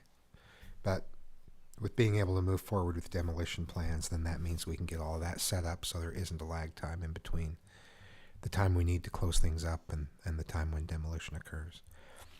And I've told the faculty and staff that we'll keep them apprised of what that timeline is so that they know when it's happening. Does that give us more time then to make a decision? We just need to go out to bid now. That's the decision that needs to happen today, is go out to bid, and what alternates do you want on the bid? Okay, so we're gonna go out to bid to take it down. Let's discuss the alternates. Do you want take it down and leave dirt where the school is? Is that an option for anybody? I'm okay with the road base. I'd just like to see the difference in cost. So Yeah, so one idea is to just get a bid for demolition. So we're just going to take the building down, haul everything off. Then an alternate could be do that and replace the building with grass and sprinklers. And then another one could be same thing, but then demolish the back playground or leave it, and that would be like a second alternate. Same thing, grass and sprinklers. Okay, so Oh, I'm sorry. So Scott, when you say take the building down, does that mean also fill in the hole and level? It does, yeah. So the first one would be just take it down and make sure that everything's leveled out, but it would be dirt and road base. Okay. And then everyone's good with getting a bid alternate for replacing it with grass. And then another bid alternate for replacing that back back playground lot with grass. Okay. And then I'd like a third one, Okay. convert the play area hard surface to a court, pickleball court, tennis court, some type of a play area court. Okay. Third alternate. Everyone okay with that one? Is one of the alternates just road base? That's the base. first. That'll be That's the bid. The That's original base bid. Yeah. So we'll be able to tell based on that what the cost of the grass is. Correct. Tractor, Yeah. basically, yeah. Yeah. So they'll do a base bid. We'll include the building coming down. They haul it away. They do all the asbestos testing. There's a lot that goes into it. So that'll be the base bid. And then dirt and road base. But then if we say, okay, that plus grass and sprinklers on that footprint, then that'll be the first alternate. The second alternate would be taking out the back play area, the hardscape, the asphalt, and rehabbing that with grass and sprinklers. And the third proposal is to, I don't know if they could do, I mean, they could certainly paint pickleball lines on the existing and probably, but you're talking about on the existing playground. Yeah. Okay. And You're maybe not talking about spruce- bringing in a court, an actual No, court. just clean it up, whatever, and then Gotcha. just make it so that, hey, we anticipate this is going to be used while Okay. we wait. Very good. kind of cool to have a playground where I can bring my portable pickleball net in and play. That would make it harder to rip it up afterwards, which was one of the committee's concerns, right? That you're disappointing the community again by taking something away from them.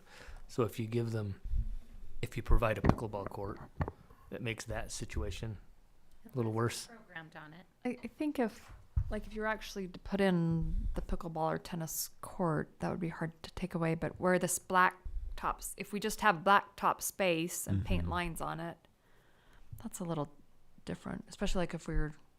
With signage that says this is Jordan School District property and may be used for other purposes someday. And my issue with that is liability. Of course, we're going to have liability if the grass Our is property, used no matter too, what. So, yeah. Those would be my three alternates. Okay. Do we need a motion on that? I'll take one. I'll make Do one. Make it President, official. I move that we direct staff to seek a bid for the demolition of West Jordan Elementary School and three alternates. One is to grass the footprint. The second one is to grass also the play area. And the third one is to convert the play area into a usable court of something. So I have a question. So when you say play area, you're talking specifically about the asphalt play area, not the playground equipment. Correct. Yeah. The idea, unless the board feels otherwise, is we would just leave those in place because they're in fairly good condition. So Before I offer a second, do we need to include as one of the bid options just filling it with the road base and not planting? That's the bid. that's the That'll be base in the bid. original. That's Okay. just the yeah. All right, then I second Bryce's motion. Okay, we have a My name motion is by Bryce. Mr. Dunford, second by Ms. George. Any more discussion to the motion? Okay, all in favor, please say aye. Aye. Anyone opposed? All right, that passes. Hey, I appreciate the direction. Thank you. Thank you. Thanks, Scott. We need the ad hoc committee to continue meeting on anything else. Not till the bids come back, and we'll take direction then. Or you could transfer it to facilities. I think at this point, you just go to facilities. Part of the ad hoc committee's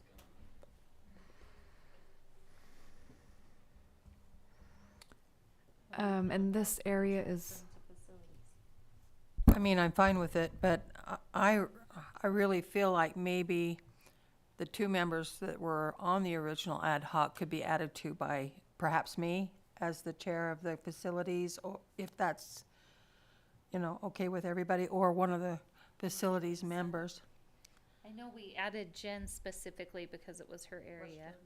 but Lisa will be on facilities, Yeah, so, just in Maryland's proposal.